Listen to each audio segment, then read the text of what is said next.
Ternyata tidak. Berakhir sampai mati pun dia tetap mengasihi orang yang berbuat jahat. Disitulah iblis kalah. Sebentar Bang Artinya Suki, tidak dapat. Bang Handi, monitor grup minta KTP mualaf oleh Bang Ardi. Silakan lanjut Bang Suki. Iya. Jadi di sana kita tahu bahwa Yesus yang diusahakan oleh iblis supaya dia jatuh sama seperti Adam tidak bisa, tidak berhasil. Dan memang rencana Bapa menjadikan Yesus itu Tuhan, jadi pemimpin atas orang hidup dan orang mati. Maka Yesus memang harus mati. Artinya dia taat sampai mati, masuk ke alam maut, supaya menjadi pemimpin atas orang hidup dan orang mati. Nah, Bapa tahu kalau anak ini tidak bersalah, maka dibangkitkan. Jadi jelas bahwa Yesus disalib mati itu karena kehendak Bapa. Ini Pak Suki, izin Pak Suki. Pak Suki, izin nggak perlu melebar. Menurut Pak Suki, siapakah yang merencanakan penyaliban Yesus di tiang salib? A. Iblis, B. Bapa di surga. Ya tentu Bapa di sorga. Oke, makasih. Lanjut. Oke, Ya. tapi Pak Suki dulu. Jadi, Pak Suki. Ya boleh. Kita tanggapi dulu, bentar. Oke.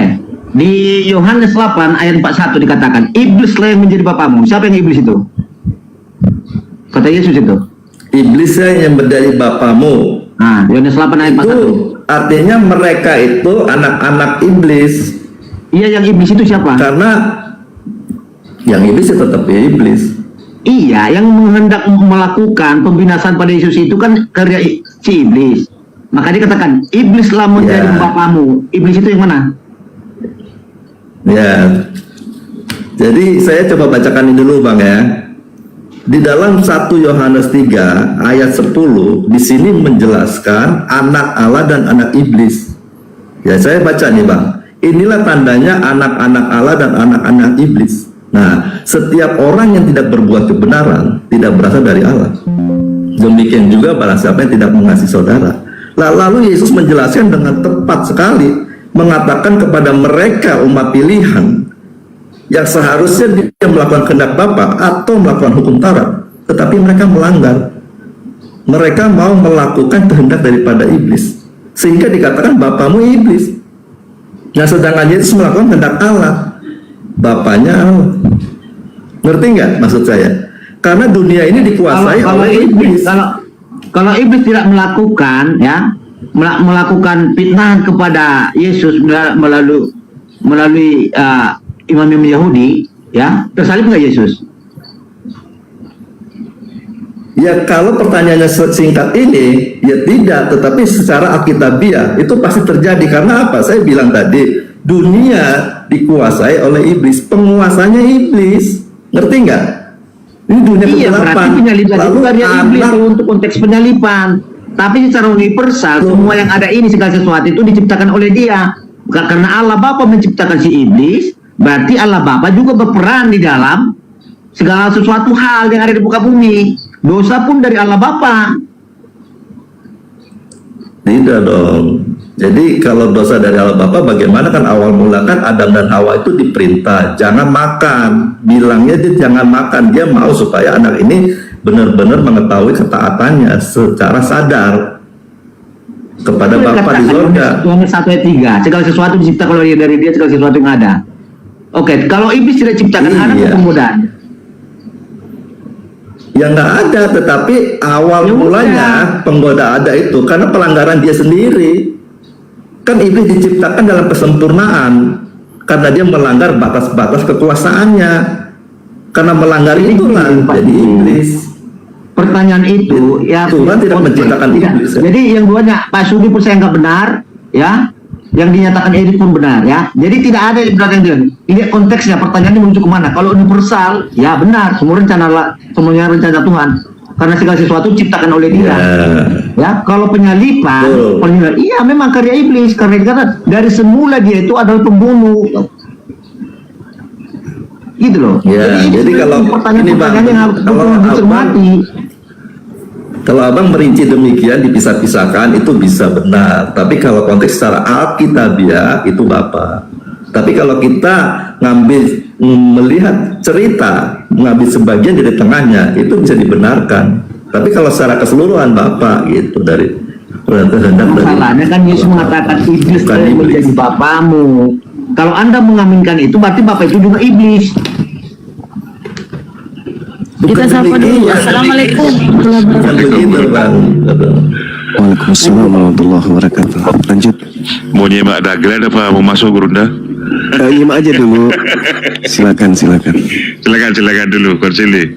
Wajar sama Jadi masuk. memang gini ya, dari situasi-situasi sekarang ada juga yang saya salahkan dari dua sisi antara Bom dan si Edis terlalu ini juga mengatakan orang gila, ya itu dia salah.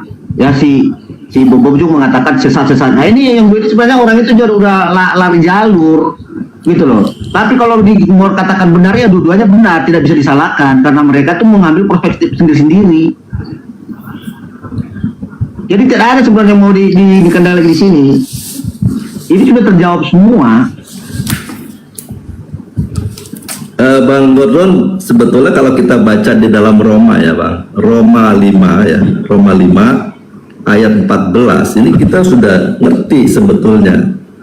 Sungguh pun demikian, maut telah berkuasa dari zaman Adam sampai zaman Musa, juga atas mereka yang tidak berbuat dosa, dengan cara yang sama seperti yang telah dibuat oleh Adam, yang adalah gambaran Dia yang akan datang. Artinya apa? Yesus seharusnya diciptakan sebagai Adam kedua sama seperti Adam sebelum jatuh dalam dosa. Tetapi Yesus dilahirkan ke dalam dunia ini menggunakan tubuh yang ikut menanggung dosanya Adam sehingga bisa mati. Nah, dibaca di dalam Ibrani 2 ayat 14. Karena anak-anak itu adalah anak-anak dari darah dan daging, maka ia juga menjadi sama dengan mereka dan mendapat bagian dalam keadaan mereka, supaya oleh kematiannya ia memusnahkan dia, yaitu iblis. Artinya apa? Yesus dilahirkan, diciptakan ke dalam dunia ini dengan tubuh yang bisa mati. Berbeda dengan Adam mula-mula diciptakan, dia tidak bisa mati sampai kedapatan dia melanggar baru dia mati. Nah, dari sini aja kita bisa lihat bahwa Bapa memang memutus anaknya, melahirkan anak ke dalam dunia ini memang untuk dibunuh, mati. Dan tujuannya mati masuk alam maut. Alam maut dia dibangkitkan menjadi tuan atas orang mati dan orang hidup. Kan begitu Bang? Iya, jadi kalau pertanyaan itu Ya kan? tetap perlu lagi dibahas-bahas lagi tentang orang itu dua ya. Itu sudah dibahas. Iya. Jadi Ya. artinya Bang Edis ini tidak membaca keseluruhan Alkitab, dia melihat sebagian. Itu tidak salah, melihat sebagian itu. Oke, cuma cukup. seperti ini pertanyaannya. Yesus itu anak siapa? Ya kalau konteks kita sebagai manusia dia anak Maria. Tetapi secara konteks Alkitabiah dia anak Allah. Kan begitu Bang? Sama. Atau juga sebetulnya yang juru selamat itu siapa? Ya kalau kita melihat dekat seperti Yesus, ya dia juru selamat. Tapi konteks Alkitabiah ternyata yang menyelamatkan itu Bapa. Kan Yesus yang mengatakan karena begitu besar kasih Allah kan dunia ini. Lalu Yesus yang melaksanakannya. Nah itu dijelaskan dalam Yudas 1 ayat 25. Banyuma silakan masuk. Oleh Silakan, ya cukup masuk. Silakan masuk melalui Ya, lanjut. kedua orang berbeda pendapat ini. Satu mengatakan ini kehendak Bapa, satu mengatakan kehendak iblis. Ya, baik. Bismillahirrahmanirrahim. Assalamualaikum warahmatullahi wabarakatuh. Waalaikumsalam. Untuk mendudukkan perkara salib. Salib ini harus dijelaskan dulu apa salib ini. Jadi kita tidak membabi buta menentukan kehendak Tuhan atau kehendak iblis. Salib itu dulu didefinisikan. Salib ini apa gitu. Kalau di Al-Quran salib adalah hukuman kepada orang yang membenci pencipta langit dan bumi, membenci para nabi, dan juga membuat kerusakan di atas muka bumi. Khizyun fid dunya, Di dalam Al-Quran diterangkan surah Al-Ma'idah ayat 33. Nah, ini penjelasan muncul di Al-Quranul Karim disebabkan karena ada fitnah terhadap utusan Tuhan yang datang di tengah Bani Israel yang dikenal dalam kaidah keislaman Nabi Isa alaihi salam. Itu yang pertama. Merujuk dalil yang ada di Al-Quran surah An-Nisa ayat 157, maka uraian yang ada di dalamnya itu simpulnya pada kejadian di tengah-tengah Bani Israel ketika Nabi yang diutus tanpa ayah ini ditolak oleh kaumnya. Maka sumber setelah Al-Quran bagi umat Islam itu adalah kitab yang digenggam oleh saudara kita Kristen. Di dalam kitabnya saudara kita Kristen itu terbagi dua. Ada yang disebut Perjanjian Lama, kitabnya Yahudi, ada yang disebut Perjanjian Baru. Perjanjian Baru ini cakupannya kemudian itu dicocokkan atau tercocokkan atau cocokologi atau memang sepasang keadaan di mana yang satu menubuatkan, yang satu menggenapi. Paulus di dalam Galatia 3 nomor 13, uraian itu tidak diputuskan. Siapa yang disalib ada tertulis baginya bahwa orang yang disalib itu adalah orang yang dikutuk oleh Elohim. Terkutuklah orang yang digantung di atas tiang salib. Itu poin. Tertulisnya di mana? Tertulisnya di Ulangan 21. Ternyata cakupan daripada Ulangan 21 di mana submaterinya jelas adalah tentang salib, tidak ada sedikit pun indikasi penyaliban itu menuju kepada hasil kebaikan atau keselamatan. Jadi nanti muncul ramuan yang muncul. Yang muncul adalah pengetahuan, pendefinisian, pentafsiran terkait dengan salib yang terjadi di tengah Bani Israel. Nah, itu harus kita pisahkan tuh.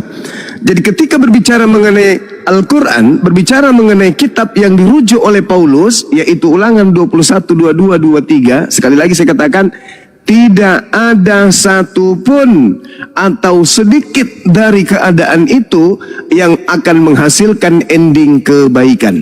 Kenapa? Kita lihat.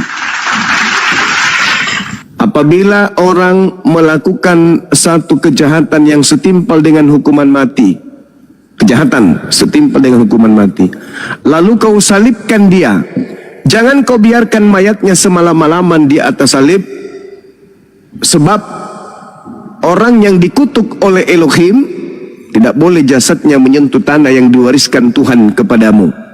Jasadnya pun sudah dinajiskan, jasadnya pun sudah diharamkan menyentuh tanah.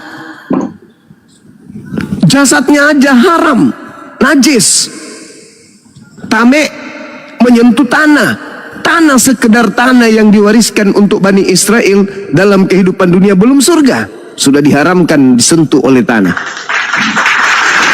Bagaimana mungkin sosok jasad yang haram, yang najis itu bisa menjadi sumber keselamatan? Tapi iblis ada saja caranya mengolah satu keadaan sehingga keburukan menjadi kebaikan, kejahatan menjadi sebuah kebaikan.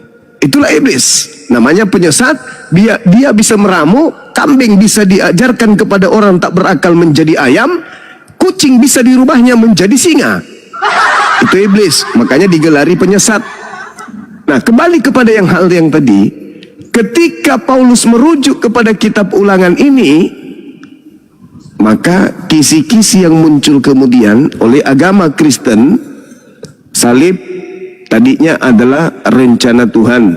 Ada juga yang mengatakan salib tadinya adalah rencana iblis, tetapi Tuhan merubah karya iblis itu menjadi sebuah keselamatan. Itu trik untuk menjerat orang banyak. Itu trik. Kemudian kita lihat, apakah trik ini berhasil bagi orang yang berakal? Tidak bisa. Kenapa? Kita lihat di dalam kitabnya orang Yahudi, misalnya di Amsal 17 nomor 15. Apa yang diuraikan di sana? Di Amsal 17 nomor 15, nomor 15, siapapun dia yang menjadikan kemudian penyaliban ini sebagai sebuah keselamatan, maka itu dikatakan sesuatu yang dibenci oleh Tuhan. Kita lihat Amsal 17 nomor 15. Karena Yesus mengatakan harus digenapi semua yang tertulis tentang aku di kitab nabi-nabi. Kita lihat di dalam data 15-nya, membenarkan orang fasik. Nah, itu kan diputar tuh, nanti itu diputar. Jadi Yesus orang benar, Kristen orang fasik. Dalam hal ini orang-orang yang ditebus dosanya itu orang fasik. Siapa orang fasik ini? Orang yang ditebus dosanya katanya. Jadi seluruh dosa-dosa orang fasik itu dihapuskan dan orang benar Yesus dijadikan sebagai tumbal. Kita lihat datanya. Benarkah itu adalah Tuhan merubahnya menjadi sebuah berkat? Benarkah karya iblis itu nantinya akan dirubah sebagai sebuah keselamatan? Tidak akan mungkin, karena dia diikat oleh dalil yang ada di kaidah ajaran agama Yahudi. Apa itu? Membenarkan orang fasik dan mempersalahkan orang benar, kedua-duanya adalah kekejian bagi Tuhan. Mau iblis merubahnya, Yesus orang benar, tapi diserahkan. Namun iblis tidak tahu kalau ternyata dia dibangkitkan EGP itu adalah trik penyesat. Nomor 18-nya, orang yang tidak berakal budi adalah dia yang membuat persetujuan, yang menjadi penanggung bagi sesamanya. Itu adalah manusia yang tidak berakal budi. Apakah Yesus manusia yang tidak berakal budi? Tidak. Yesus adalah manusia yang berakal budi. Maka Yesus mengajarkan, kasihilah Tuhanmu dengan akal budimu. Nah, hal ini sangat berat. Hal ini sangat berat untuk kemudian dijadikan karya iblis ini berubah menjadi satu keselamatan. Itu sangat berat. Kenapa saya katakan sangat berat? Amsal 6 nomor 16, 6 perkara yang dibenci Tuhan, bahkan 7 kekejian di dalam hatinya. Apa itu? Menumpahkan darah orang yang tidak bersalah, menyalibkan Yesus, membunuh Yesus. Itu adalah kekejian bagi Tuhan. Kok tiba-tiba dirubah menjadi sebuah keselamatan? Jadi ini hanya trik iblis supaya melancarkan aksi-aksinya, menipu banyak orang supaya orang percaya kepada kematian Kristus itu. Keluaran 23 nomor 7 nomor 8, di situ sangat jelas dikatakan kemudian oleh kitabnya orang Yahudi itu sendiri. Apa yang diterangkan di sana? Ini kalau kita melihat teman-teman sekalian, secara data, nomor satunya kita lihat, janganlah engkau menyebarkan kabar bohong. Jadi yang mengatakan tadi bahwa salib itu adalah karya Tuhan, itu adalah kabar bohong. Kabar bohong. Itu kabar bohong. Janganlah engkau menyebarkan kabar bohong. Janganlah engkau membantu orang yang bersalah dengan menjadi saksi yang tidak benar. Jadi orang-orang yang mengatakan bahwa Yesus bangkit menyelamatkan bla bla, itu adalah kesaksian dusta. Jangan engkau turut-turut kebanyakan orang melakukan kejahatan, dan dalam memberikan kesaksian mengenai satu perkara, janganlah engkau turut-turut kebanyakan orang yang membelokkan hukum. Jadi salib adalah karya iblis, nanti dibelokkan hukum itu seakan-akan salib itu adalah karya Tuhan. Jangan, kata Tuhan, jangan kau ikuti mereka. Mereka adalah pembohong. Maka data nomor 7-nya mengatakan begini, haruslah engkau jauhkan dirimu dari perkara bohong. Orang yang bersalah dan orang yang tidak benar tidak boleh kau bunuh, sebab aku Tuhan tidak akan membenarkan orang yang bersalah. Suap jangan kau terima, sebab suap membuat buta mata orang-orang yang melihat dan memutarbalikkan perkara orang-orang yang benar. Inilah yang terjadi karena prosesi penyaliban itu akarnya pengkhianatan Yudas karena menerima suap. Maka ending daripada apa yang tertuang di dalam Keluaran 23 itu tergenapi oleh keadaan Kristen hari ini.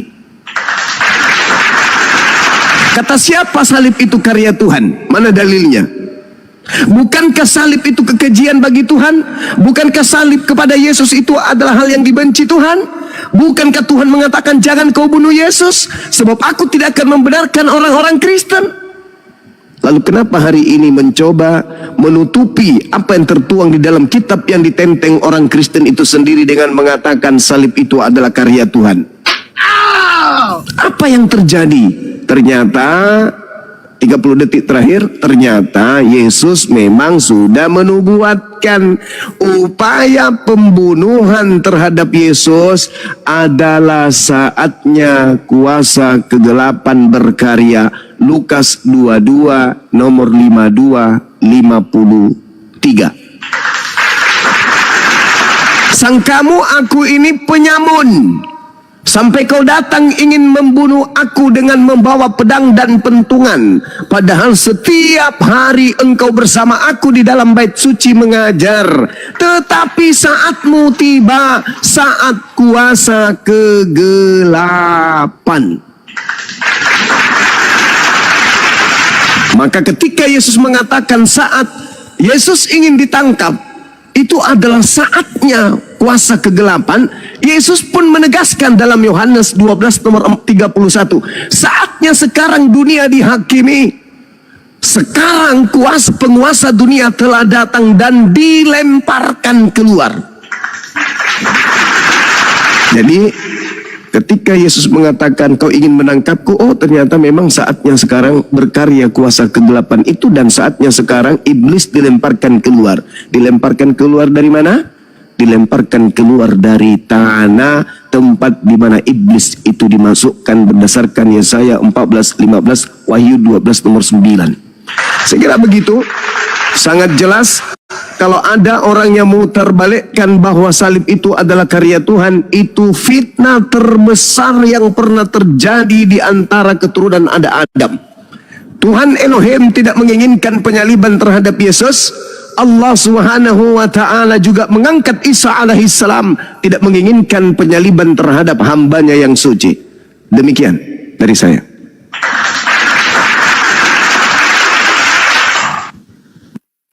Silakan. Major,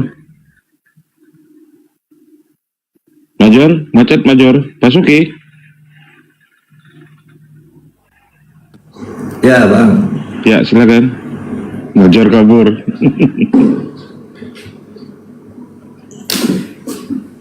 Ya tadi Bang Zuma menjelaskan ya panjang lebar apa yang terjadi di di Amsal ya, atau juga tadi ada di mana lagi, itu semua bicara tentang mereka, yaitu bangsa Yahudi. Bangsa Yahudi memang dijelaskan ya oleh Yesus di dalam suatu perumpamaan di Matius 21 ayat 33. Di sana kronologinya bahwa Tuhan memilih bangsa Israel, lalu diberi hukum. Di sana ada pemimpin-pemimpinnya yang harus menuntun mereka, umatnya itu, di jalan kebenaran sesuai dengan hukum yang diberikan. Nah, setelah itu Nabi diutus untuk menerima umatnya itu diserahkan. Tetapi mereka tidak menyerahkan, dan mereka itu selalu berbuat jahat, tidak suka yang benar. Maka apa yang terjadi seperti tadi Bang Zuma bacakan di dalam Amsal atau di ayat yang lainnya, perbuatan mereka memang jahat. Demikian juga dikirim juga utusan yang lain untuk menerima itu domba atau umat itu. Mereka tidak memberikannya, dibunuh juga. Dan terakhir, bahwa Tuhan itu atau Tuhan mengutus anaknya sebagai ahli waris. Bapa menyerahkan umat itu, Bapa menyerahkan domba itu kepada anak. Dan dia datang anaknya, tetapi tidak diserahkan. Mereka malah membunuhnya. Nah, Bapa tahu memang anak diutus ke dalam dunia di mana penguasanya itu iblis, dan mereka itu anak-anaknya. Yesus mengatakan bahwa bapamu iblis. Benar apa yang terjadi, anak dibunuh. Artinya bahwa umat domba yang harusnya diserahkan kepada anak ini yang telah diserahkan kepada dari bapa kepada anaknya, mereka tidak serahkan dan mereka membunuhnya. Tetapi bersyukur kalau seandainya mereka menerima, sebetulnya mereka menerima dulu keselamatan. Di dalam Kisah 13 ayat 46, 13 ayat 46 itu begini. Tetapi dengan berani Paulus dan Barnabas berkata, memang kepada kamulah firman Allah harus diberitakan lebih dahulu, tetapi kamu menolaknya dan menganggap dirimu tidak layak untuk beroleh hidup yang kekal. Karena itu kami berpaling kepada bangsa-bangsa yang lain. Dan apakah kalau mereka menerima lalu bangsa lain tidak mendapat keselamatan? Tidak, maka akan lebih masif lagi pemberitaan Injil jika mereka menerimanya. Ya, tetapi sekarang karena mereka menolaknya, jadi hanya 12 murid yang bisa menyebarkan berita Injil itu ke seluruh dunia, termasuk juga Petrus kepada bangsa yang lain. Jadi kalau bicara dengan salib itu, Bang, kenapa Yesus harus disalibkan? Dia yang benar, kenapa dipersalahkan? Itu karena terjadi di dalam Habakuk 2 Habakuk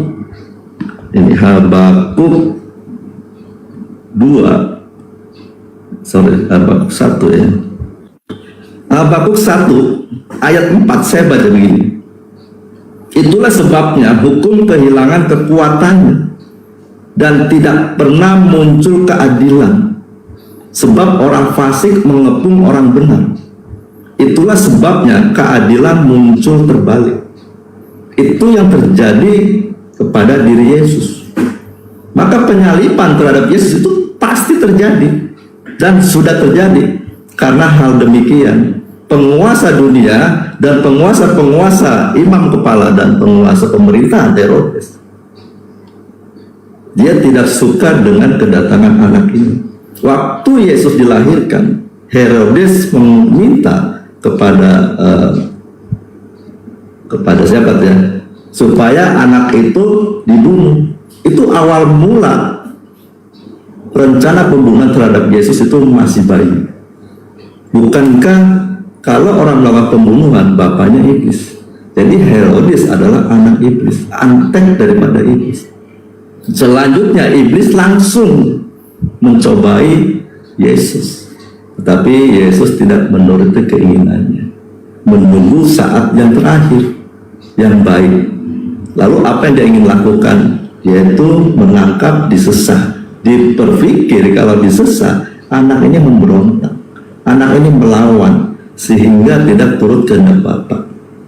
Tetapi anak ini tetap taat, bahkan taat sampai mati di atas kayu salib. Itulah peristiwa penggantian, di mana waktu Yesus disalib, dibebaskanlah Yesus Barabas yang berbuat salah, mencuri, penjahat. Itulah lambang simbol kita yang harusnya sesuai Yehezkiel 18:20, orang yang berbuat dosa harus dihukum mati. Berdasarkan Mazmur 14 ayat 2-3, Tuhan memandang ke bawah dari surga kepada anak-anak manusia untuk melihat apakah ada yang berakal budi dan yang mencari Allah. Mereka semua telah menyeleweng, semuanya telah bejat, tidak ada yang berbuat baik, seorang pun tidak. Nah, kalau kita sudah melihat seperti ini, Yehezkiel 18:20, seluruh dunia harus mati. Maka itu Yesus disebut sebagai anak tunggal satu-satunya. Nah, Yesus mengatakan dalam Yohanes 3 ayat 16, karena begitu besar kasih Allah akan dunia ini, sehingga dia utus anaknya ini yang benar. Dan Bapak tahu pasti anak ini dibunuh, dan memang tujuannya supaya dia masuk ke alam maut. untuk menyatakan kepada iblis mau tidak berkuasa atas anak ini, karena anak ini taat duduk di sebelah kanan Allah Bapa. Dia anak yang dengar-dengaran, sampai dikatakan bahwa makananku hanya melakukan kehendak Bapa. Dan dia berkata, aku tidak dapat berbuat apa-apa dari diriku sendiri. Itulah anak yang taat sepenuh kepada Bapaknya. Maka apa yang diperintahkan Bapak di dalam Yohanes 15 ayat 9-10, seperti Bapa telah mengasihi aku, demikian juga aku telah mengasihi kamu. Tinggallah di dalam kasihku itu. Jikalau kamu menuruti perintahku, kamu akan tinggal di dalam kasihku, seperti aku menuruti perintah Bapakku dan tinggal di dalam kasihnya. Sudah, Pak Suki, Ya kepanjangan Pak begitu, Suki. Bang Oh, iya. Cuma, terima kasih. Lanjut.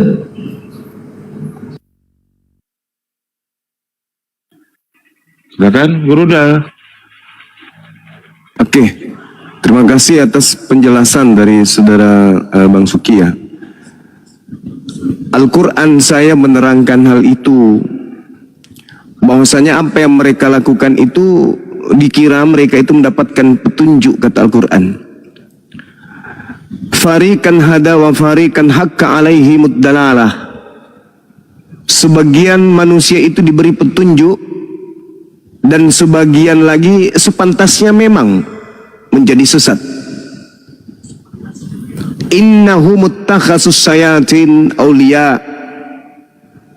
sebab mereka menjadikan iblis sebagai pelindung min dunillah, dari selain daripada Allah. Wa yahsabuna annahum muhtadun, mereka mengira bahwa apa yang mereka lakukan hari ini, kata Quran, itu karena mereka mendapatkan petunjuk. Maka perintah Allah kemudian bahwasanya kita manusia yang berakal ini harus menghindarkan diri dari keinginan-keinginan iblis. Maka Allah menyeru kepada kita sebagai manusia, ya bani Adam la yaftinannakumus syayatin, syaitan kama akhraja abawaikum minal jannah. Wahai anak cucu Adam, jangan sampai kamu tertipu oleh setan, sebagaimana halnya setan menipu kedua orang tuamu dari surga. Setan menipu Adam alaihissalam dengan memanfaatkan buah ilmu pengetahuan mendatangkan kebaikan. Hari ini setan juga berkarya menjadikan salib seperti buah ilmu pengetahuan.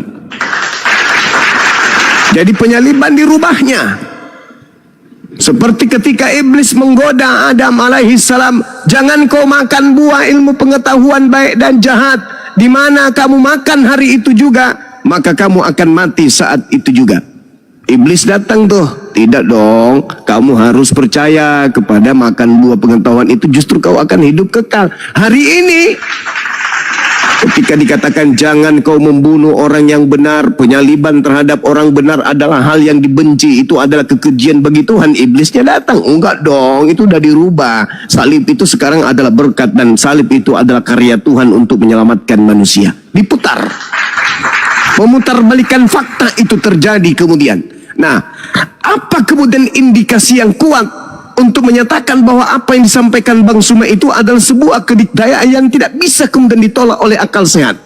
Kita lihat, Kristen adalah umat yang muncul setelah Yesus. Mereka tidak hadir pada saat Yesus itu mengajar. Pada saat Yesus melakukan penginjilan, mereka nggak hadir. Mereka hanya mengatakan sesuatu berdasarkan apa yang menjadi selera kepercayaan mereka. Mereka lupa di dalam Matius 23 bagaimana Yesus kemudian mengecam orang-orang Yahudi. Dikatakan begini, dan barang siapa meninggikan diri, ia akan direndahkan, dan barang siapa merendahkan diri, ia akan ditinggikan. Celakalah kamu, hai ahli Taurat dan orang Farisi, hai orang munafik, karena kau menutup pintu kerajaan surga di depan orang, sebab kamu sendiri tidak masuk dan kamu merintangi mereka berusaha untuk masuk. Celakalah kamu, hai ahli-ahli Taurat dan orang-orang Farisi, hai kaum orang munafik, sebab kamu menelan rumah-rumah janda, sedang kamu mengelabui mata orang dengan doa yang panjang-panjang. Sebab itu kamu pasti akan menerima hukuman yang lebih berat. Celakalah kamu, hai ahli-ahli Taurat dan orang-orang Farisi, hai kamu orang-orang munafik, sebab kamu mengarungi lautan, menjelajahi daratan untuk mentobatkan satu orang saja menjadi pengikut agamamu. Sesudah ia bertobat, kamu menjadikan dia sebagai orang neraka yang 2 kali lebih jahat daripada kamu sendiri. Celakalah kamu, hai pemimpin-pemimpin buta, yang bersumpah demi bait suci, sumpah itu tidak sah, tetapi bersumpah demi emas bait suci, sumpah itu adalah pengikat. Hai kamu orang-orang jahil, orang-orang bodoh, dan orang-orang buta, apakah yang lebih penting, emas bait suci yang menguduskan, ataukah emas itu yang lebih baik? Maka celakalah engkau, celakalah engkau, celakalah engkau. Ucapan Yesus itu terurai. Matius 23 itu jelas bermandikan kutukan Yesus terhadap mereka yang telah melakukan pembunuhan dan penyalipan nabi-nabi sebelum dia. Celakalah kamu, celakalah kamu, celakalah kamu, hai ahli-ahli Taurat, orang-orang Farisi, hai orang munafik, sebab persepuluhan dari selasi, adas manis dan jintan kamu bayar, tetapi yang terpenting dalam hukum Taurat kau abaikan, yaitu keadilan dan belas kasihan dan kesetiaan. Yang satu harus dilakukan, yang lainnya jangan diabaikan. Hai kamu, hai orang-orang ahli Taurat dan orang Farisi, hai kamu orang munafik. Jadi ucapan-ucapan Yesus itu senantiasa merujuk kepada mereka orang-orang munafik, ahli-ahli Taurat, orang-orang Farisi. Endingnya Yesus mengatakan begini, hai ular-ular, hai kamu keturunan ular beluda, bagaimana mungkin kamu dapat meluputkan diri kamu dari hukuman neraka? Sebab itu, lihatlah, aku mengutus kepadamu nabi-nabi, orang-orang bijaksana dan ahli-ahli Taurat. Separuh di antara mereka akan kau bunuh dan kamu salibkan, dan yang lain akan kamu sesat di rumah-rumah ibadahmu, dan kamu akan aniaya dari kota ke kota, supaya kamu menanggung akibat penumpahan darah orang-orang yang tidak bersalah, mulai dari Habel orang-orang benar itu sampai pada Zakaria anak Bereknya yang kau bunuh di antara tempat kudus dan mesbah. Jadi bagaimana mungkin kutukan Yesus terhadap pelaku maksiat, pembunuhan dan penyaliban ini berubah menjadi keselamatan? Tidak akan mungkin. Itu mustahil terjadi. Hanya saja Yesusnya sudah mengatakan, waspadalah kepada penyesat. Apabila, kata Yesus, seorang pembinasa keji duduk di tempat yang kudus seperti yang dinubuatkan oleh Nabi Daniel, apa yang terjadi setelah pembinasa keji ini duduk sebagai apa yang dinubuatkan Nabi Daniel? Pembinasa keji ini kemudian memutar balik, memutar hukum dan menjadikan kurban-kurban harian itu berhenti.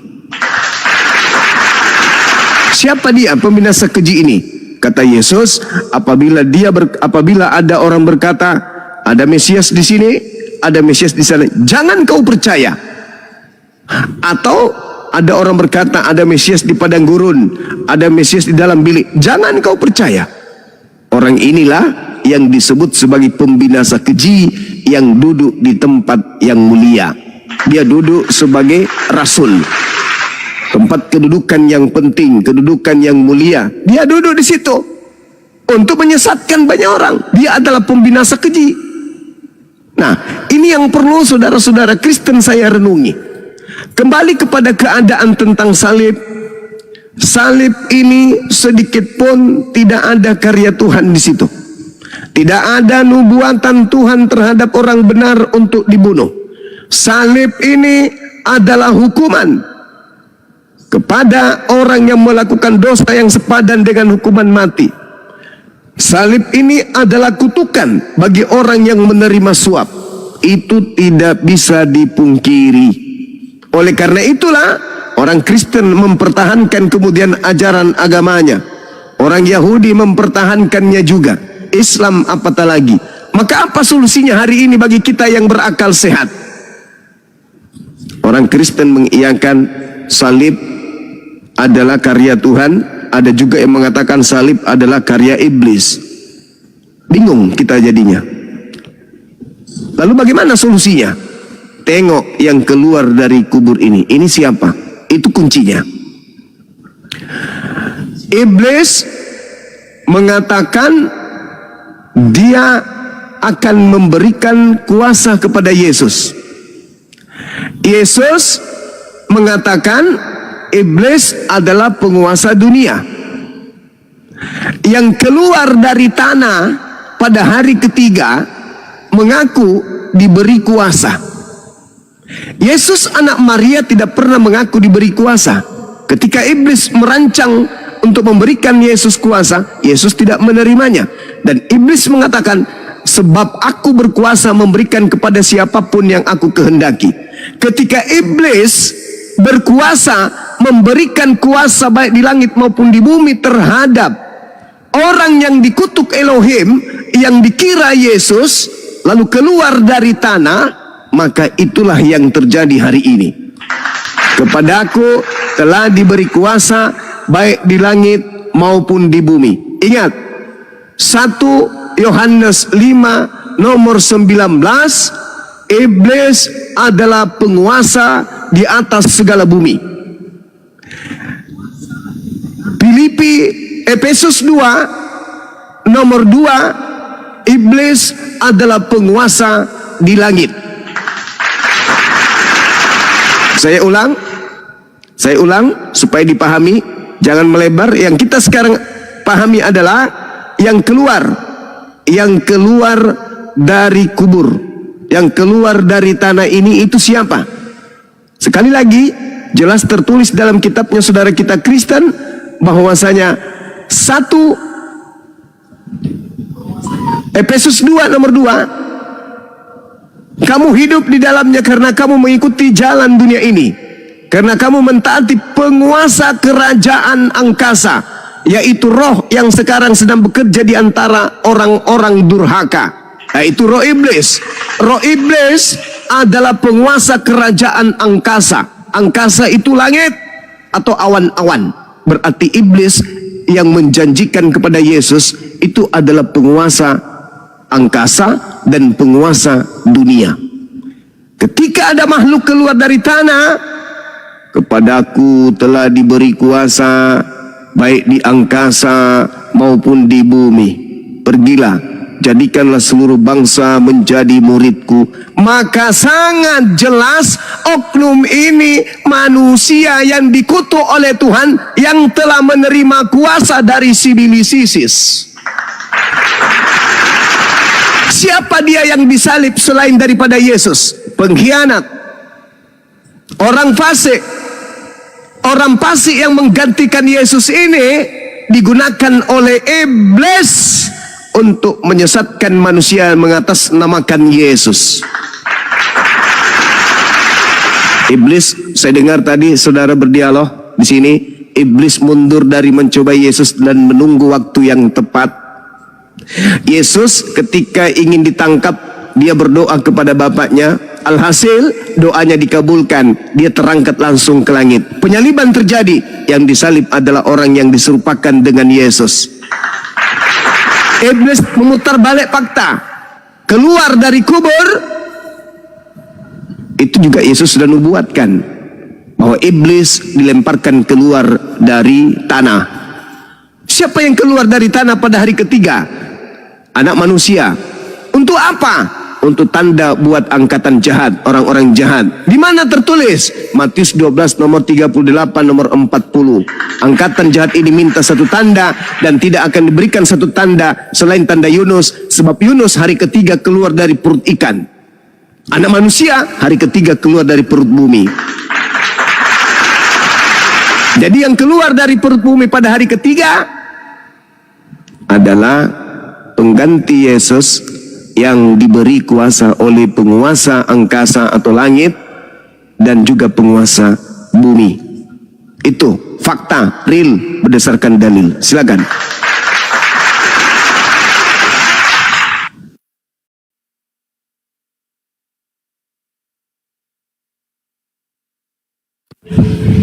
Ya Bang Gordon, gimana Bang Gordon? Silakan. Silakan dulu, Glenn. Silahkan Jor. Oh, gitu. Udah. Saya bertanya bisa? Ya, Bang Zuma menjelaskan panjang lebar ya. Tetapi persoalan manusia itu memang hanya dosa, iblis dan maut. Nah, bagaimana manusia bisa terhindar dari dosa, dari kuasa iblis dan kematian? Jadi manusia tidak dapat berbuat sesuatu dari perbuatannya sendiri untuk terhindar dari dosa, dari iblis dan maut. Karena iblis penguasa dunia ini. Sampai datangnya anak manusia yang diutus Bapa ke dalam dunia ini. Dan di dalam 1 Yohanes 3 ayat 5, dan kamu tahu bahwa ia telah menyatakan dirinya supaya ia menghapus segala dosa, dan di dalam dia tidak ada dosa. Jadi satu perkara kita dapat selesai tentang dosa kalau kita percaya kepada anak ini yang tidak ada dalam dosa. Dan bagaimana dengan kematian? Di dalam 1 Timotius 6 ayat 16, dialah satu-satunya yang tidak takut kepada maut, ya, bersemayam dalam terang yang tak terhampiri. Bapa telah mengutus anaknya. Matius 17 ayat 5, inilah anak yang kukasihi, kepadanya aku berkenan, dengarkanlah dia. Jadi kalau kita mau terhindar dari kematian, kita harus menerima anak ini.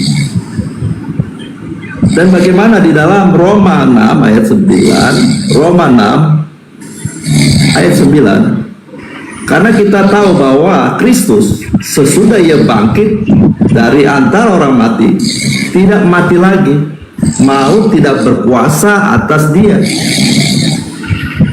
Jadi Yesus sudah mengalahkan dosa, juga telah mengalahkan maut. Lalu di dalam Kolose 1 ayat 15-16, ia adalah gambar Allah yang tidak kelihatan, yang sulung lebih utama dari segala yang diciptakan. Karena di dalam dialah telah diciptakan segala sesuatu yang ada di sorga dan yang ada di bumi, yang kelihatan dan yang tidak kelihatan, baik singgasana maupun kerajaan, baik pemerintah maupun penguasa, segala sesuatu diciptakan oleh dia. Jadi segala kekuasaan, kerajaan, singgasana, jenjang-jenjang, makhluk-makhluk roh yang di dalam kuasa iblis telah dilucuti oleh Yesus. Jadi di dalam Efesus 2 ayat Efesus 6 ayat 12, karena perjuangan kita bukanlah melawan darah dan daging, tetapi melawan pemerintah-pemerintah, melawan penguasa-penguasa, melawan penghulu-penghulu dunia yang gelap ini, yaitu melawan roh-roh jahat di udara.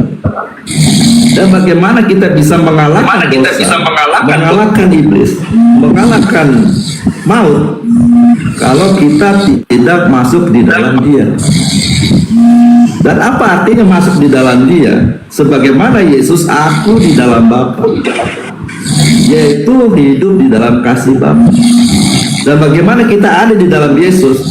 Hidup di dalam kasih Yesus sesuai dengan perintahnya yang ada dalam Yohanes 15 ayat 9 dan 10. Dan bicara tentang angkatan yang jahat, Matius 12 ayat berapa ini? Penjahat, angkatan jahat, minta tanda dulu.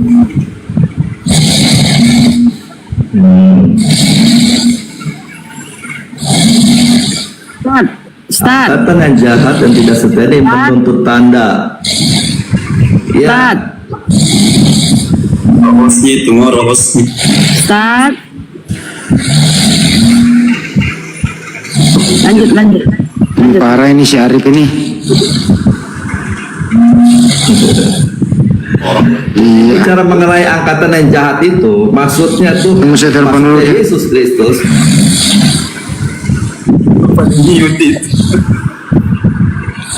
Kacau ini orang Arif ini.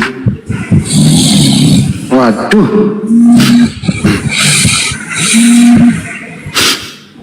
Kacau ini. Kita telepon dulu deh.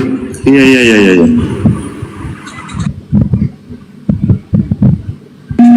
Lanjut. Ini udah Bang Arif. Iya.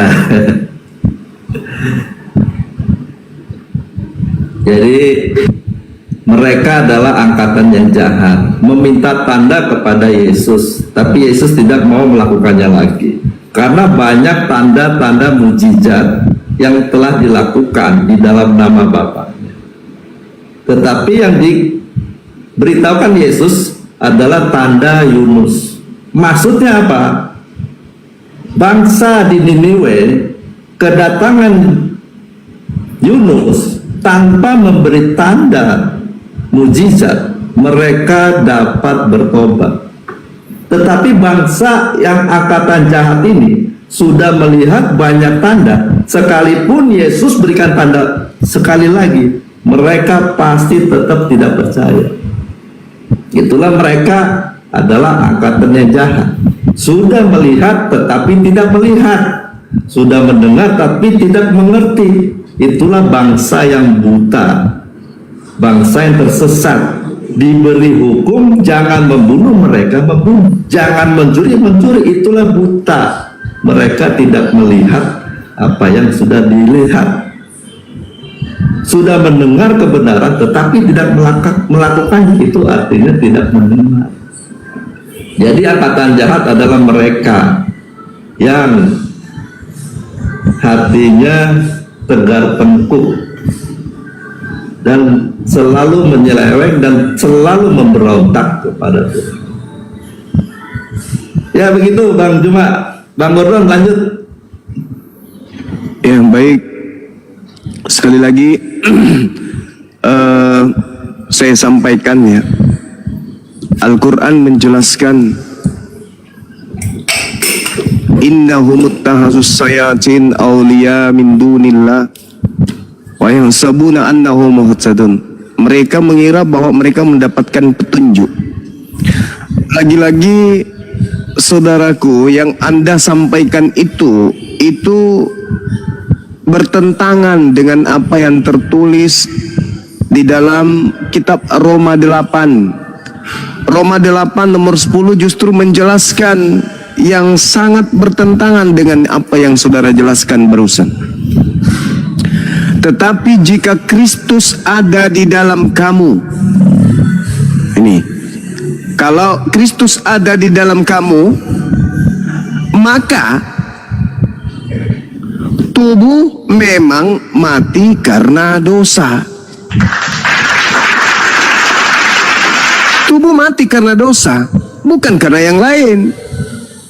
Nah, apakah kematian yang diakibatkan oleh dosa Adam itu sudah ditebus? Katanya sih sudah. Tapi kok aneh?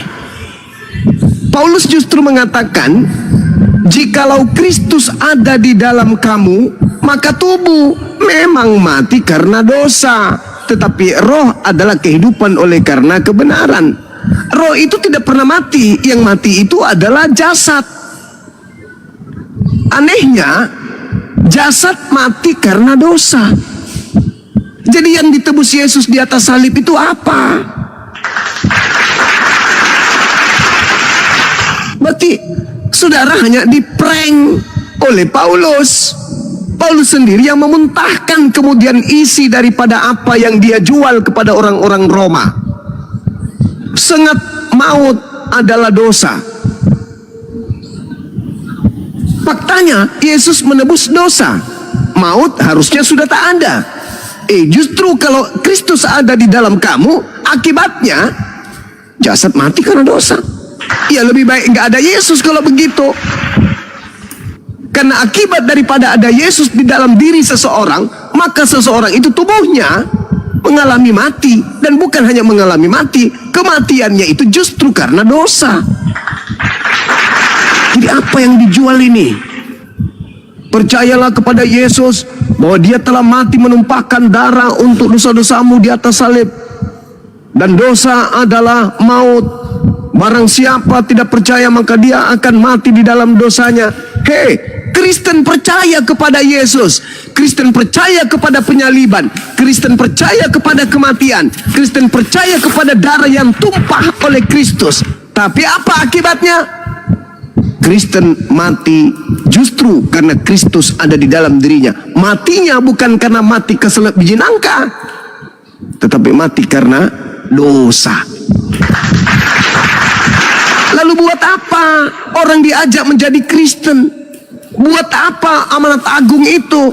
Buat apa misionaris memurtadkan orang? Kalau ternyata begitu Kristus ada pada diri seseorang tersebut, maka orang itu mati justru karena dosa. Masih mending di Islam. Qul in kuntum tuhibbunallah fattabi'uni yuhibbukumullah wa yaghfir lakum dzunubakum wallahu ghafurur rahim.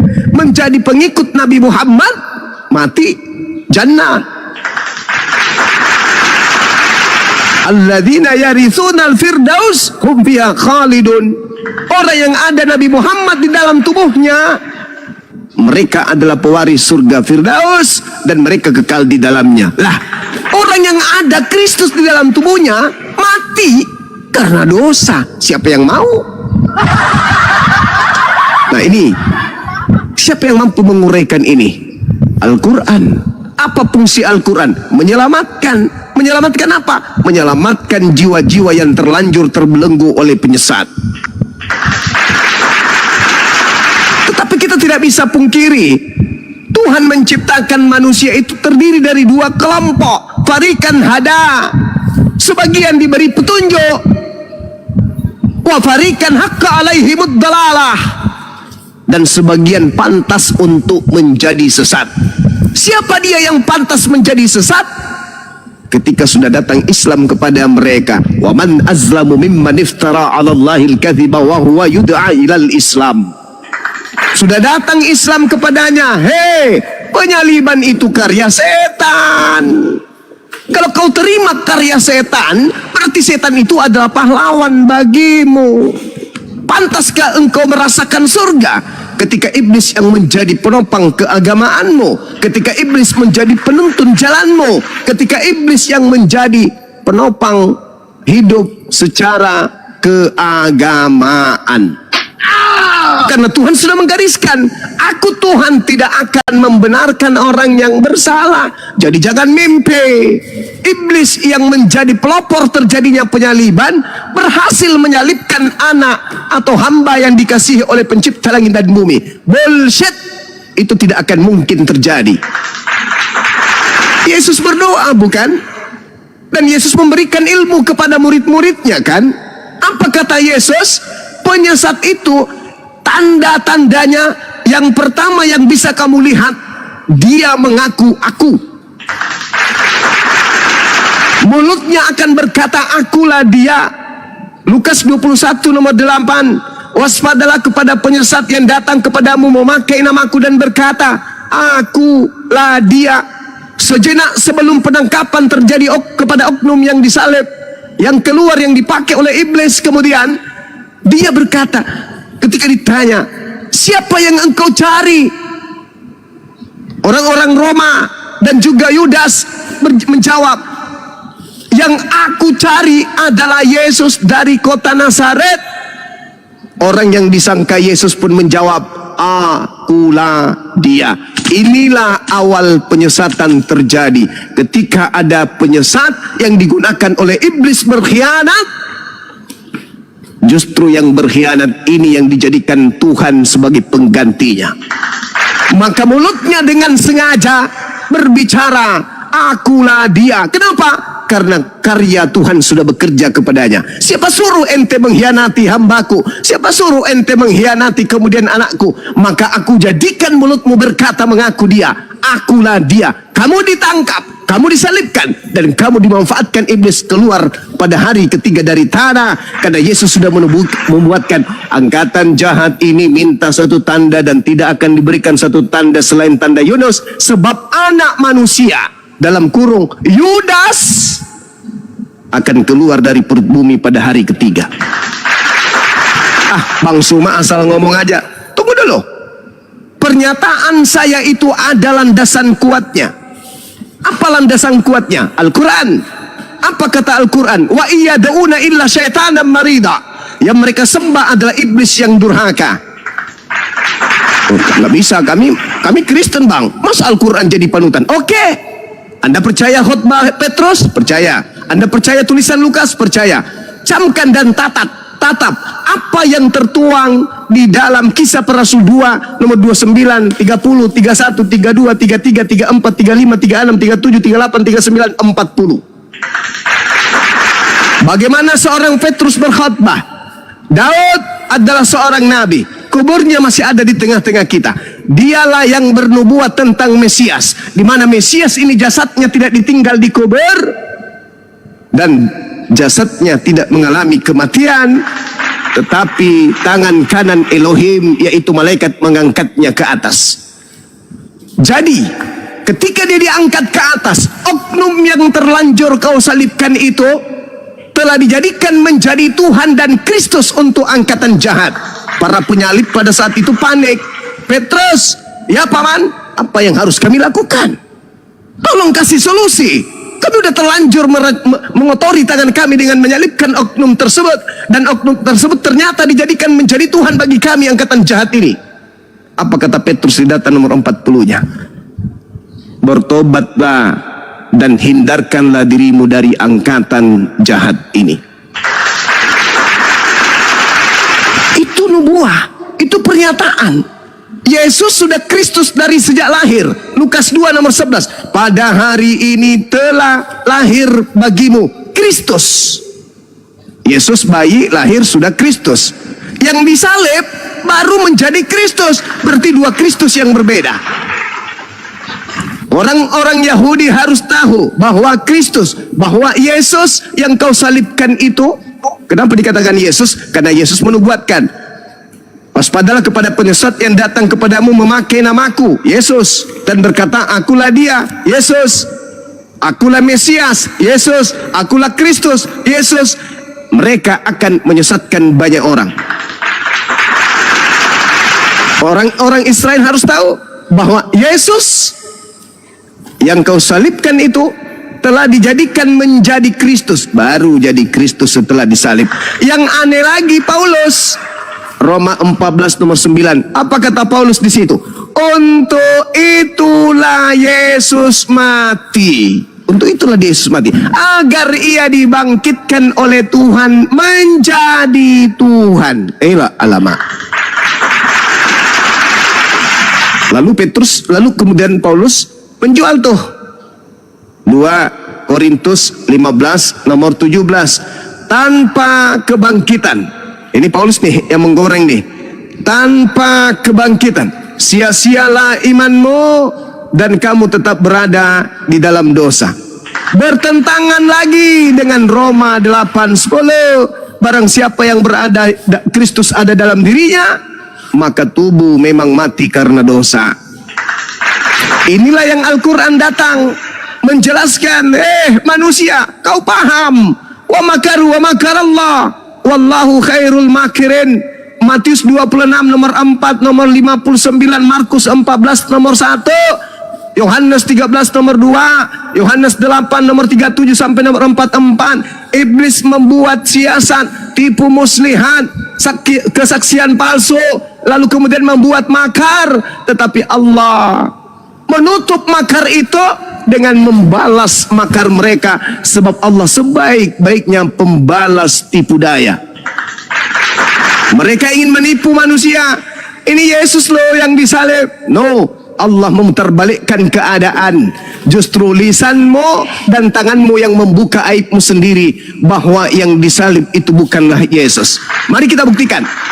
Markus 16 nomor 12. Markus mencatat, lalu Yesus menampakkan diri kepada kedua muridnya itu dalam rupa lain. Dalam rupa lain. Tak ada kemudian yang bisa memungkiri itu. Lalu ketika Lukas mencatat di dalam Lukas 22 nomor 69, nomor 68-nya mengatakan oknum yang dikira Yesus sudah ditangkap lalu disidang. Apakah engkau adalah Mesias anak Tuhan yang Maha Tinggi? Apa kata orang yang disidang tersebut? Engkau yang mengatakannya. Engkau yang mengatakan itu. Apalah lagi gunanya aku bertanya dan berkata kepadamu? Engkau yang mengatakannya itu. Sekarang juga Yesus sudah duduk di sebelah kanan Tuhan yang Maha Tinggi. Subhanallah. Berarti yang disidang, yang dikira Yesus bukan Yesus. Karena oknum yang disidang ini sendiri yang berkata, sekarang juga Yesus sudah duduk di sebelah kanan Tuhan yang Maha Kuasa. Benarlah sudah bahwa yang ditangkap ini, yang mengaku akulah dia ini adalah penyesat, dan yang mengaku bahwa yang disidang ini adalah penyesat. Wajarlah ketika kemudian Yesus menubuatkan Petrus menyangkal dia sampai 3 kali, karena ternyata Yesus sudah tahu bahwa ada oknum yang dipilihnya untuk menggantikan dirinya. Maka sang oknum pun mengatakan, sekarang juga Yesus sudah duduk. Berarti Yesus bukan yang disidang. Yesus sudah di atas berarti. Berarti benarlah kata Al-Quran. Kalau Al-Quran mengatakan bahwasanya Nabi Isa alaihissalam itu telah diangkat ke langit, bukan kemudian dibunuh oleh orang-orang Yahudi. Apa kata Quran?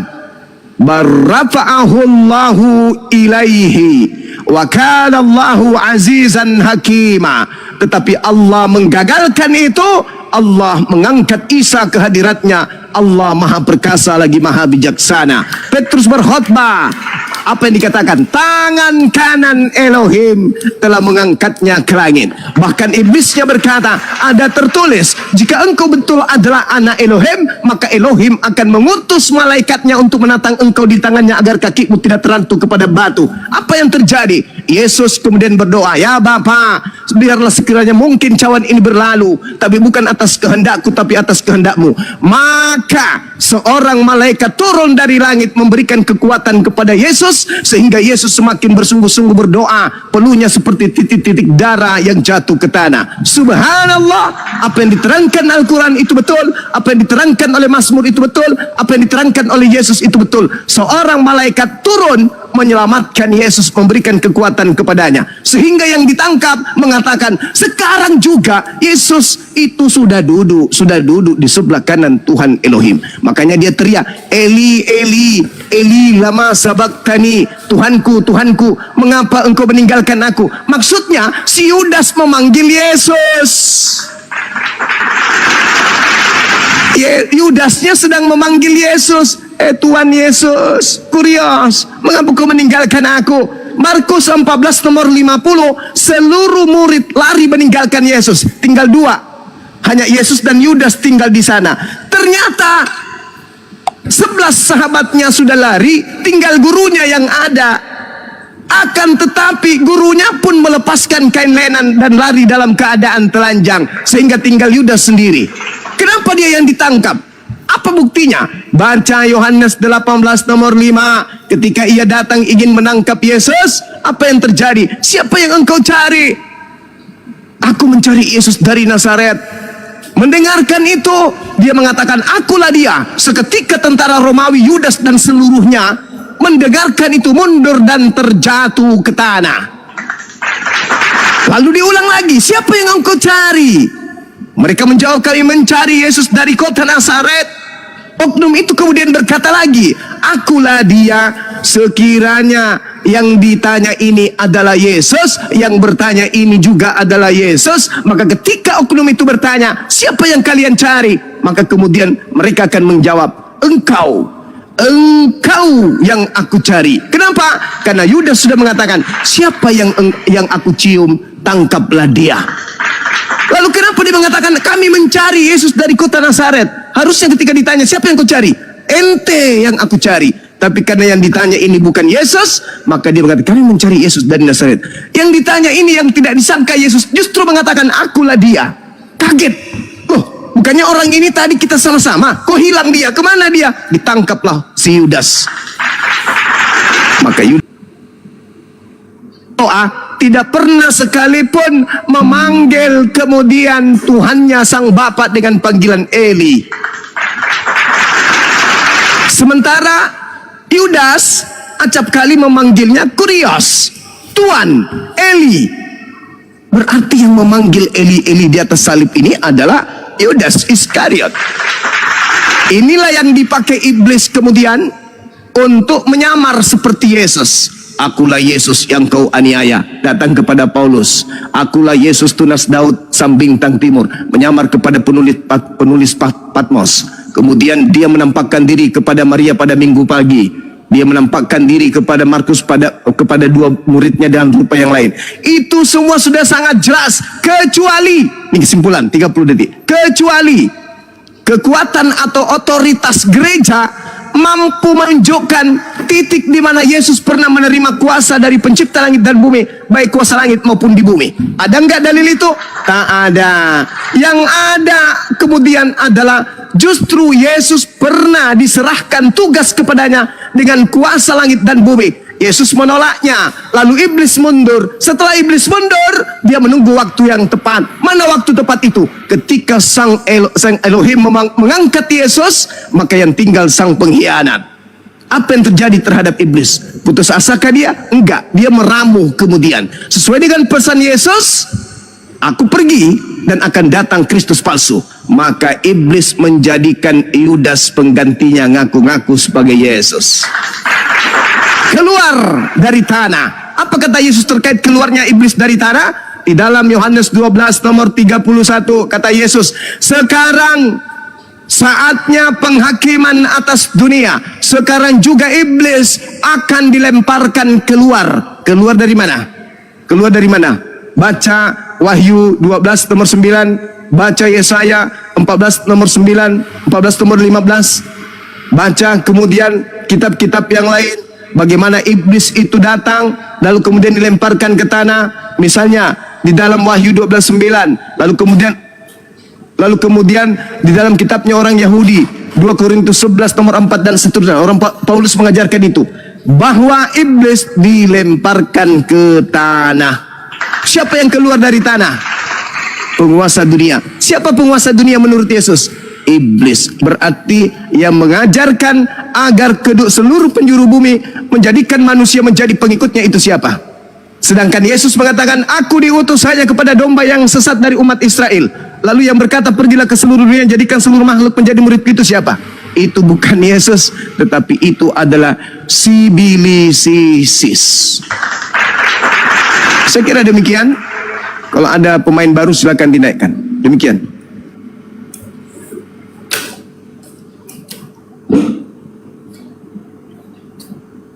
Gimana Bang Gordon mau bicara? Ini banyakkan dulu yang Oke, kalau gitu saya baca ini. Saya baca Filipi 1 ayat 18. Tetapi tidak mengapa, sebab bagaimanapun juga Kristus diberitakan, baik dengan maksud palsu maupun dengan jujur. Tentang hal itu aku bersukacita. Dan aku akan tetap bersukacita, karena aku tahu bahwa kesudahan semuanya ini ialah keselamatanku oleh doamu dan pertolongan Roh Yesus Kristus. Nah, Roma 8 ayat 10, supaya jelas saya baca dalam BMIK.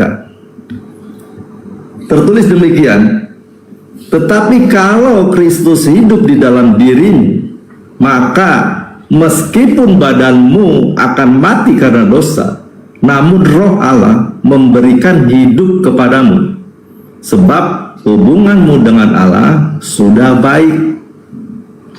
Jadi kalau baca berdasarkan terjemahan baru, tetapi jika Kristus ada di dalam kamu, maka tubuh memang mati karena dosa, tetapi roh adalah kehidupan oleh karena kebenaran. Nah, saya lanjut ke dalam 1 Petrus 1 ayat 18.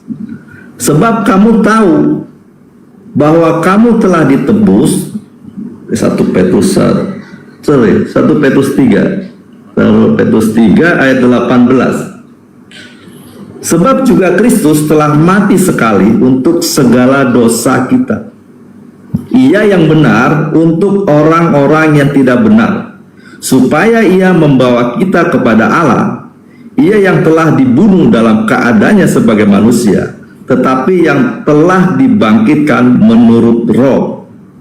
Nah, Yesus telah menggantikan posisi manusia berdosa dan yang percaya dibawa kepada Bapa.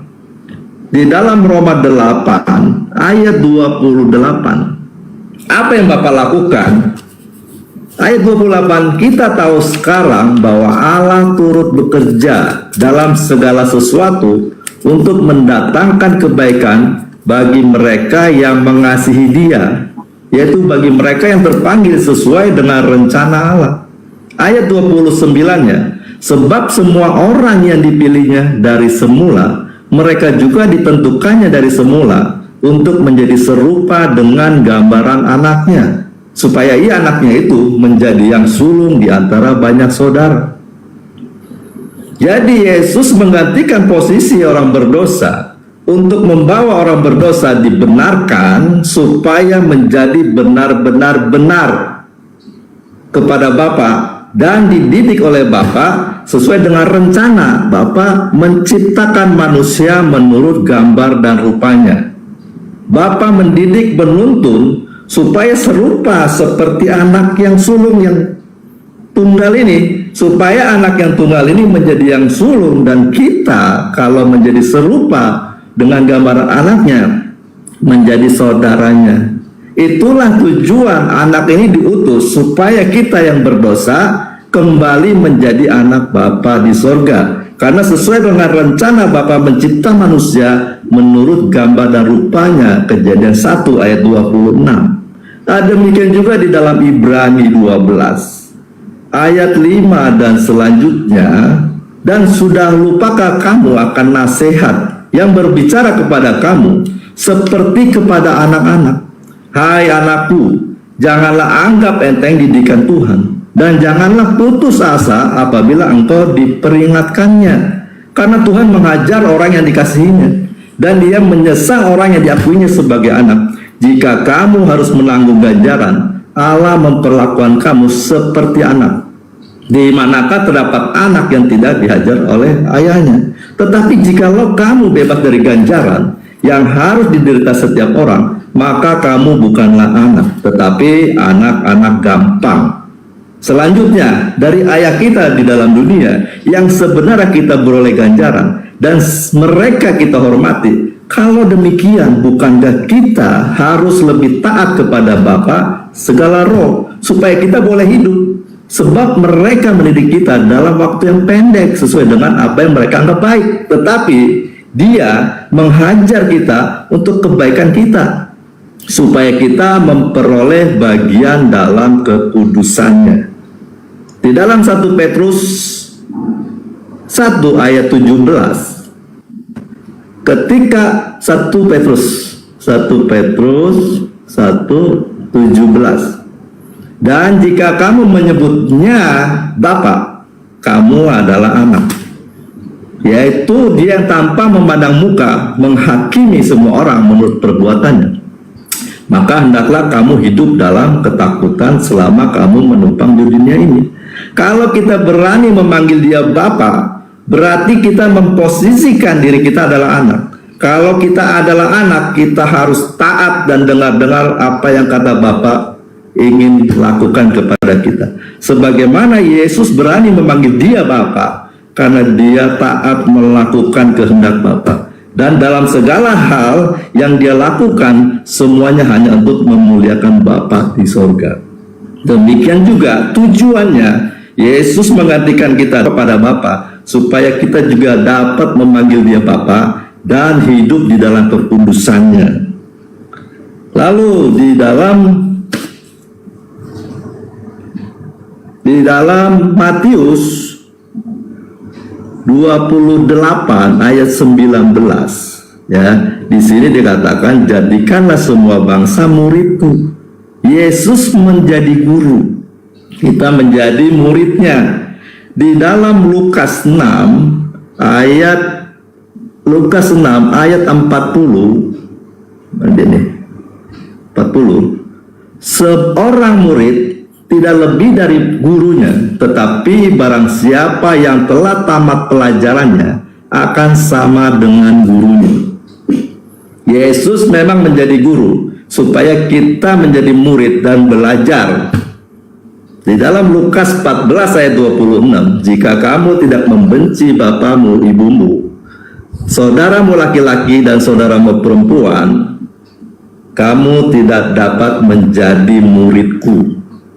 Sebab menjadi guru, dia akan mengajar, dia akan bernasehat. Di dalam rumah orang tua, juga saudara laki perempuan juga punya nasihat, punya ajaran. Kalau di rumah bapak bilang sama saya, kakak saya bilang, Suki, kamu laki-laki, kamu jangan takut ya. Kalau di luar ada yang jahat sama kamu, kamu harus lawan, balas dia. Kalau kamu takut, lapor papa atau lapor abang.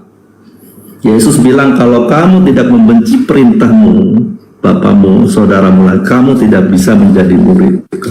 Sebab aku berkata, kalau kamu ada yang berbuat jahat terhadap kamu, kamu jangan membalasnya. Itulah tujuan Yesus menjadi guru. Tujuan kita menjadi muridnya, supaya kita menjadi sama seperti Dia. Apa yang Yesus katakan di dalam Matius 7, sekalipun orang dikarunia ini bisa mengusir setan, bisa menyembuhkan penyakit, bisa bernubuat, tetapi kalau dia berbuat jahat, dikatakan, aku tidak kenal kamu.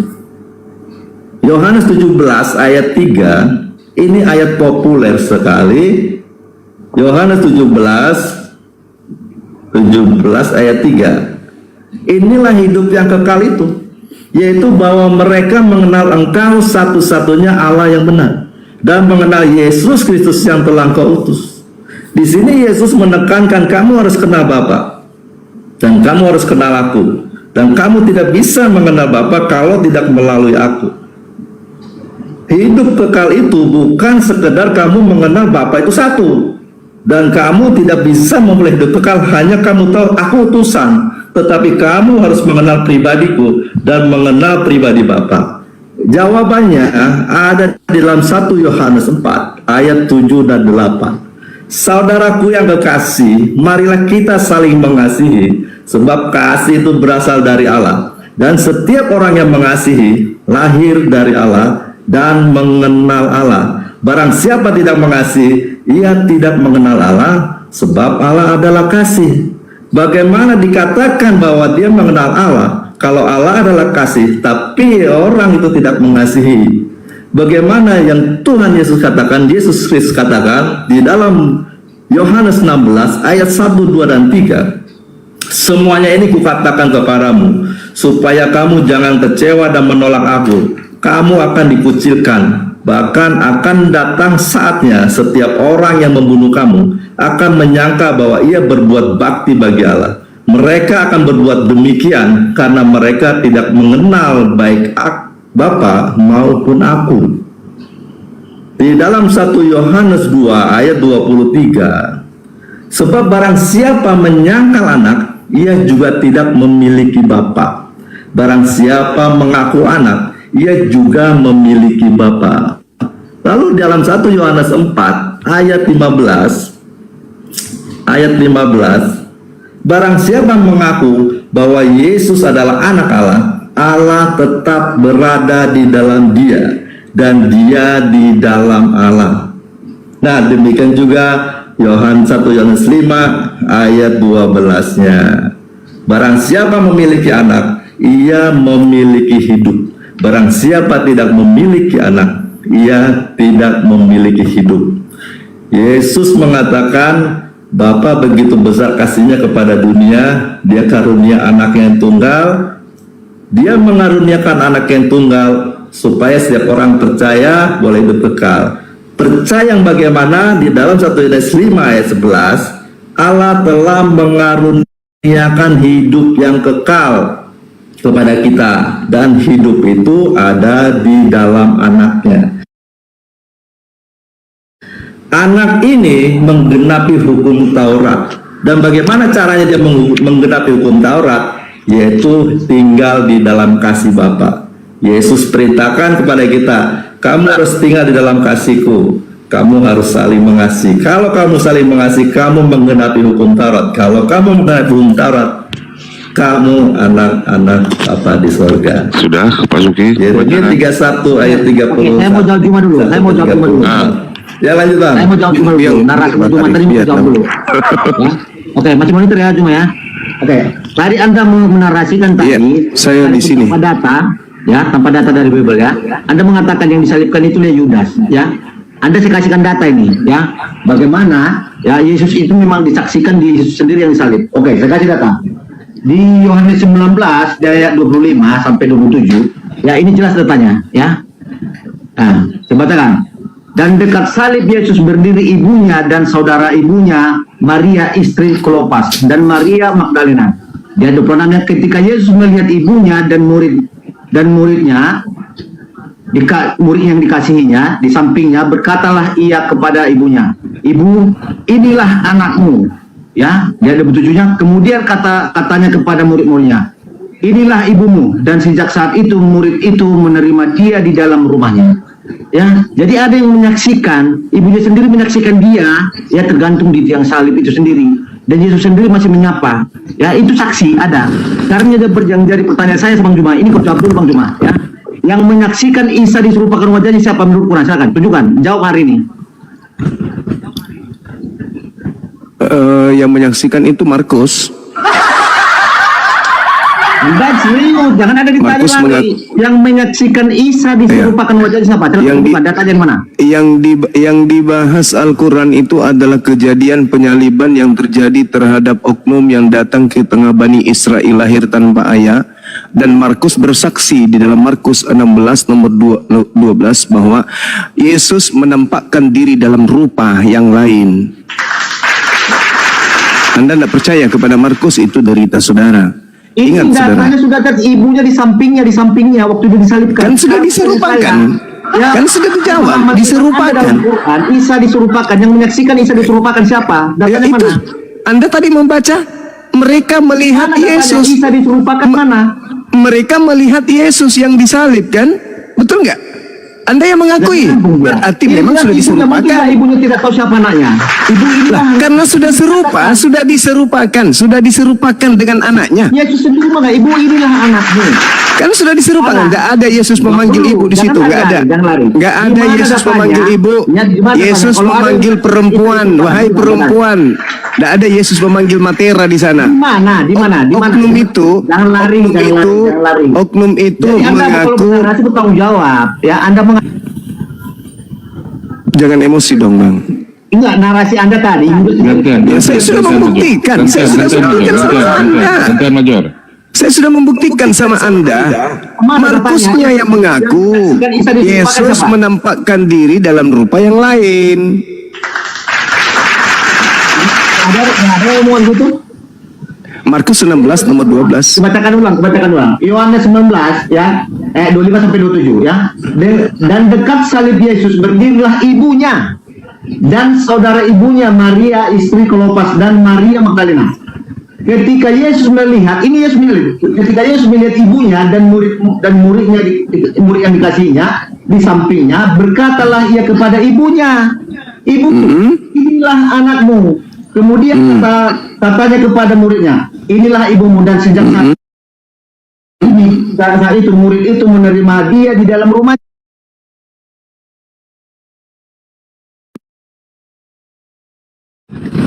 Orang-orang yang ada di situlah Siapa diserupakan bagi mereka. Mereka siapa? Mereka yang menyalib. Mereka yang menyalib itu. Ingat saudara, yang tidak bisa membuktikan. Tidak ada. Al-Quran sudah betul dan dibenarkan oleh Makanya kitabmu. betul, dan- Sekarang sementara penyaliban tersebut terjadi, Yohanes tak ada. Kan lucu ente ini.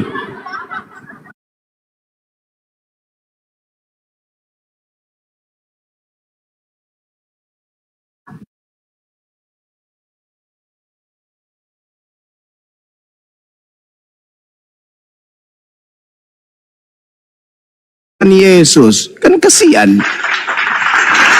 Berarti yang menulis Yohanes narasinya, lalu kemudian Yesus memanggil ibunya, itu narasi dari mana itu yang didapatkan oleh pengarang Yohanes itu, Bung? Kok ketakutan dia? Itu loh. Nah, sekarang Allah waktu berfirman, sekarang Anda harus mengakui Yesus berpesan. Sabar dulu, Bang. Yesus Anda harus akui ajarannya. Yesus mengatakan, waspadalah kepada nabi palsu yang datang kepada kamu, yang datang kepada murid Yesus. Kan begitu. Pengarang Yohanes ini bukan murid Yesus. Sedangkan di dalam 1 Korintus 12 nomor 28, Paulus mengaku bahwa di tengah-tengah murid Paulus itu ada nabi. Dan Tuhan telah menetapkan beberapa orang dalam jemaat. Pertama sebagai rasul, kedua sebagai nabi, ketiga sebagai pengajar. Berarti di antara orang-orang Kristen ini ada nabi-nabi. Yesus mengatakan waspadalah kepada nabi-nabi. Kepada siapa? Ya kepada Kristen harus waspada. Jangan Kata lari-lari, kita Yesus. narasimu ini yang kutanggapi. Ini kita sudah fokus. Ini sudah fokus ini. Anda ngerti nggak Al-Quran? Menceritakan sesuatu itu terjadi nggak? Iya, yang sudah terjadi. Gimana ya diskusi? Kok ketakutan sih cuma lo saya hadapi lo? Nggak malu kalian? Sudah terjadi. Justru Al-Quran datang meluruskan kembali. Di dalam Al-Quran jelas diterangkan bahwasanya mereka berselisih paham tentang orang yang disalibkan. Anda baca Kisah Para Rasul 25 nomor 19, mereka berselisih paham tentang seseorang bernama Yesus. Sebagian dari mereka mengatakan Yesus mati, sebagian lagi mengatakan Yesus masih hidup. Berselisih paham. Oke. Coba kau tulis, coba. Saudara siapa namanya ini? Saudara Gordon, saudara Gordon. Coba saudara Major, coba kamu tunjukkan di mana dalilnya Yohanes menyaksikan penyaliban. Silakan. Bukan, jangan lari. Pertanyaan itu jawab dari tadi kan kami mendengarkan. Ya, jangan mendongeng lu cuma. Enggak. Saya tanya di mana Yohanes? Palsu. Ya, kau sudah janganlah, kan banyak guru-guru palsu. Di mana di dalam kitabmu tertulis Yohanes menyaksikan penyaliban? Silakan. Ini murid-muridnya. Di mana? Oke, bacakan ulang ya. Di mana Yohanes murid-muridnya lari meninggalkan Yesus. Murid-muridnya lari meninggalkan Yesus. Dan dekat salib Yesus berdirilah ibunya. Murid-muridnya lari meninggalkan Yesus. Dan Maria Magdalena. Itu pengarang yang menulis. Itu pengarang yang menulis. Sampingnya berkatalah ia Itu kepada ibunya, pengarang yang menulis. inilah anakmu. Ya, kemudian katanya kepada muridnya cuma muridnya, inilah ibumu, dan sejak itulah muridnya. Itu pengakuan siapa? Itu pengakuan siapa? Itu pengakuan siapa? Itu pengakuan siapa? Pengakuan Tuhan atau pengarang Bible? Sekarang jawab dulu pertanyaanku. Yang menyaksikan. Jangan sakit hati. Pertanyaan saya. Jangan sakit hati. Saya tanya samamu. Itu yang kau bacakan tadi. Itu yang kau bacakan tadi. Itu karangan penulis. Itu yang kau bacakan tadi. Itu karangan penulis atau firman Tuhan? Jawab dulu. Kalau firman Tuhan baru saya percaya. Silakan. Ya, akan dijawab. Tapi jawab dulu. Kalau memang ya Allah mau menceritakan sesuatu yang sudah terjadi, ya Isa itu ada hidup di zaman pemerintahan siapa? Itu Allah mau menceritakan sesuatu. Al-Quran tidak menjelaskan itu. Al-Quran tidak menjelaskan itu. Al-Quran tidak menjelaskan itu. Al-Quran tidak menjelaskan karena Al-Quran bukan buku penyelidikan. Nah, ini tentang penyaliban yang dibahas. Penyaliban Al-Quran cuman menepis tuduhan. Al-Quran cuma menepis tuduhan agama pagan Kristen bahwa Isa alaihissalam disalib. Dah selesai. Dengarkan Jumat, jangan kau sangkal Quranmu. Anak Allah ke-9, Quranmu dikatakan menjelaskan segala Pertanyaan sesuatu. saya kepada Kita saudara tidak dengarkan. menjawab. Kenapa? Pertanyaan saya dengarkan. Pertanyaan saya dengarkan. Yang kamu bacakan tadi, Yesus memanggil ibunya, murid-muridnya, bla bla, itu firman Tuhan atau karangan pengarang buku yang tidak jelas itu? Jawab. Sekarang datanya mana Isa itu, siapa yang menyaksikan? Iya, itu firman Tuhan. Itu firman Tuhan, Ini itu mana sabda itu? Yesus atau karangan orang yang Banyak tidak narasi, dijelas. ya. Itu firman Tuhan, sabda Yesus atau karangan orang yang tidak jelas.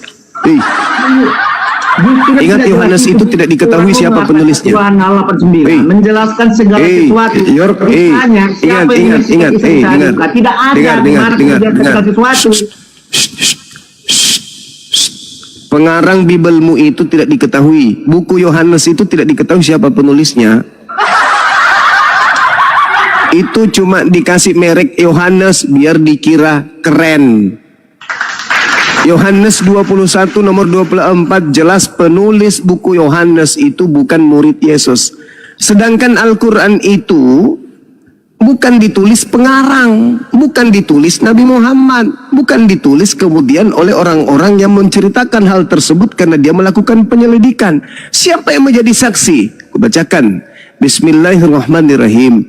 Wa iz qala Allahu ya Isa bin Maryam wa anta qulta lin-nasi ittakhizuni wa ummi ilahaini min dunillah. Qala subhanaka ma yakunu li an aqula ma laysa li bihaqqa in kuntu qultu faqad alimta ta'lamu ma fi nafsi wa la a'lamu ma fi nafsi innaka anta 'allamul ghuyub. Engkau menyaksikan ya Allah, Engkau maha suci ya Allah. Jika aku pernah mengatakan, tentulah Engkau mengetahui apa yang aku katakan. Engkau mengetahui apa yang ada pada diriku, dan aku tidak mengetahui apa yang ada padamu. Sungguh Engkaulah yang maha mengetahui segala yang gaib. Ma qultu lahum illa ma amartani bi ani abudullah rabbi wa rabbakum wa kuntum alaihim syahida ma dumtu fihim falamma tawaffaitani kuntu anta raqiba alaihim wa anta ala kulli syai'in syahida.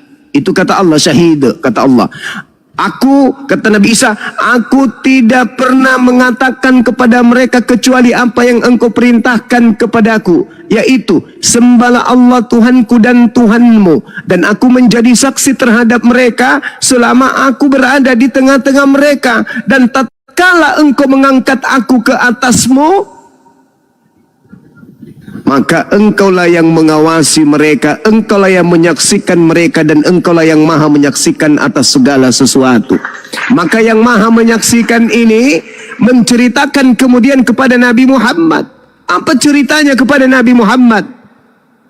Wa ma qatalu wa ma salabu. Wahai Nabiku Muhammad, aku yang maha melihat, aku yang maha menyaksikan, bukan Isa yang mereka bunuh, bukan Isa yang mereka salibkan. Tuhanku maha menyaksikan. Kata Nabi Isa, wa anta ala kulli syai'in syahid. Dan engkaulah yang menyaksikan atas segala sesuatu. Ketika engkau mewafatkan aku, mengangkat aku naik ke atas, engkaulah yang menyaksikan apa yang terjadi setelahnya. Aku tidak menyaksikan. Nah, pengarang buku Yohanes ini bukan saksi pada saat kejadian. Anda mengatakan itu adalah Yohanes. Kalaupun pengarang buku Yohanes itu adalah Yohanes anak Zebedeus,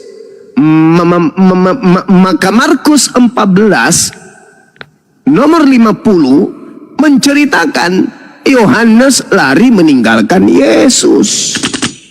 Bagaimana mungkin dia mau menjadi saksi penyaliban sementara dia lari meninggalkan Yesus?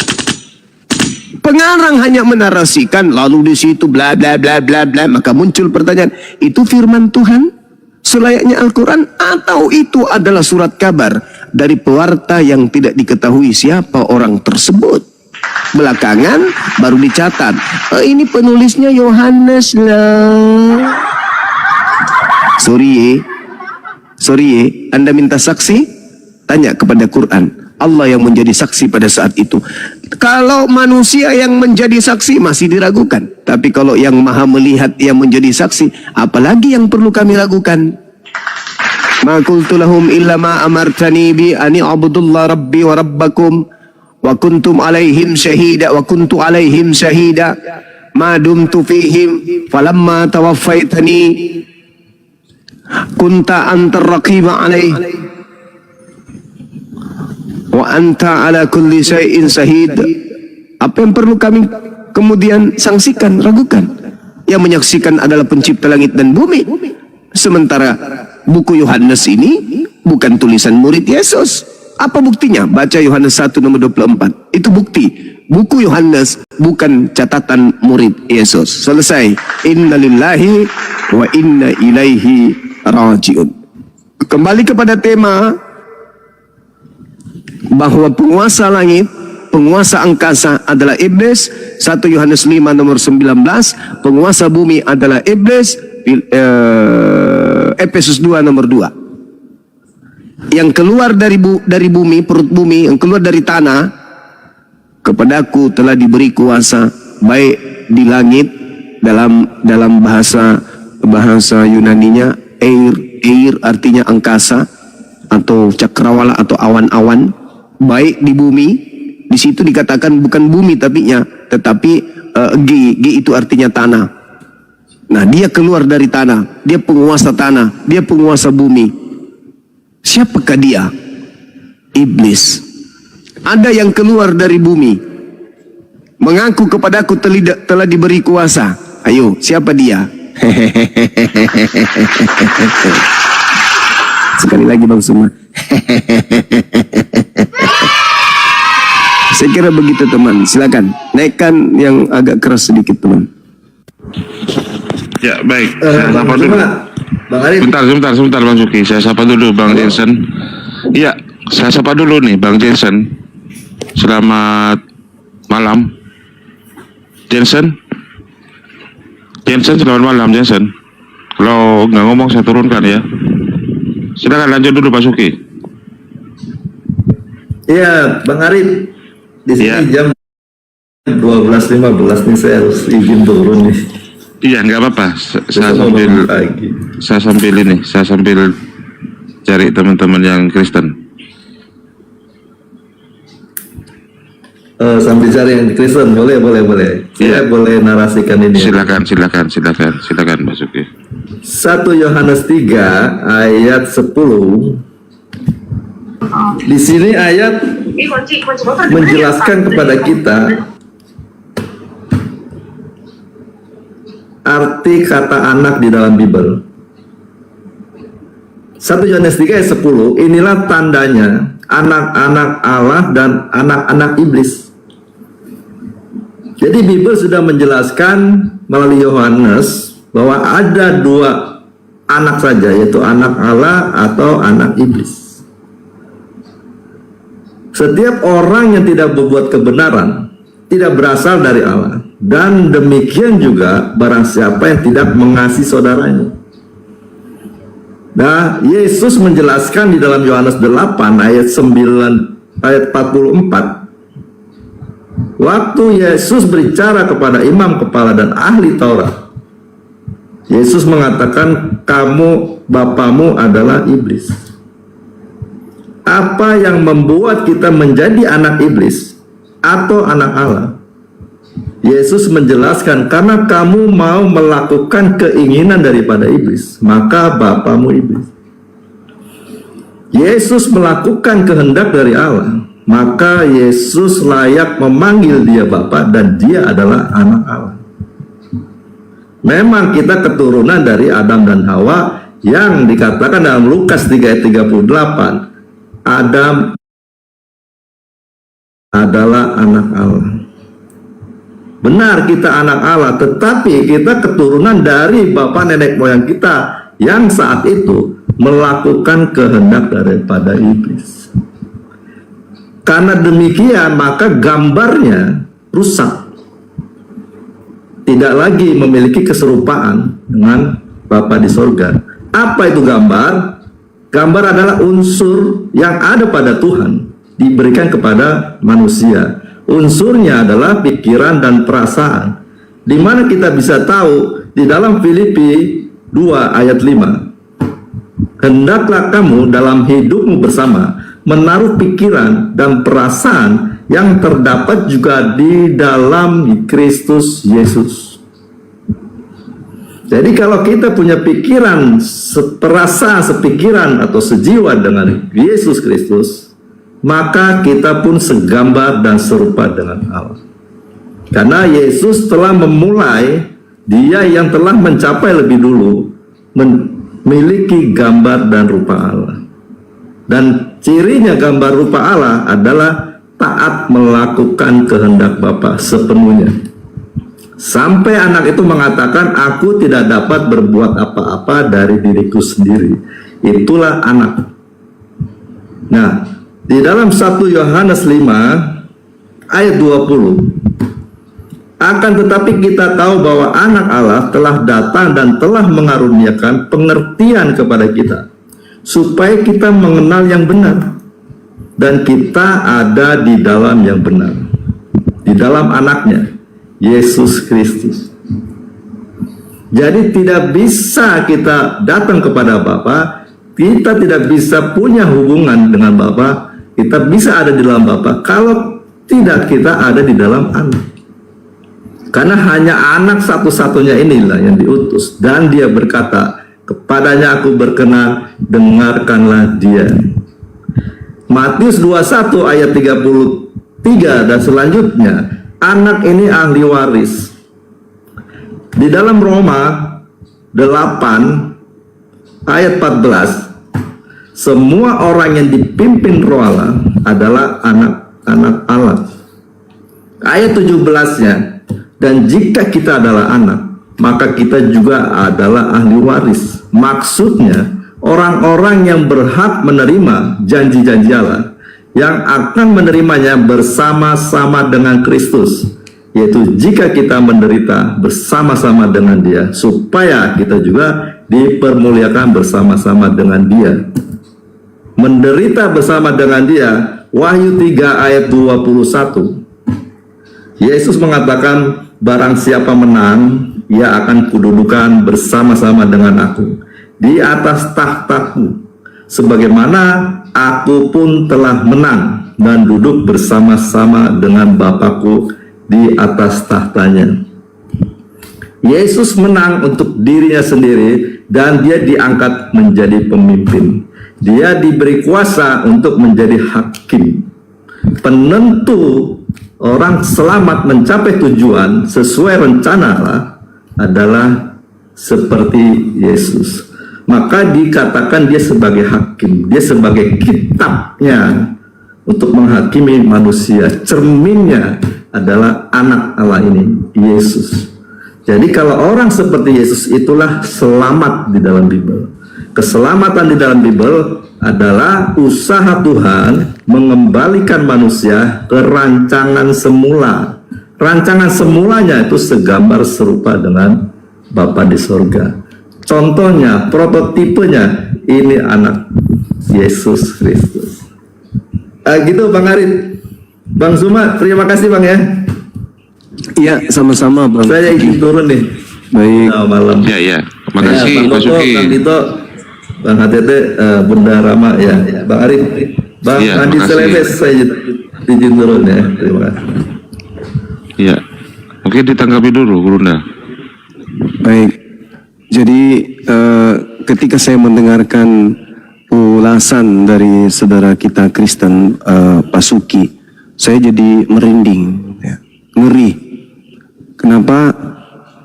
Karena di Kristen ternyata mereka ingin serupa dan segambar dengan Tuhan. Ini mengerikan ini. Sama seperti yang tertulis di dalam Yesaya 14, bagaimana iblis ingin menyamai Tuhan.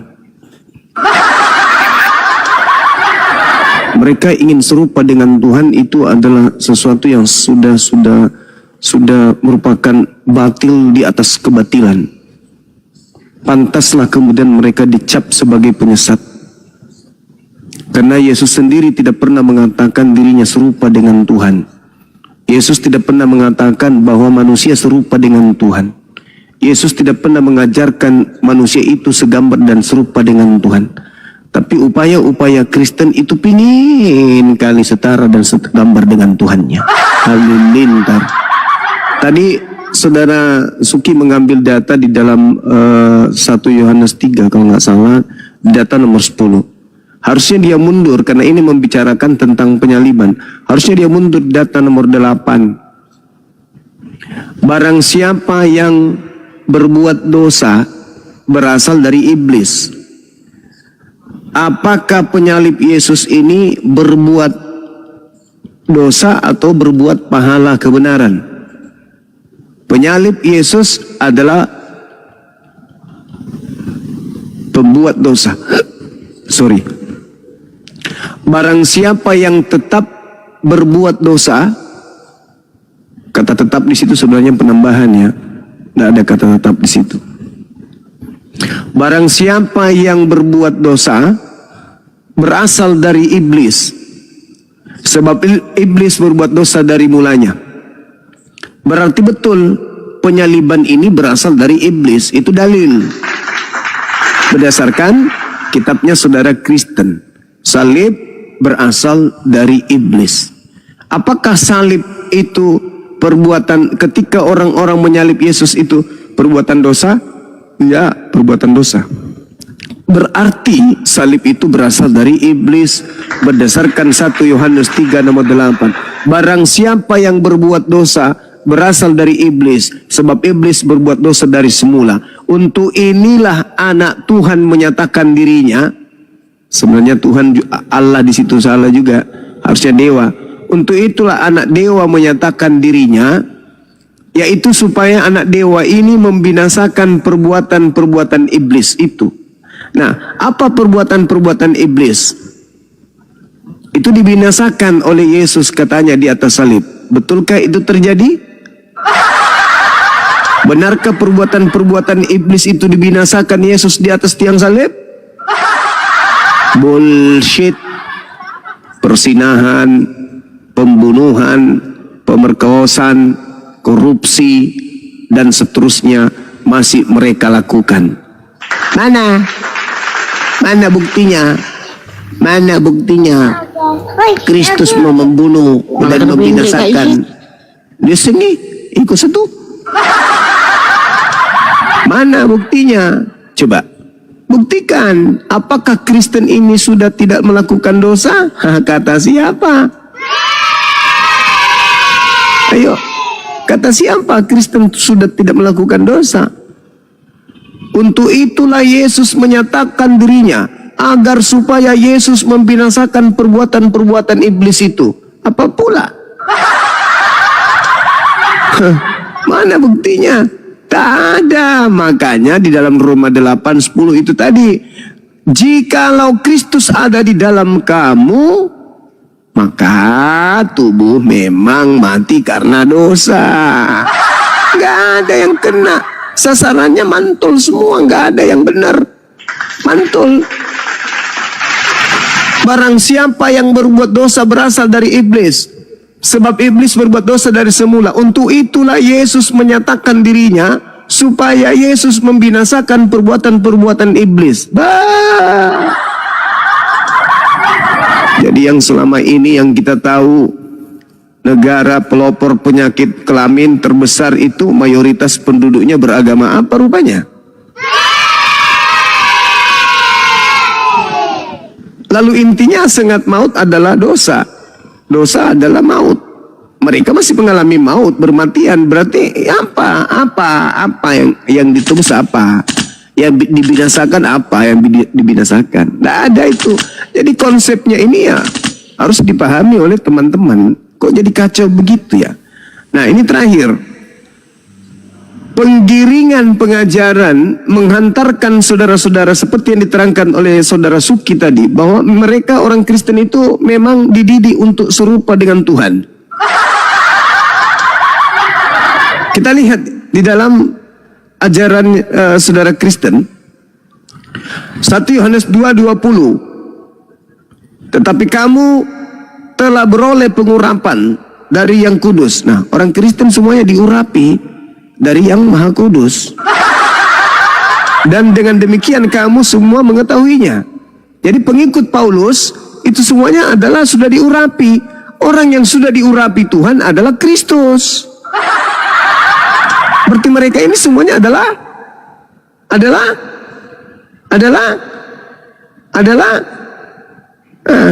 itu 1 Yohanes 2 nomor 20. 1 Yohanes 2:27. Sebab di dalam diri kamu tetap ada pengurapan yang telah kamu terima daripadanya. Karena itu tidak perlu kamu diajar oleh orang lain. Tetapi sebagaimana pengurapannya mengajar kamu tentang segala sesuatu dan pengajarannya itu benar, tidak dusta. Dan sebagaimana ia dahulu telah mengajar kamu, demikian hendaklah kamu tetap tinggal di dalam dia. Jelaskan ya, jelas bagi kita. Mereka ini adalah anak-anak Tuhan. 1 Yohanes 2 nomor 29, Kristen itu adalah anak Yesus. Galatia 3 nomor 26, Kristen adalah anak-anak Tuhan. Galatia 3 nomor 27, karena kamu semua yang dibaptis dalam Kristus telah mengenakan, telah memakai Kristus. Jadi mereka ini semuanya adalah Kristus. Jadi di situ ada kata enduo. Enduo itu artinya memakai atau berpakaian Kristus. Jadi kalau ada polisi menggunakan pakaian polisi berarti dia polisi. Tapi kalau ternyata bukan polisi menggunakan pakaian polisi berarti dia polisi gadungan. Tidak boleh itu, dilarang. Jadi kalau bukan Kristus memakai pakaian Kristus berarti dia Kristus palsu. Kata Yesus, waspadalah kepada Kristus palsu. Lalu mereka ini juga mengaku keturunan Ishak. Di dalam kitabnya mereka di Galatia 4 nomor 31, di situ mereka dikatakan, karena itu saudara-saudara, kita bukanlah anak-anak hamba perempuan Sarah Hagar, melainkan anak-anak perempuan merdeka, yaitu Hagar. Bah, parah kali ya. Lalu mereka juga mengaku sebagai keturunan Mesias Kristus. Roma 9 nomor 5, mereka adalah keturunan bapak-bapak leluhur yang menurunkan Mesias dalam keadaannya sebagai manusia yang ada di atas segala sesuatu. Ia adalah Tuhan yang harus dipuji sampai selama-lamanya. Amin. Kemudian mereka juga sama seperti Ishak anaknya Abraham. Galatia 4 nomor 28. Dan kamu saudara-saudara, kamu sama seperti Ishak adalah anak-anak janji. Bahkan pendiri agama mereka yang mereka sebut dengan sebutan Paulus di dalam Galatia 4 nomor 14 disambut selayaknya seperti Kristus. Sesungguh pun demikian keadaan tubuhku itu yang merupakan pencobaan bagi kamu, namun kamu tidak menganggap sebagai sesuatu yang hina dan yang menjijikkan, tetapi kamu telah menyambut aku sama seperti kalian menyambut seorang malaikat Tuhan, malahan sama seperti menyambut Kristus Yesus itu sendiri. Alamak, Paulus ternyata disambut seperti menyambut malaikat, dan malahan kalian sama seperti menyambut Kristus Yesus. Menyambut Paulus sama dengan menyambut Kristus Yesus. Kristen itu juga diterangkan sama seperti Kristus. 1 Yohanes 3 nomor 2. Saudara-saudaraku yang kekasih, sekarang kita adalah anak-anak Theos, tetapi belum nyata apa keadaan kita kelak. Akan tetapi kita tahu bahwa apabila Kristus menyatakan dirinya, kita akan menjadi sama seperti Kristus, sebab kita akan melihat Kristus dalam keadaannya yang sebenar-benarnya.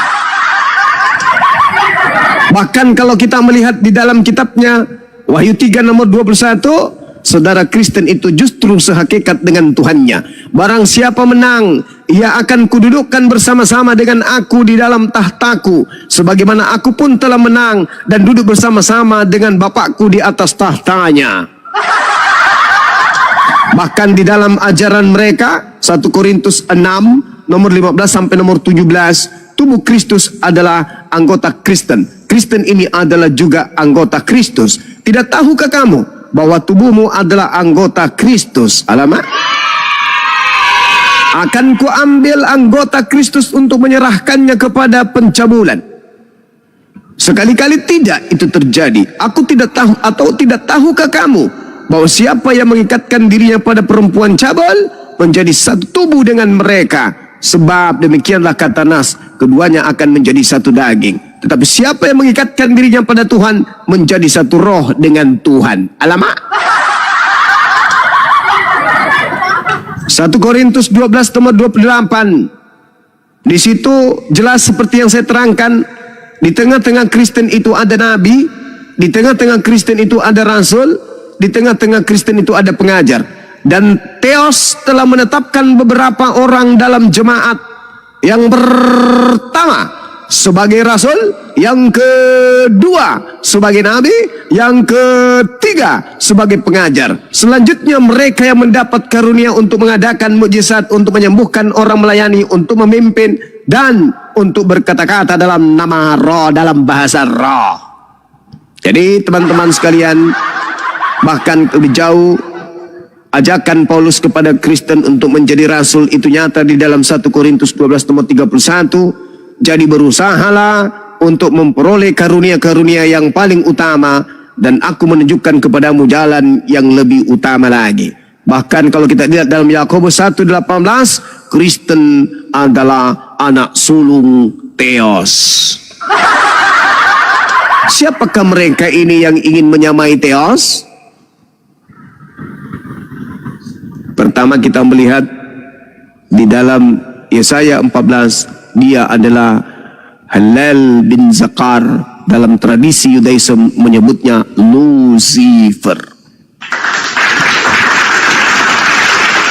Siapakah yang kemudian menggantikan kemuliaan pencipta langit dan bumi yang maha kudus dengan menyetarakan, menghakikatkan, mensejajarkan makhluk yang keluar dari kubur? Mereka adalah anggota-anggota Kristus. Apakah mereka ini Kristus palsu atau Kristus asli? Tanya, apakah mereka ini bersunat atau tidak? Apakah mereka berpuasa atau tidak? Apakah mereka makan babi atau tidak? Apakah mereka menjaga kekudusan Sabat atau Sabtu atau tidak? Tanyakan kepada mereka, kalian ini anak Tuhan atau anak sibilisisis? Saya kira demikian dari saya sebagai penutup teman-teman sekalian. Waktu dan tempat saya persilakan. Wabillahi taufiq wal hidayah. Assalamualaikum warahmatullahi wabarakatuh. Silakan. Tapi kalau masih ada Kristen, ya, saya belum tutup. Oh bang sudah laki ya. Ini mau caduk-caduk mi, siapa tahu dia gak tahu oteng. Tapi kok kamu pak, ya di mupa tuh pelik dilanjut cek. Tangga sebulan kalinya, abisaran ya. Ya, kita tunggu teman-teman kita dari sebelah. Ya, saya sapa HTT, selamat pagi ya sekarang ya, sudah jam 12:30. HTT, dibuka mute-nya HTT. Bang Darwis Islam ya, Bang Darwis?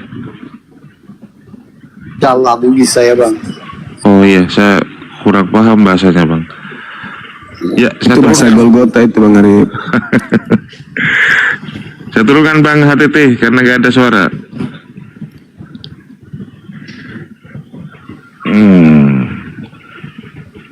Ya, saya isi masuk dulu sedikit. Sebentar, saya sapa dulu. Silakan. Bang Lobang, selamat pagi Bang Lobang. Lobang pintu. Nama akunnya deh. Assalamualaikum warahmatullahi wabarakatuh bang. Salah pencet bang. Ini Piki bang, Piki. Oh iya, saya turunkan Bang ya. Mohon maaf. Ya bang, ya bang. Saya cari Oten dulu ya. Halo. Ya, Elon Marta. Elon, selamat pagi Elon. Elon. Ini minta naik tapi nggak ngomong. Dan selamat pagi Dan. Ya pagi bang.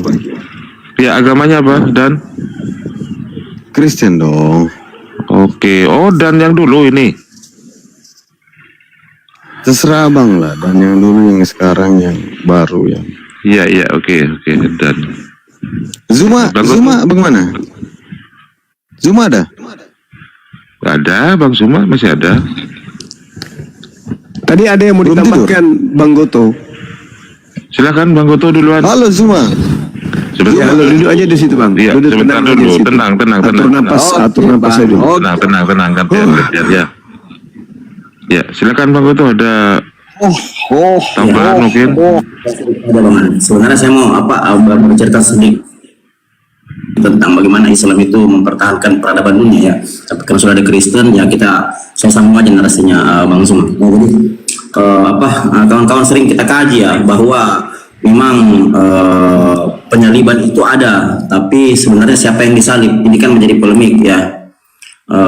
Ini agak sulit juga memang kita menyampaikan kepada mereka karena mereka mengimani kitab yang memang baru ditulis ulang di abad keempat.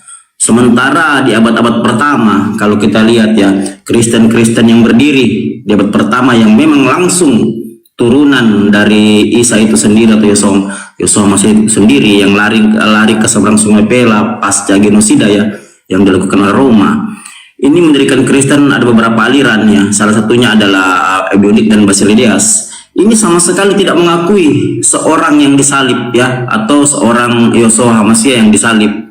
Bahkan Basilidias keras mengatakan bahwa kami percaya bahwa orang yang disalib itu bukanlah Yosua Hamasiah, tapi seorang yang bernama Simon orang Kirene yang telah menggantikan, kan begitu ya, memikul salib Yesus. Halo bang, Gitu.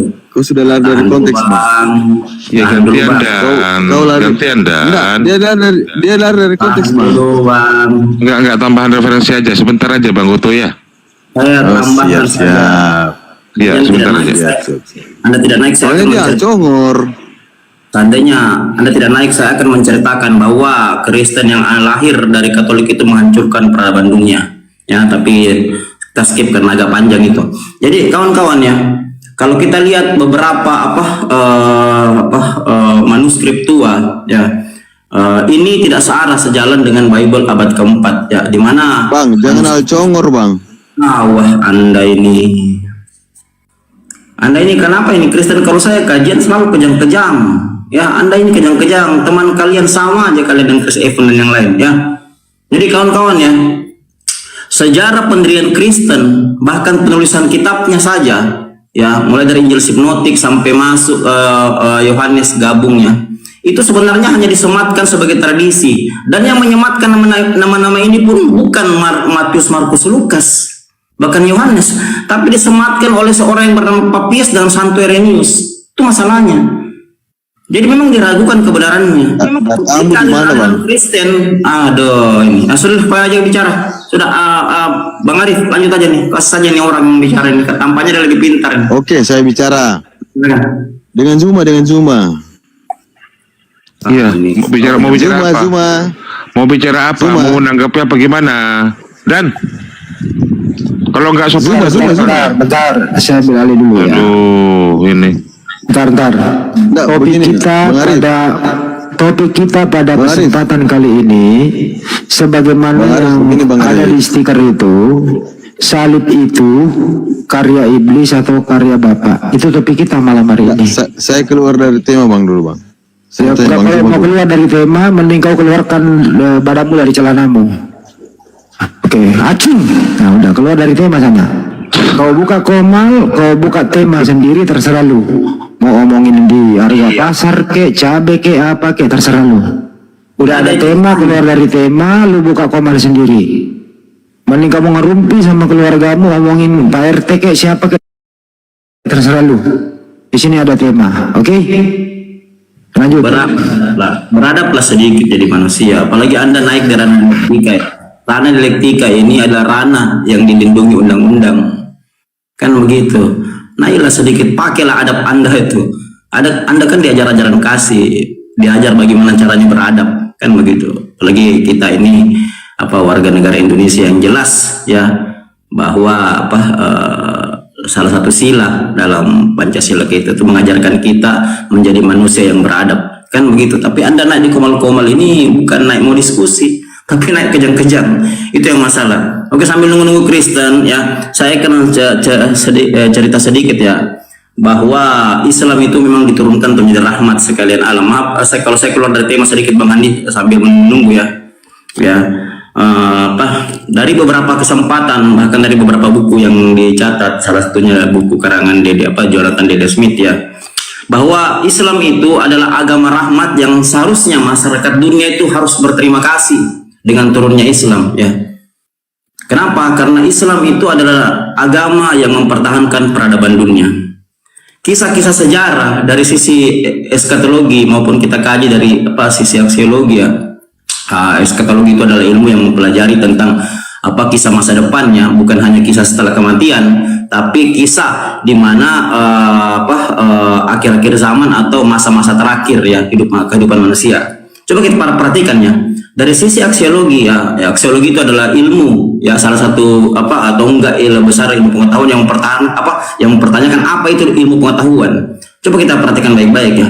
Kalau kita bertanya apa sih ilmu pengetahuan salib itu dan kisah-kisah sejarahnya, bagaimana efeknya ke masa depan, ke eskatologi, kan begitu? Bagaimana efeknya? Ternyata sejarah menjawab, ya, bahwa efek salib yang merupakan simbol kutukan, ya, hampir-hampir saja menghancurkan peradaban dunia. Coba pikir baik-baik. Seandainya di abad ke-11 tidak ada Islam, siapa yang melawan pasukan salib? Salib ini simbol kutukan, ya, salib ini simbol kesengsaraan. Diulang di abad ke-11 ketika Paus Urbanus II mencetus perang salib. Itu sedikit bagian dari sisi aksiologi, ya, dari budaya salib ini. Tapi coba lihat budaya Islam. Kenapa saya katakan Islam mempertahankan peradaban dunia? Karena satu-satunya kepercayaan, ya, satu-satunya aliran agama yang memang melawan pasukan salib di masa itu. Coba lihat, ya, kalau kita baca runut itu kejadian mulai dari perjanjian Najran, perjanjian Madinah, ya. Saya pernah katakan bahwa Islam itu agama yang paling toleransi di dunia. Bahkan dalam perang pun Islam toleransi. Ini yang saya katakan bahwa Islam mempertahankan peradaban dunia. Dalam perang pun Islam masih toleransi. Ketika kita dilarang untuk membunuh orang musuh kita yang sudah tidak berdaya, tapi apa jadinya dengan simbol salib ini? Coba lihat kisah-kisah perang salib, ya, panjang sampai 1648 itu. Apa yang terjadi? Seandainya saja tidak ada pasukan yang teriak Allahu Akbar, maka yang terjadi peradaban dunia akan hancur seperti zaman Nuh. Makanya ketika nabi-nabi lain itu diutus hanya untuk kaumnya, maka Islam diutus menjadi rahmat sekalian alam. Kan jelas yang sering kita baca, ya, dalam surat Al-Anbiya 106-107 itu kita sering baca, ya, bahwa Al-Quran itu dan Rasulullah memang menjadi rahmat sekalian alam. Jadi dengan adanya Islam sebenarnya dunia harus berterima kasih. Kita semua harus berterima kasih. Kenapa? Karena kalau tidak ada Islam kita tidak ada sekarang ini. Dan banyak kisah-kisah yang menceritakan soal itu. Terlalu panjang kalau kita bahas, ya, kawan-kawannya. Jadi kalau abang tanyakan apakah ini salib karya Tuhan, salib ini jelas karya iblis. Seandainya saja tidak ada Islam, maka salib dengan simbolnya itu akan menghancurkan peradaban dunia. Tentu kita tahu apa itu peradaban dunia. Peradaban dunia itu adalah pola hidup, ya, pola hidup masyarakat yang berhubungan dengan lingkungan dan budayanya, kan begitu. Itu namanya peradaban, Bang. Kan begitu. Nah, kalau kita bicara tentang salib, ya, mulai dari kisah adanya dari Mesir kuno, ya, hingga masuknya ke Roma. Kan Mesir kuno itu dari Persia masuk ke Roma, masuk lagi ke bangsa Israel. Itu dari external Babel, ya. Kalau dari internal Babel itu dari Babilonia, Nebukadnezar. Nah, apakah Yahudi pernah mengakui itu? Bahwa itu karya Tuhan mereka? Tidak pernah. Karena Yahudi tahu bahwa ini simbol kutukan. Simbol-simbol ini justru akan menghancurkan peradaban mereka. Makanya ketika Anda bicara tentang salib depan Yahudi, mereka langsung katakan ini satu kabar yang membuat kami tidak enak tidur. Bahkan kami kalau mendengar simbol ini, ya, kalau mendengar perkataan salib, kami sangat menurut kami sangat jijik, atau kami kalau perlu tidak usah mendengar. Kenapa? Karena simbol ini adalah simbol kesengsaraan menurut budaya Yahudi. Simbol ini adalah simbol-simbol kematian, kehancuran, kesedihan, kengerian. Itu sudah dibuktikan perang salib. Begitu banyak kengerian-kengerian kalau kita belajar itu sejarah perang salib. Itu adalah simbol yang saya katakan tadi dari sisi aksiologi. Untuk apa sih sebenarnya? Kata salib itu, simbol salib itu memang untuk menghancurkan peradaban dunia. Iblis mau dunia ini hancur. Tapi karena kasih sayang Allah, diturunkannya Rasulullah di abad ke-7. Pas waktu masa transisi ya antara otoritas kekuatan Roma, otoritas Roma masuk ke abad selanjutnya, abad ke-10, 11, di mana kekuatan Spanyol dan Roma itu bersatu. Kan begitu. Coba pernahkah kita berpikir seandainya tidak ada Islam, siapa yang mau counter perang salib? Siapa yang mau lawan mereka? Hancur dunia ini, Bang. Kita tentu belajar sejarah Nuh, ya, begitu banyak maksiat, ya, begitu banyak kejahatan yang terjadi sehingga Allah harus menghancurkan bumi ini dengan air bah.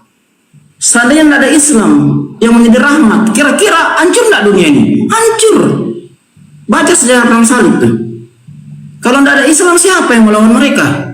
Apakah Hindu, Buddha? Tidak mungkin, Bang. Peradaban Hindu, peradaban Buddha tidak bisa melakukan ini. Yang bisa melakukan ini hanya Islam. Itu poinnya. Makanya kita harus berterima kasih sama Islam karena Islam mempertahankan peradaban dunia. Itu sedikit dari saya, Bang. Silakan dilanjut.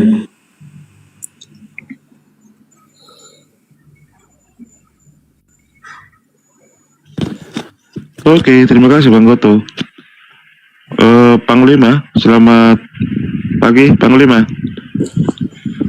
Panglima, dibuka mute-nya Panglima. Panglima, saya turunkan. Ambril Kampai, selamat pagi Ambril. Selamat pagi Bang, Assalamualaikum Bang. Kita Islam Bang. Oh iya Islam, ada yang mau disampaikan Bang? Saya cari yang uten Bang. Iya, cari konten aja Bang, kita turun aja Bang ya. Oh iya oke, makasih Bang ya. Mohon maaf saya turunkan. Ya Bang, Assalamualaikum Bang.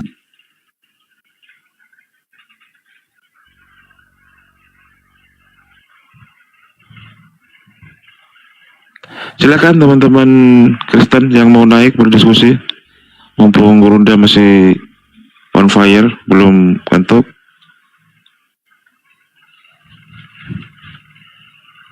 Silakan Multi.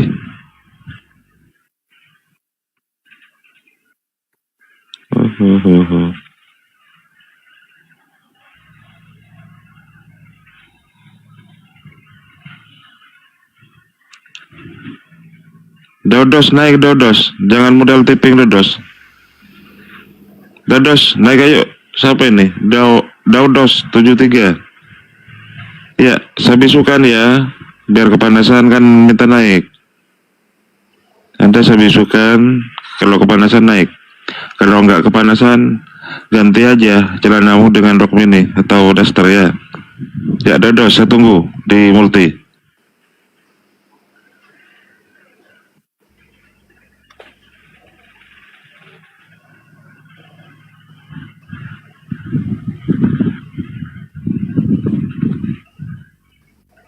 Gus, selamat pagi, Gus.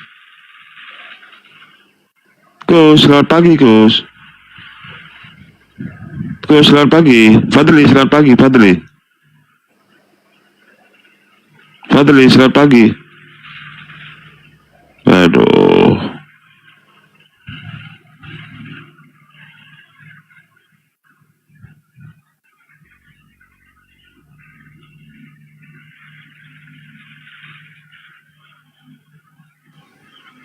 Neng Nong, selamat pagi Neng Nong.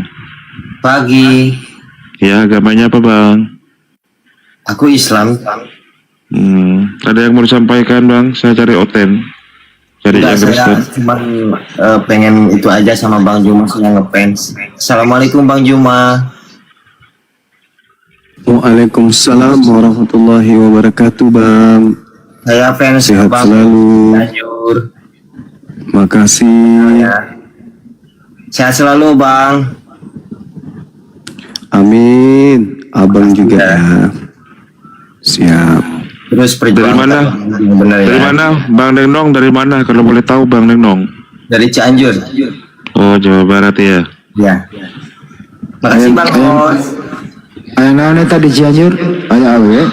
Awewe loba. Hujan. Ayah. Hujan teu kadinya. Abi itu selama di Cianjur atau Akang? Ma. Di mana Cianjur nak? Cuma Ciranjang. Ada. Bumi nate saha namina Pak RT, Pak Asep. Wah dekat atul kamari atul lamun tahu kitu maret ayang aprop jeung eta Bang Juma. Ya. Saha eta. Gurunda Juma, makasih. Ya, sama-sama. Aduh, ini si Dan mau naik lagi Bang Andi, gimana ini? Bang Juma harus kursus bahasa Sunda dulu mau ke Bandung. Itu silakan. Saya persilakan ke Bang Andi. Malam. Jangan diturunkan saya kan hanya bertanya. Ya tapi sesuai topik dong. Apa topiknya? Salib itu karya iblis atau karya Bapa di surga?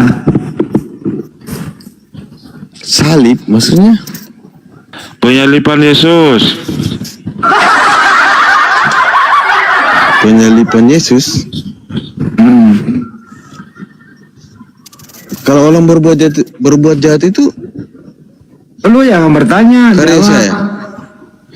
Penyaliban Kalau orang itu. berbuat jahat kepada manusia itu karya saya. Penyaliban itu karya iblis atau karya Tuhan?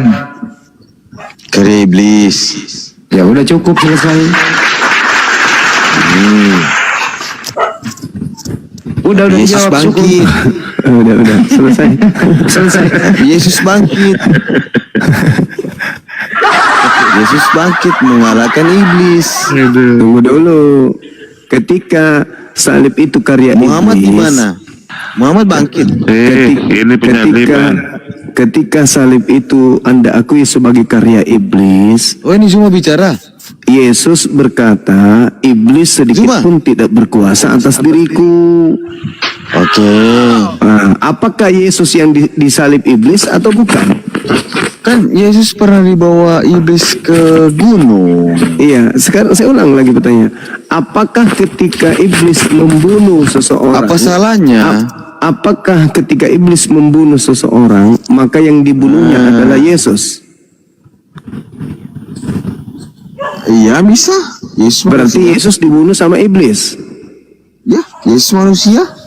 Dibunuh sama iblis. Iya betul. Nah, Yesus mengatakan dalam Yohanes 10, tidak ada seorang pun yang bisa membunuhku.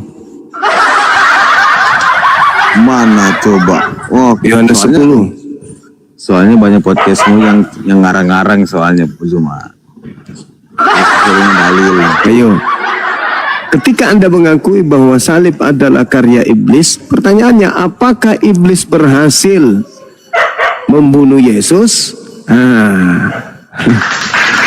Ayo. Apakah iblis berhasil membunuh Yesus? Ya berhasil. Nah, Yesus mengatakan iblis sedikit pun tidak berkuasa atas diriku. Ayo, mana yang betul? Ayo. Ayat berapa? Ayo. Zuma ayat berapa? Yohanes 14. Yesus sendiri yang mengatakan. Yohanes 12. Iblis sedikit pun tidak berkuasa atas diriku. Mana yang betul ini? Iblis tidak berkuasa atas diriku. Iya. Ketika iblis berusaha untuk membunuh Yesus, apakah iblis berkuasa menyalibkan? Soalnya saya cuma satu HP cuma jadi saya tidak bisa baca. Macet. Jadi gimana? Ya macet, oke macet, saya macet. Saya tidak bisa macet. buka. Ya, enggak masalah. Jadi Iya, jadi Anda sudah akui. apa? Yesus mengatakan iblis tidak berkuasa sedikit pun atas dirinya. Yesus Yohanes tidak 14. berkuasa sedikit pun atas dirinya. Atas dirinya. Oke, kalau memang itu sesuai dengan dalil, sesuai dengan ayat. Iya. Oke, Lalu yang dibunuh iblis di salib itu siapa? yang dibunuh iblis, Yang dibunuh iblis di atas salib itu siapa? Macet. yang dibunuh, Iya. ada dalilnya dibunuh. Lah, Yesus itu dibunuh. Markus 9. Ya, Markus bacakan 9 30 31. Bacakan saya. Jangan ngada-ngada. Dia Ada. diserahkan kepada manusia Tadi kau untuk bilang dibunuh. dibunuh. Itu Dia saya sudah diserahkan. bacakan. kepada manusia untuk dibunuh? Manusia, bukan Nah, iblis.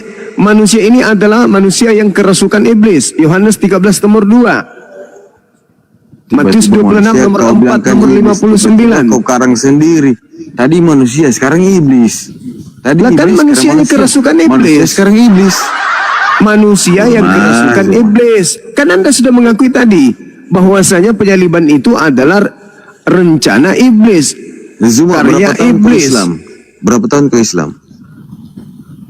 Berarti Anda sudah mengakui bahwasanya iblis yang berusaha membunuh Yesus melalui orang lain, melalui tentara Romawi, melalui orang Yahudi, imam kepala Berapa tahun mahkamah ke Islam, agama, dan Zuma? melalui Yudas. Nah sekarang Berapa tahun ke pertanyaannya adalah, berhasilkah iblis membunuh Yesus? Tadi manusia, sekarang iblis. Tadi iblis, sekarang manusia. Berhasilkah Yang iblis mana? membunuh Yesus? Tadi pertama kau bilang iblis, sekarang manusia. Berhasilkah iblis Zuma, membunuh Zuma. Yesus? Coba itu dalilnya itu baca baik-baik.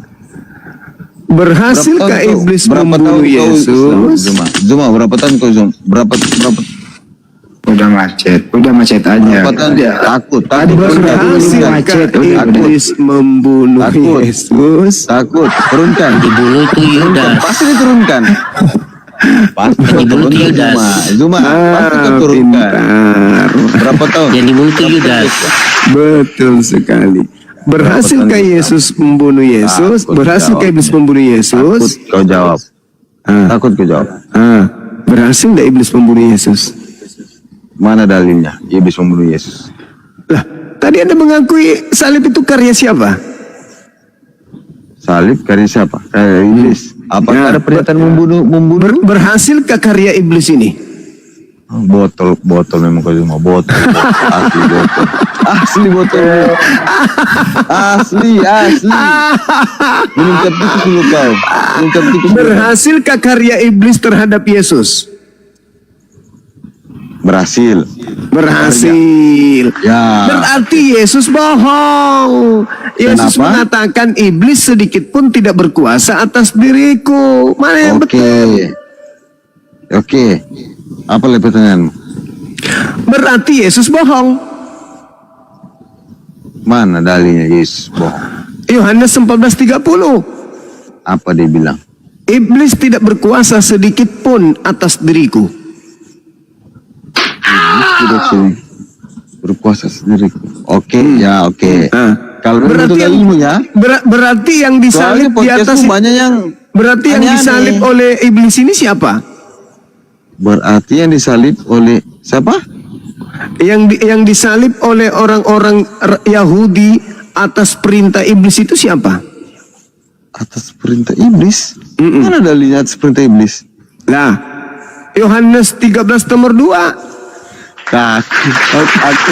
Apa Yohanes pasal 2? Apa? Iblis merasuki Yudas untuk menyusun rencana mengkhianati Yesus. Pertanyaanmu lain. Pertanyaanmu lain pertama Zuma. Iblislah yang menjadi bapakmu dan kau mau melakukan keinginan bapakmu, yaitu membunuh aku. Yohanes 8:44.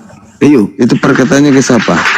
Yesus berkata kepada orang-orang Yahudi yang ingin menyalibkan dirinya. Ayo. Yesus mengatakan, nggak betul sudah kau Zuma. Itu dalilmu gimana? Lebih baik kau keluar jual seradu. Dalil ini acok-acok ini. Itu yang tertulis. Bilangnya 1 Yohanes 3 nomor 8 pun tertulis demikian. Barang siapa yang berbuat dosa berasal dari iblis. Berdosa enggak orang yang menyalib Oke lah, Yesus? saya ikuti kata-kata. Berdosa enggak orang yang menyalib Yesus? Berdosa oleh orang yang Itu menyalib berasal Yesus. dari iblis. Berdosa. Berdosa. Kok Iblis, berdoa? oke, ya, berdosa, iblis, ya. Berarti yang ingin membunuh Yesus itu adalah iblis. Ya, betul. Berhasil enggak iblis membunuh Yesus? Berhasil iblis. Dalilnya mana? Iblis berhasil membunuh Yesus. Masolang generasi. Tadi 1 Yohanes 3 nomor 8. barang siapa yang berbuat dosa berasal dari Katamu iblis. berhasil. Katamu berhasil. Barang siapa yang berbuat dosa berasal dari iblis.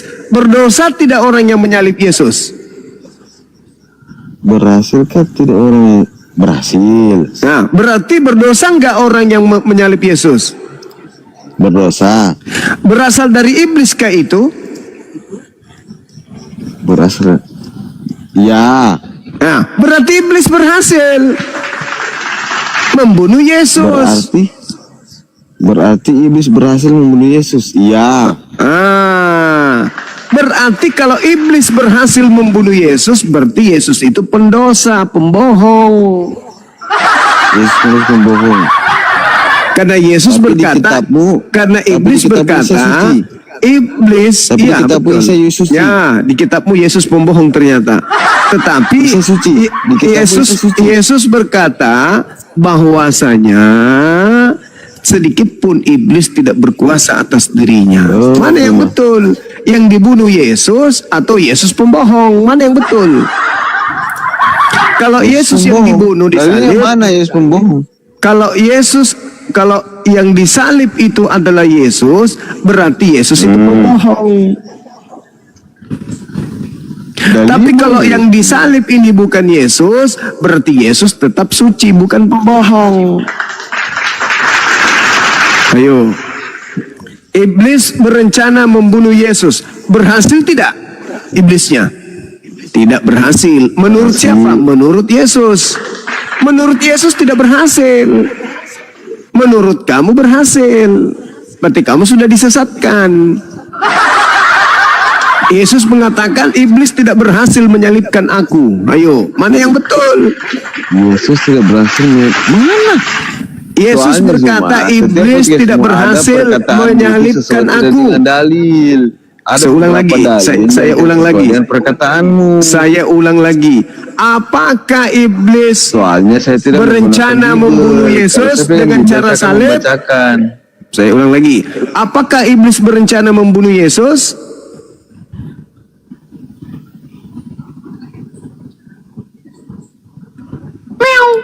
Itu malah saya.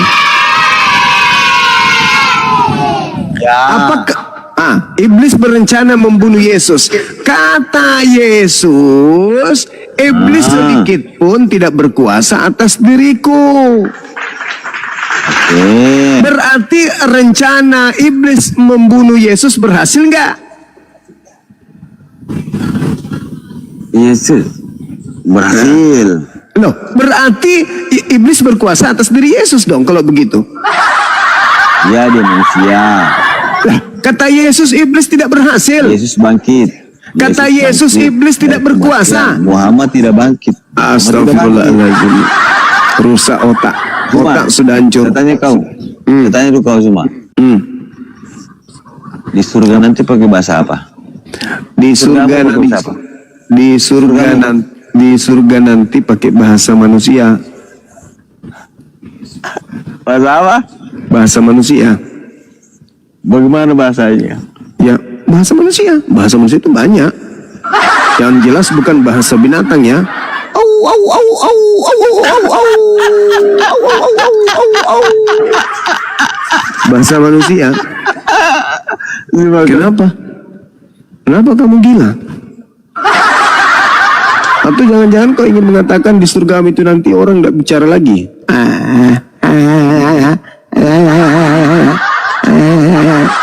Pertanyaanmu pertanyaan aneh. Jadi teman-teman, ya Kalau dia maunya bahasa Yunani. Oh, bahasa Yunani. Baguslah kalau gitu. Jadi teman-teman sekalian, dalil di dalam kitab mereka, iblis berencana membunuh Yesus. Yesus berkata, iblis sedikit pun tidak berkuasa atas diriku. Berhasil tidak rencana iblis terhadap Yesus, di mana iblis tidak berkuasa atas dirinya? Kesimpulannya gimana tuh? Yesus dalam Yohanes 14 nomor 30, iblis sedikit pun tidak berkuasa atas diriku.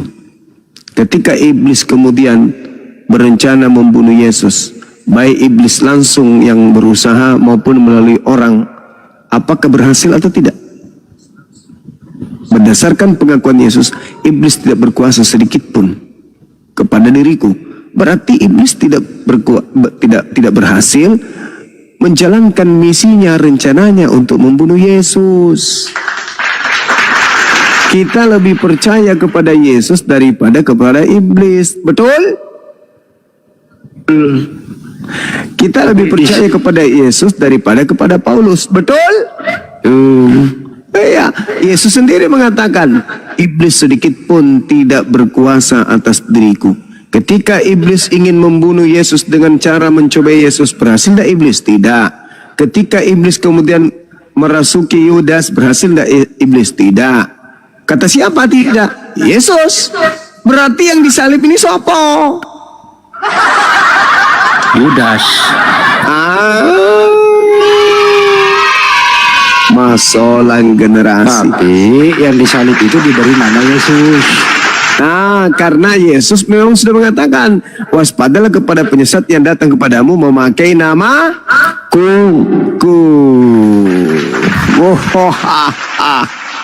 Al-Quran luar biasa. Wa ma katalu wa ma salabu walakin subbiha lahu. Allahu Akbar, takbir. Allahu Akbar. Subhanallah, subhanallah. Jadi yang disalib itu bukan Isa alaihissalam. Kata siapa? Kata Yesus. Kenapa? Yesusnya sendiri. Lanjut. Iya. Yesus juga berdoa, doanya diijabah. Iya. Sulit. Apalagi Esra Soru juga sudah mendukung pernyataan saya. Bahwa salib adalah rencana iblis. Sekarang kalau iblis berencana membunuh Yesus, iblis berencana menyalib Yesus, sekarang kita jagokan siapa? Iblis atau Yesus? Ayo, ada dua kubu berhadapan nih. Iblis berusaha membunuh Yesus. Yesus berkata, iblis sedikit pun tidak berkuasa atas diriku. Ayo, sekarang kita adu.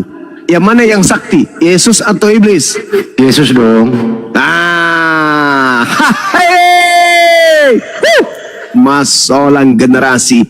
Yesus versus iblis. Siapa yang kalah? Iblis kalah, tapi masolang generasi. Iblis kalah, tapi iblis berhasil membunuh Yesus lain.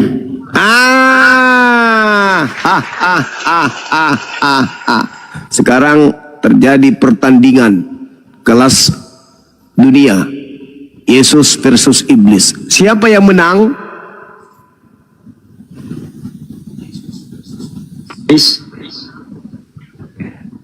Siapa yang menang di antara keduanya ketika mereka saling ingin melumpuhkan? Siapa yang menang? Yesus atau iblis yang menang? Yesus dong. Yesus. Kemenangan iblis apakah ada? Ada kemenangan iblis. Apa itu? Berhasil Menyesatkan banyak orang. Waspadalah kepada penyesat yang datang kepadamu memakai namaku, berkata akulah Mesias, mereka akan menyesatkan banyak orang. Kemenangan iblis menyesatkan banyak orang. Kemenangan Yesus, iblis tidak berhasil membunuhnya.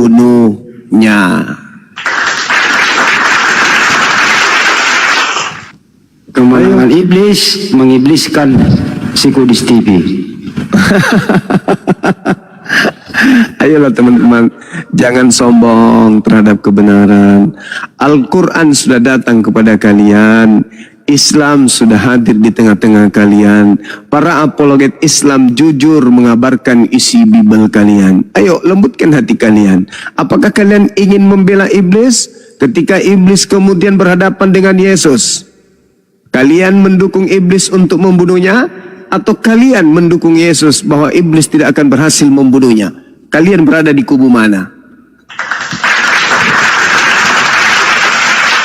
Ayo, sekarang Anda renungkan, kalian Kristen berada di kubu mana ketika Yesus berhadapan dengan iblis?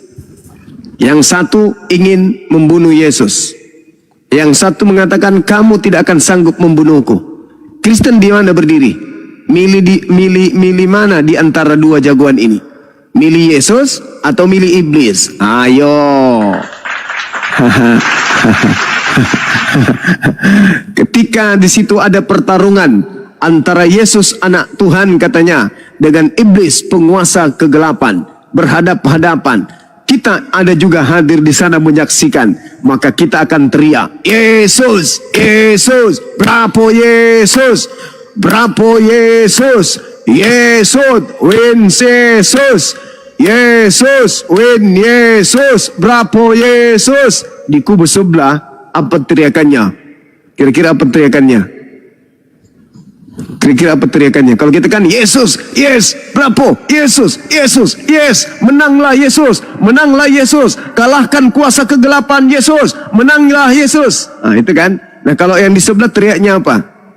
Tangkap, salib, salib iblis, tangkap iblis, tangkap dia iblis, salibkan dia iblis, demi dosa-dosa kami iblis, please, please iblis, please, iblis, bravo iblis, kamu bisa, iblis, kamu bisa, tangkap, tangkap, ketepak, tangkap iblis, tangkap, kamu bisa, bisa, bisa, bisa, mati, yes, yes, yes, yes, menang iblis, yes, dosa kita ditebus.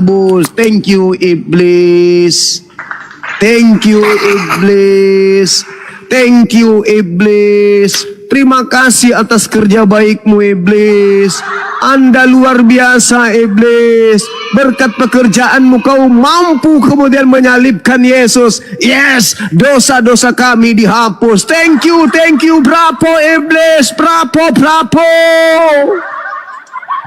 Kita umat Islam kecewa, ya Rabb, nabimu yang begitu mulia menjadi korban, disalibkan oleh orang-orang yang menginginkan kematian atasnya. Di mana kuasamu Tuhan?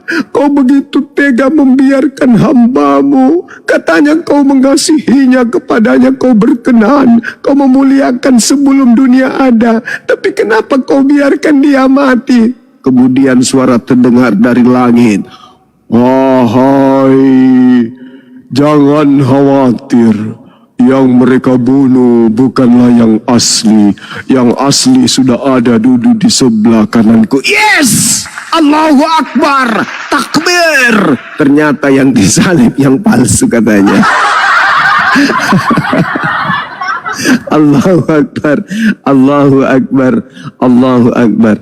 Itulah gambarannya teman-teman. Sekiranya ketika Kejadian 3 nomor 12 dikatakan, 15 dikatakan, keturunanmu akan menjadi musuh dengan keturunannya, keturunanmu akan meremukkan tumitnya, dan keturunannya akan menghancurkan kepalamu. Kita menjadi penonton di sana, Islam dan Kristen sebagai penyorak terjadinya pertandingan antara iblis dan Yesus. Umat Islam menyeru, bravo Yesus, bravo Yesus, bravo Yesus. Kenapa? Karena tak ada yang kita inginkan di sana. Apakah itu dosa kita ditebus atau apapun itu, kita ada tendensi apapun. Tapi di sebelah sana ada yang ingin dosanya dihapuskan, ada yang ingin dosanya ditebus. Maka teriakannya apa? Siapa yang didukungnya? Ayo, siapa yang didukungnya? Ada yang bilang kami mendukung Yesus. Iya betul, kau mendukung Yesus. Tapi apa teriakanmu? Yesus, ikhlaskan dirimu disalib dong. Yesus, jangan lari dong. Yesus, serahkan dirimu dong. Yesus, biarkan dirimu ditipu dong. Yesus, biarkan dirimu dong. Jangan kau lari. Masa kamu Tuhan lari? Biarkan dirimu di situ disalib. Nah, salib. Disalib dia, halilintar, dosa ditebus. Kalau mendukung Yesus, pasti teriakannya begitu. Berarti itu teriakan orang munafik. Siapa pahlawanmu? Yesus. Kenapa bisa? Ya, karena dia berhasil dibunuh. Siapa yang membunuhnya? Si Billy Sisis. Itulah pahlawan lo. Karena dia berhasil. Alamak. Lucu orang-orang ini. Saya kira begitu. teman saya Oten, mudah-mudahan Anda menyimak. Anda berada di kubu mana? Ini juga pertanyaan yang pernah membuat teman saya stres ketika saya tanya, apakah iblis ini pahlawan untukmu atau penjahat?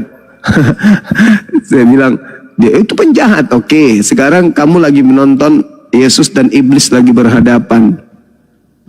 Yang satu berupaya membunuh, menyalib, yang satu berusaha menghindarkan diri dari salib sampai dia berdoa semalam-malaman kepada Tuhan untuk supaya dia diselamatkan dari kematian.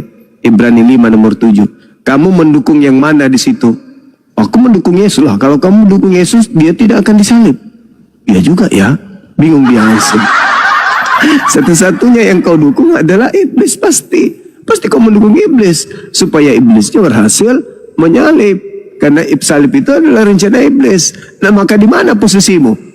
Mendoakan supaya rencana iblis berhasil atau mendoakan supaya rencana iblis itu gagal? Ayo, jangan munafik. Kalau gagal, dosamu tidak ditebus. Kalau berhasil, maka dosamu ditebus. Maka siapa yang kau doakan? Kau mendoakan si Isis supaya upayanya, rencananya berhasil. Iya kan? Iya kan? Iya kan? Maka muncul pertanyaan, lu ini keturunan setan atau apa?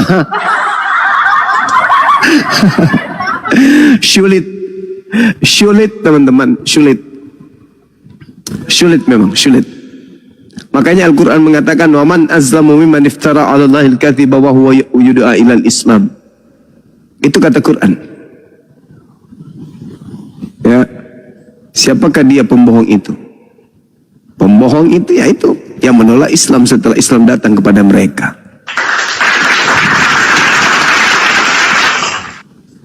Allahu Akbar, Masya Allah. Tepuk tangan untuk... Tepuk tangan untuk siapa?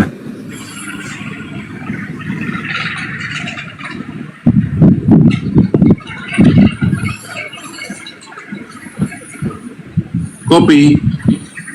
Ini kopi kok. Kopi putih. Selamat pagi, kopi putih. Pagi. Assalamualaikum. Oh, Islam ya Bang ya. Ya. Silakan apa yang bersampaikan. Cuma salam per Bang Handi aja. Bang Handi, salam per Bang Handi.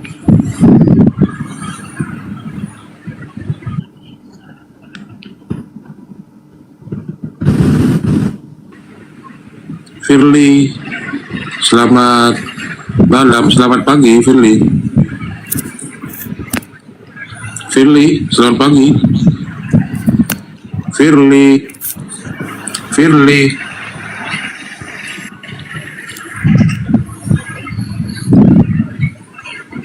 Tapi yang jelas, tetangga kita sedang lagi berbenah diri, saling sikut satu sama lain.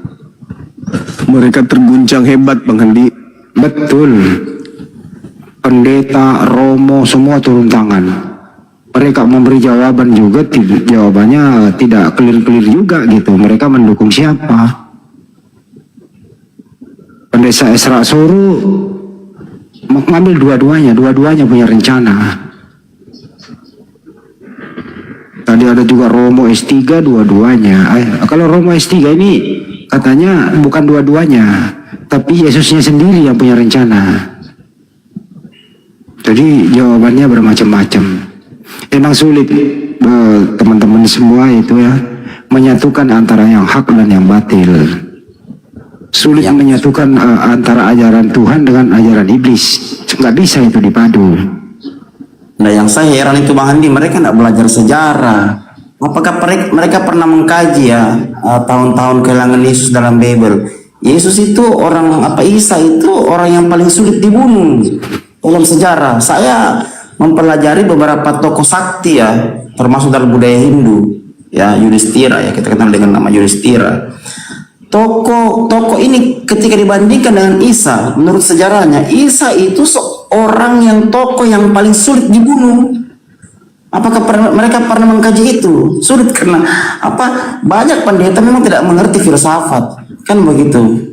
filsafat memang salah satu bidang ilmu yang dimana bisa membongkar metodologi atau persembunyian metodologi yang memang tidak sesuai dengan tidak sejalan atau tidak searah dan kebenaran, kan begitu. Pernah tidak mereka mengkaji itu? Kira-kira Yesus posisinya di mana ketika disandingkan dengan tokoh-tokoh sakti di zaman dulu? Kan begitu. Yesus itu susah dibunuh, Bang. Bahkan cerita tentang susahnya Yesus dibunuh, sulitnya Yesus dibunuh itu bukan hanya dalam Bible, tapi tahun-tahun kehilangan Yesus itu di beberapa kesempatan diceritakan bahwa Isa itu sulit dibunuh, Bang. Bahkan ada salah satu kisah ketika Yesus berada di luar negeri ya, di salah satu kota ya, di Nepal. Itu beliau itu dikelilingi oleh pasukan dari kasta kasta Brahmana ya, kasta kesatria ya, mau dibunuh, tapi beliau menghilang di tengah-tengah mereka. Kisah menghilangnya Yesus itu bukan tercatat dalam Bible pertama kali, tapi tercatat dalam tahun-tahun kehilangan Yesus. Apakah mereka belajar ini? Tidak, karena mereka melupakan beberapa bidang ilmu. Itu yang masalah. Bahkan sekelas S3 bicara begitu, saya sanksi dengan S3-nya. Mungkin S3-nya dibeli. Makanya Rocky Gerung pernah berkata begini, ijazah itu hanya tanda orang pernah sekolah, tapi bukan tanda orang pernah berpikir. Tuh kalau kita belajar ke dalam tentang filsafat atau melakukan learning, tentu menggunakan Gu Tersening ya. Apa yang dikatakan Rocky itu betul, karena banyak orang yang memperoleh ijazah hasil dibeli, bukan hasil berpikir. Itu poinnya. Contoh kecil yang saya katakan tadi, pernahkah mereka berpikir mengkaji bahwa Isa salah satu tokoh yang paling sulit dibunuh? Tidak pernah. Berarti ijazah mereka ijazah dibeli. Gelar dan titel mereka bukan karena mereka pernah berpikir, tapi karena mereka punya duit. Itu aja poinnya.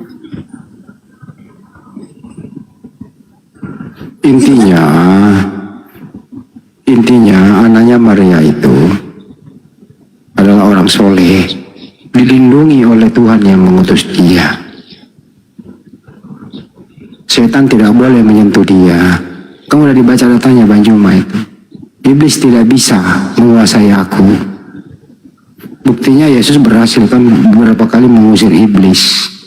Jadi tidak ada yang bisa menyentuh dia tanpa izin daripada Tuhan yang mengutus dia. Tidak mungkin Tuhan yang mengutus dia itu mengizinkan iblis menyentuh dia. Bukan itu. Pernah cerita begini Bang Andi, saya kan cerita begini, bahwa dalam sejarah Yahudi ya, nabi-nabi Yahudi Bang itu ketika berada dalam posisi sulit, itu semuanya diselamatkan oleh Tuhannya. Elia, kan begitu contoh. Tapi ketika berbicara Isa, ini disangkali. Itu yang masalah. Makanya Al-Quran itu sudah benar. Al-Quran itu menjawab seluruh ilmu pengetahuan, termasuk ilmu pengetahuan Yahudi. Ketika ilmu pengetahuan Yahudi mengajar bahwa nabi-nabinya diselamatkan pada saat menghadapi masa kritis, ini dijawab oleh Islam dengan mengatakan Isa diangkat ke langit. Kan begitu. Nah, tapi mereka menyangkal ini. Kenapa doktrin dogma? Mereka kehilangan akal sehat. Percuma mereka sekolah tinggi-tinggi, yang pada akhirnya juga hanya terkungkung di bawah doktrin dogma, tidak menggunakan akal sehat, tidak menggunakan disiplin-disiplin ilmu. Itu yang masalah. Berarti ijazah yang mereka dapatkan itu bukan karena hasil berpikir, kan begitu, tapi karena ingin memburu sesuatu. Poinnya di situ, dari sisi filsafat Bang. Saya pernah bilang berkali-kali bahwa dalam dunia filsafat, kesalahan yang berulang-ulang itu akan diyakini menjadi. Anggota izin dulu, kita sambut Yosi dulu ya. Ini Yosi mau belajar dia. Ya silakan. Gimana Bro Yosi? Baik. Selamat malam. Assalamualaikum. Waalaikum Bro Yosi. Apa pendapatmu Bro Yosi tentang pertanyaan di stiker kuning ini? Salib itu karya iblis atau karya Bapak? Salib karya iblis atau karya Bapak? Tapi kalau salah kan lebih tahu kan koreksi ya. Kalau pribadi nih. Aman. Pokoknya ada Banyuma yang mengajar. Ada Banyuma yang ngajarin kamu, tenang aja. Gua kan penganut supranatural. Iya. Aman. Kalau menurut saya itu kan konteks sejarah tuh. Itu iblis. Bukan karya ya. Keinginan, bukan karya. Keinginan iblis. Bukan karya. Keinginan iblis ini apakah terrealisasi, Bang? Terrealisasi tapi dipatahkan oleh ruh ilahi. Berarti karya dong. Iblis berkarya karena terrealisasi. Kalau menurut saya tuh kalau supranatural itu atau ruh ilahi itu atau iblis, dia tidak, karyanya itu tidak akan pernah jadi. Itu kalau gue tiga pribadi ya dari segi. Berarti salib nggak terjadi? Terjadi. Salib itu kan itu adat Yahudi pada zaman itu. Kalau penghukuman. Jadi salib itu kan sebelum itu udah ada. Sebelum zaman Yesus aja itu udah ada zaman penyalipan itu pada pemerintahan saat itu. Jadi terjadi, tapi kan kalau menurut Bible kan dia bangkit. Jadi dipatahkan gitu. Kalau menurut gua belum tentu benar. Iya. Jadi sebenarnya gini, Bung. Masalah bangkitnya dari kematian itu versi lain lagi, itu cerita lain lagi. Karena muara dari keluar dari kubur itu muaranya ada pada pengajaran Yesus. Itu adalah tanda untuk angkatan jahat. Menurut Yesus itu. Nanti diramu lagi. Kebangkitan adalah menembus dosa dan seterusnya, bla bla bla. Padahal dari awalnya saja udah keliru. Di mana kelirunya?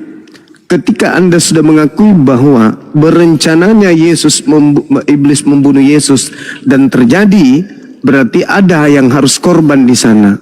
Apa itu? Kesucian Yesus harus ternodai. Kenapa? Karena Yesus itu katanya tidak mungkin berdosa, berarti Yesus tidak mungkin berdusta. Yesus mengatakan penguasa dunia yaitu iblis sedikit pun tidak berkuasa atas diriku. Iblis ini hanya ingin membunuh. Terlepas nanti Yesus bangkit pada hari ketiga, hari keempat, tahun kelima, tahun ketujuh, EGP. Yang pasti tujuanku tercapai, yaitu membunuh kamu. Nah, Yesusnya menangkis itu, enggak. Kamu tidak akan sanggup melakukan itu. Sedikit pun kamu tidak berkuasa atas diriku. Tapi kalau ternyata dia mati di salib, berarti Yesus pembohong. Buktinya Yesus berhasil membunuhnya. Adapun dia bangkit hari ketiga itu beda lagi cerita. Yang pasti aku berhasil membunuhmu. Aku berhasil membunuhmu untuk membuktikan bahwa aku betul-betul setan. Dan aku bangga. Karena aku mampu. Lu bisa apa sekarang? Lu katanya mengatakan sedikit pun tak berkuasa. Buktinya aku bisa membunuhmu. Tapi kan aku bangga, itu urusanmu. Yang pasti aku sudah membunuhmu. Kau yang mengatakan sedikit pun aku tidak berkuasa. Faktanya aku mampu membunuhmu. Dan kau mengatakan bahwa kau tidak akan mati. Yohanes 10 nomor 11, Yohanes 10 nomor 17, 18. Kau katakan tidak akan pernah bisa ada yang membunuhmu. Faktanya aku mampu membunuhmu. Tidak akan ada yang sanggup mengambil nyawaku. Aku akan memberikan nyawaku. Dan aku pun berhak mengambilnya kembali. Faktanya aku berhasil mengambil nyawamu. Mana yang betul? Berarti saudara Kristen ketika mengatakan penyaliban betul adalah karya iblis, maka tolong teruskan perjuanganmu dengan mengatakan iblis tidak akan berhasil membunuh Yesus. Kalau Anda mengatakan iblis berhasil membunuh Yesus, berarti Anda berada pada kubu iblis. Apa yang Anda inginkan sampai Anda kemudian sekongkol dengan iblis ingin membunuh Yesus? Karena Anda ingin apa? Dia bangkit. Bunuh dong. biar dia bangkit. Karena dalam 1 Korintus 15 nomor 17, tanpa kebangkitan sia-sialah kekristenanmu dan kamu tetap berada di dalam dosa. Maka kamu harus minta tolong kepada iblis. Iblis, please bunuhkan Yesus untuk kami Kristen. Bunuh Yesus untuk kami Kristen. Karena kalau kamu tidak membunuhnya, Yesus tidak akan bangkit. Dan kalau Yesus tidak akan bangkit, dosa kami tidak akan dihapuskan. Please, iblis, bunuh dia.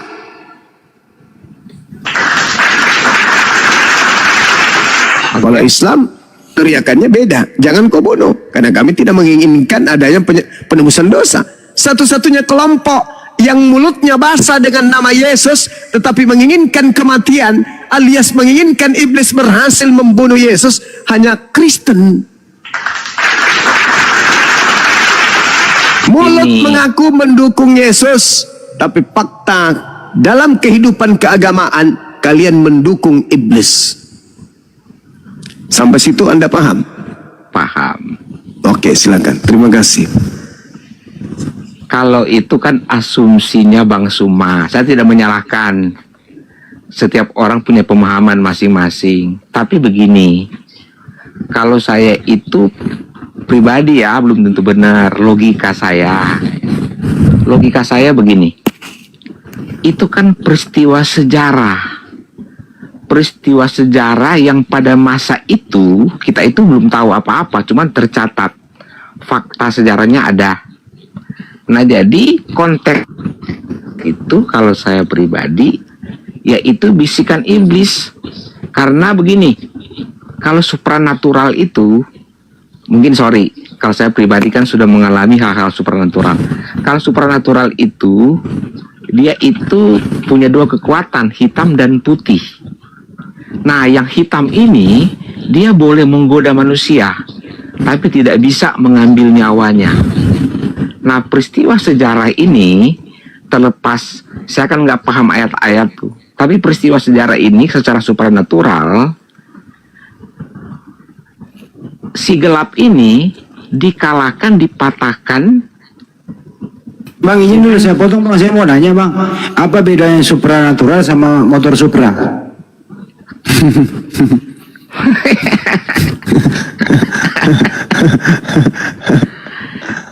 Nggak perlu dijelaskan lah, itu pasti bisa bedain lah. Kalau begini, kalau supranatural itu nanti kita akan alamin sendiri. Jadi kita menilai sesuatu lebih objektif. Jadi kalau kita orang-orang yang sudah mengalami hal supranatural, saya itu nggak bisa benci orang lain karena berbeda pendapat. Makanya saya senang sama Bang Suma, sama teman-teman yang mengaku Kristen, Islam, Hindu, Buddha. Berbeda itu indah, asal jangan membenci gitu. Kalau saya pribadi. Jadi itu fakta sejarah gitu loh, konteksnya itu sebenarnya yang real terjadi. Itu keinginan si gelap gitu loh. Jadi apa dikalahkan kegelapan itu dengan kebangkitannya gitu. Kalau Bang Suma bilang tadi sah-sah saja kan asumsi, karena begini, kita kan manusia terjebak dalam penyembahan merek. Padahal supranatural, sang ilahi itu tidak memandang merek Kristen, Hindu, Buddha, Islam, nggak ada yang begitu. Kalau yang ilahi manusia sama, cuman siapa yang dia mau pilih gitu. Kalau menurut saya gitu. Jadi gini, mau kayak apapun manusia itu, kita tidak akan pernah mengenal ilahi kalau kita masih terjebak ke dalam penyembahan merek agama Kristen, merek agama Islam, merek agama Hindu dan Buddha. Kita tidak akan pernah mengenal ilahi yang sesungguhnya, hakikatnya. Jangan terlalu panjang Bang. Oke, lanjut.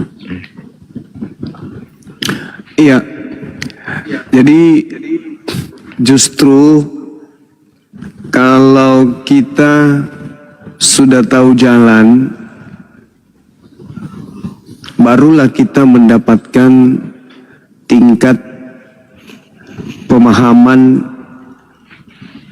fenomena, entitas, peristiwa, keberadaan yang kemudian di mana hal tersebut tidak dapat diilustrasikan dengan akal budi atau ilmu sains sampai munculnya keadaan kita mengerti makna kekuatan gaib, dunia ruh atau dimensi ketuhanan apabila kita berada pada koridor jalan yang betul.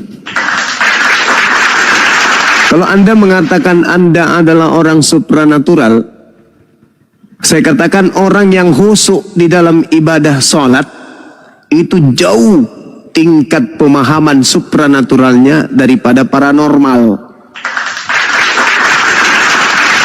Kenapa? Karena dimensi keajaiban, dimensi kegaiban, dimensi alam ruh, dimensi entitas pencipta secara religius mereka dapat. Mereka tidak berada pada konsep ilusi dan halusinasi, tetapi fakta real yang nyata, keabsolutan tentang keberadaan Tuhan yang dimensi kegaiban itu justru muncul pada orang-orang yang khusyuk di dalam beribadah, khususnya sholat.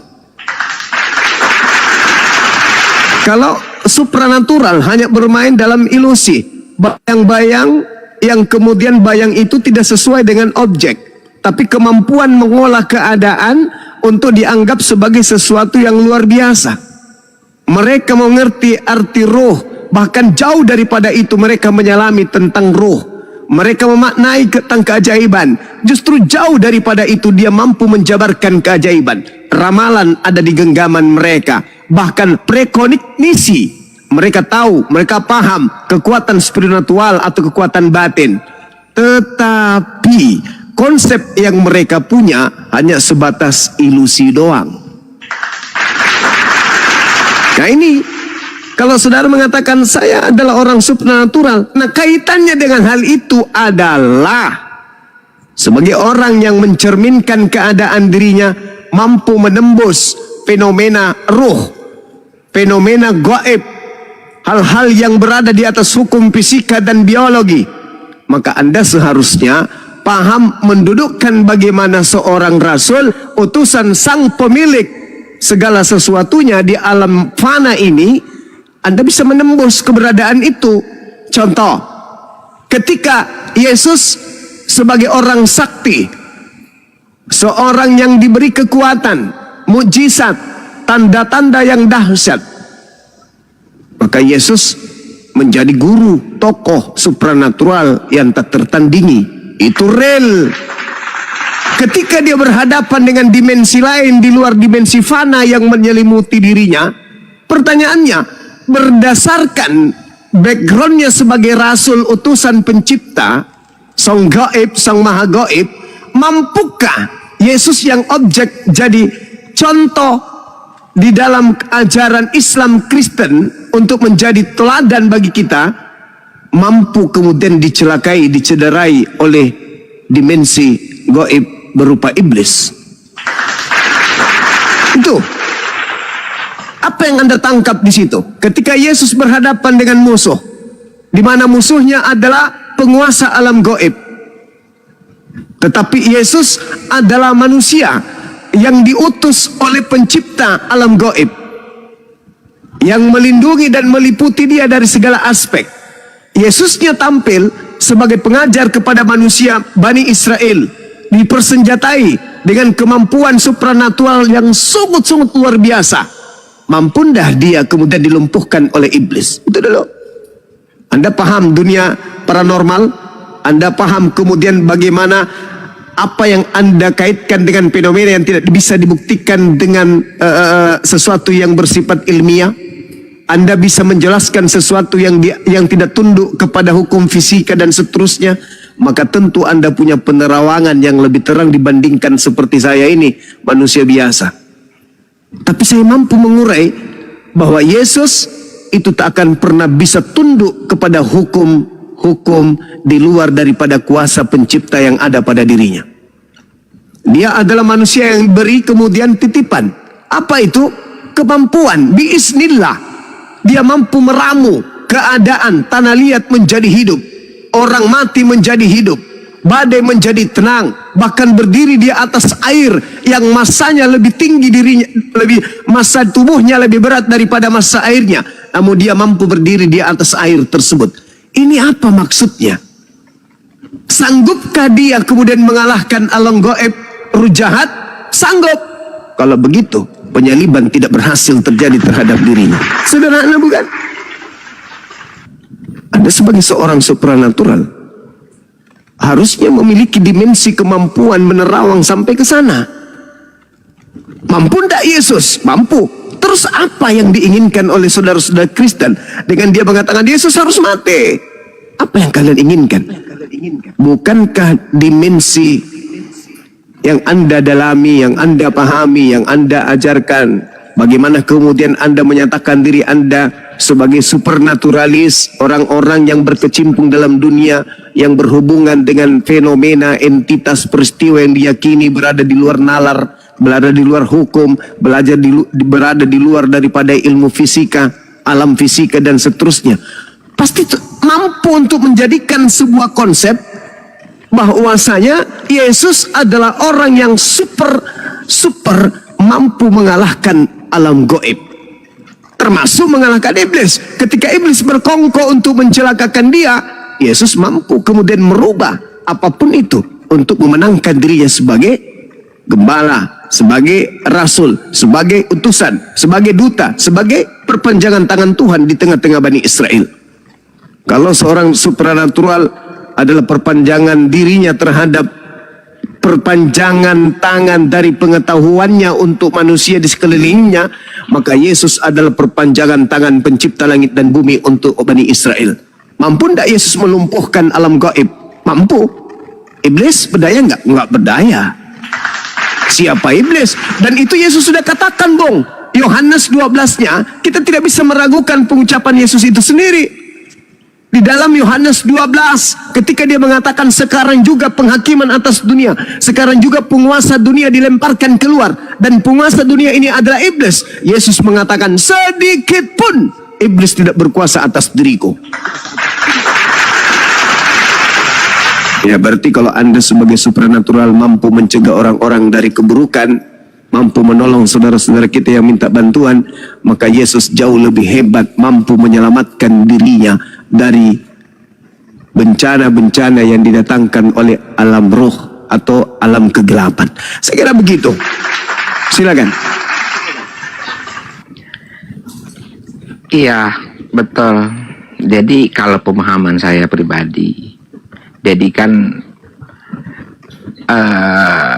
peristiwa Yesus mengalahkan si jahat, si gelap, sampai ke penyalipan, itu memang sudah saya nggak hafal Bible ya, tapi sudah dinubuatkan, sudah ditetapkan, sudah ada ketetapannya. Tapi tentang proses bisikan si iblis sampai dalam kematiannya ataupun disalib, itu hanyalah objek yang saat itu ketika dia disalibkan, karena konteksnya itu pada zaman Yahudi, konteksnya itu pada penjajahan zaman Romawi. Jadi memang yang terhina itu disalib, dan itu bisikan si iblis. Nah, kenapa seolah-olah Yesus tidak bisa mengalahkan dan dia mati tidak mengalahkan iblis seolah-olah? Karena waktunya belum tiba. Makanya Yesus berkata, ya Bapa, kenapa engkau biarkan aku? Dari sisi kemanusiaan, kenapa engkau biarkan aku? Itu dari segi supernatural, karena belum waktunya. Belum waktunya. Makanya ketika supernatural itu atau ruh yang putih, ruh ilahi, dia menjawab bahwa lo boleh, iblis boleh menjadi istilahnya provokasi atau boleh membunuh, tapi jiwanya tidak bisa. Seolah-olah iblis itu menang, tapi dengan kebangkitan itu, itulah kemenangannya. Jadi ketika berproses waktu itu jadi simbol, sang roh kebenaran itu membalikan bahwasanya itu iblis itu nggak ada apa-apanya. Ini bahwa ini milikku.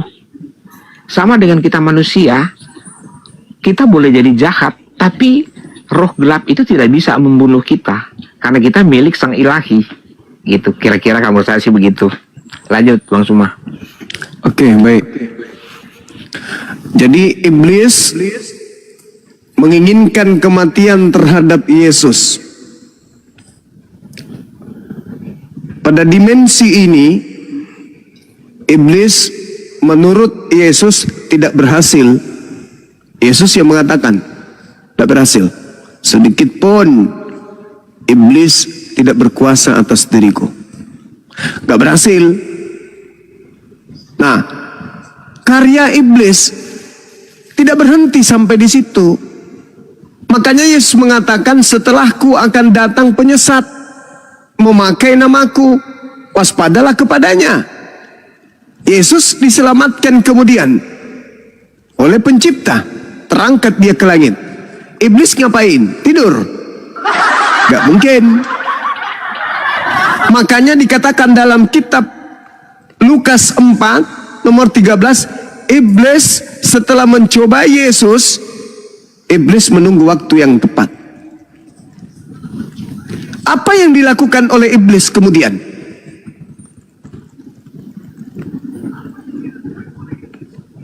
Menjadikan korban yang disalib ini menjadi Yesus.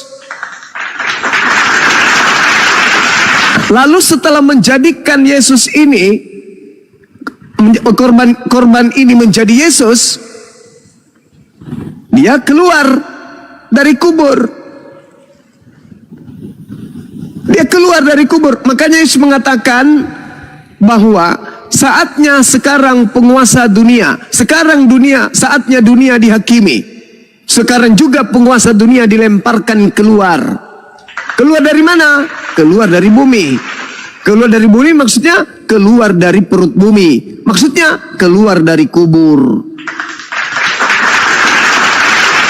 Jadi menurut Yesus yang keluar dari kubur itu adalah sibilisisis. Itu kata Yesus.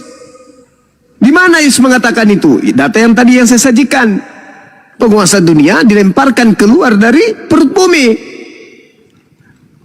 Artinya bahwa ketika iblis yang berkarya, maka dia menggunakan situasi itu, memanfaatkan keadaan itu, dia memakai nama Yesus keluar dari kubur, sehingga korban-korban daripada iblis ini menguatkan keadaan kepercayaan keyakinannya dengan menjual produk bahwa yang keluar itu adalah Yesus, bahwa keberhasilan Yesus terhadap iblis adalah bangkitnya dari kubur. Padahal yang keluar dari kubur itu bukan Yesus. Yang keluar dari kubur itu adalah justru memang dia oknum yang ingin dituhankan. Sejak kapan Yesus ingin diibadahi? Sejak kapan Yesus ingin kemudian menyamai Tuhannya? Sejak kapan Yesus ingin menyetarakan dirinya dengan Tuhan? Sejak kapan kemudian dia mengajarkan orang-orang untuk menjadi hambanya? Tidak pernah. Yesus sejak mengajar Injil di tengah-tengah Bani Israel, selamanya iblis. Jangankan kepada Bani Israel, kepada iblis aja Yesus mengajak untuk menyembah kepada yang di langit. Kok tiba-tiba ada yang keluar dari tanah, mengajarkan kemudian orang-orang tanpa dalil, tanpa kitab suci, ke gereja hari Minggu menyembah dirinya. Dia datang ke setiap insan manusia yang mempercayai dirinya adalah Yesus. Datang tuh, membisikkan, dihafalkan ajaran itu. Bukan perintah Tuhan, tapi mereka kompak setiap hari Minggu datang beribadah menyembah kepada makhluk yang keluar dari kubur tersebut. Yesusnya ketika mengajar, Kiblatnya adalah perjanjian lama. Apa yang tertuang di dalam kitab perjanjian lama itu yang Yesus ajarkan kepada Bani Israel. Menyembah kepada Eloah, menyembah kepada Eloah Abraham, Eloah Isa, Eloah Yakub. Dan Yesus tidak pernah sedikit pun mengajarkan untuk menyembah kepada dirinya oknum yang bernama Yesus tersebut. Berbeda dengan makhluk yang keluar dari kubur. Tak ada dalil, tak ada perintah tertulis, tetapi dia mampu kemudian menyuntikkan keinginannya kepada insan-insan yang telah menjadi pengikutnya. Setiap minggu mereka pagi-pagi buta sudah bangun, mandi menggunakan pakaian cantik, menuju kepada sebuah gedung. Di sana dia semua serentak menyembah kepada makhluk yang keluar dari kubur tersebut. Siapa dia ini? Siapa dia ini? Nah, itu satu.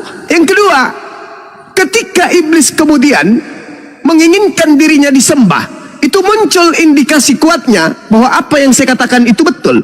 Ketika Yesus, seorang Yesus dalam konsep Kristen, seorang Tuhan namanya Yesus, dicobai oleh iblis.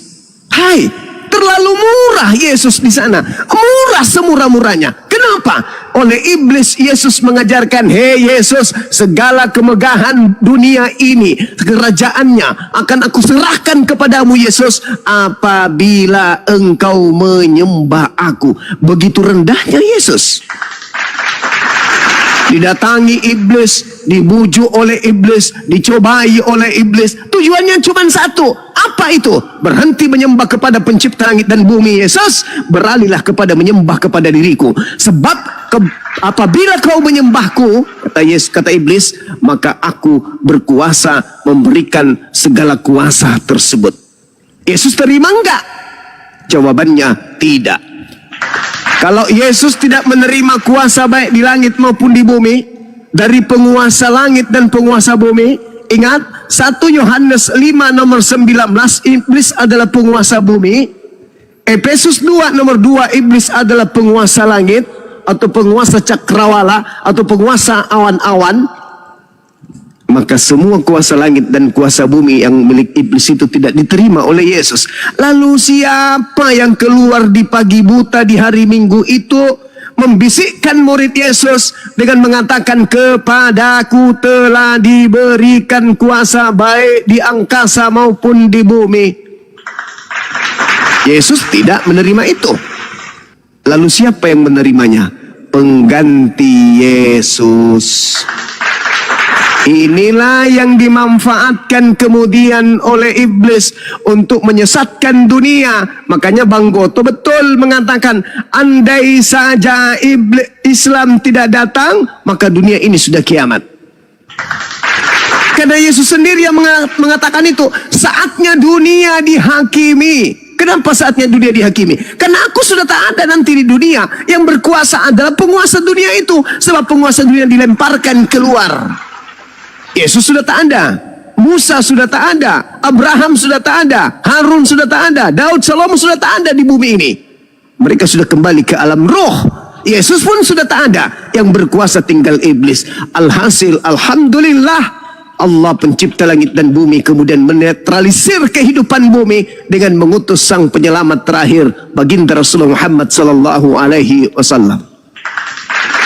Andai tidak ada, maka dunia sudah kiamat. Kenapa? Karena dunia sedang dihakimi. Kenapa dihakimi? Karena sibilisisis telah memanfaatkan nama Yesus untuk menyesatkan keturunan Adam. Di mana itu tertulis? Anda baca di Matius 24 nomor 4, nomor 5 sampai nomor 31. Apa kata Yesus? Waspadalah kepada penyesat yang datang kepadamu dengan memakai namaku dan berkata, akulah Kristus. Mereka akan menyesatkan banyak orang. Penyesat yang banyak menggunakan nama Yesus itu di mana? Di Islam. Islam menyebar ke seluruh penjuru bumi tidak memakai nama Yesus. Agama Kristen adalah satu-satunya agama yang memanfaatkan nama Yesus Kristus untuk menyebar dan mengajak orang lain menjadi pengikutnya. Sayangnya ketika kita menjadi pengikut makhluk yang keluar dari kubur ini dan bertemu dengan Yesus anak Maria di dalam Matius 7:22-23, Yesus anak Maria mengatakan kepada pengikut Yesus yang keluar dari kubur, apa kata mereka? Apa kata Yesus? Pada hari terakhir nanti banyak orang berseru kepadaku, Tuhan, Tuhan, bukankah kami bernubuat pakai namamu, mengusir setan pakai namamu, bermujizat pakai namamu? Pada saat itulah aku Yesus akan berterus terang kepada mereka, enyahlah daripadaku, aku tidak mengenal kalian, kalian semua adalah pembuat kejahatan. Jadi si Yesus siapa rupanya yang dipakai pendeta mengusir setan? Jadi Yesus siapa rupanya yang dipakai namanya oleh pendeta bermujizat? Yesus siapa? Sedangkan Yesus yang asli mengatakan, aku tidak mengenal kalian. Berarti ada Yesus lain. Yesus lain inilah yang merasuki jiwa-jiwa setiap insan Kristen, sehingga orang-orang Kristen makan babi, tidak bersunat, ibadah minggu tanpa ada perintah dari Tuhan. Yesus inilah yang telah membuat saudara-saudara Kristen menganggap perbuatan kekristenan itu adalah sebuah kebenaran. Apa yang Kristen lakukan hari ini dianggap sebagai sebuah kebenaran. Farikan hada wa farikan haqqa alaihimud dalalah innahum ittakhasus sayatin awliya min dunillah wa yahsabuna annahum muhtadun. Sebagian manusia diberi petunjuk dan sebagian lagi sepantasnya memang menjadi sesat. Kenapa mereka sepantasnya menjadi sesat? Karena mereka menjadikan iblis sebagai pelindung selain daripada Allah. Mereka mengira bahwa apa yang mereka kerjakan itu disebabkan oleh karena mereka mendapatkan petunjuk. Na'udzubillah, summa na'udzubillah. Ini yang diterangkan Al-Quran. Wahai saudaraku Kristen, Al-Quranku mengatakan kalian melakukan satu prosesi ibadah di mana kata Al-Quran kalian menganggap itu adalah sebuah kebenaran yang mendapatkan petunjuk. Kalian menyangka bahwa apa yang kalian lakukan itu adalah karena petunjuk. Petunjuk dari mana wahai saudaraku Kristen? Izinkan kami mengetahui siapa yang mengajarkan kalian beribadah hari Minggu? Siapa yang mengajarkan kalian makan makanan yang diharamkan oleh Tuhan? Siapa yang mengajarkan kalian untuk tidak bersunat? Siapa yang mengajarkan kalian untuk menyembah kepada makhluk yang bernama Yesus? Adakah? Tidak ada. Tapi apakah betul Anda merasa mendapatkan petunjuk? Betul Bang Suma.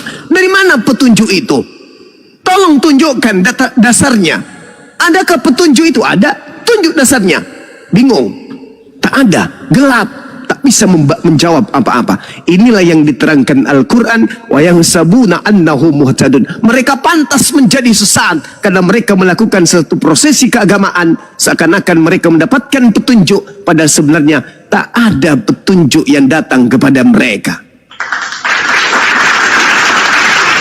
Saya kira begitu sebagai penutup dari saya. Mudah-mudahan apa yang saya sampaikan ini bisa didengarkan, dicerna, ditelaah, dan direnungkan. Demikian. Lanjut Bang Handi dan teman-teman yang lain. Bang Handi, monitor. Ya, ada tanggapan dari Bang Yosi. Silakan Bang Yosi. Oke, terima kasih. Bang Yosi, apa persamaan motor Supra sama supranatural? Persamaannya apa? Persamaannya Supranya kata awal. Beda. Persamaannya dua-duanya nggak pakai kopling.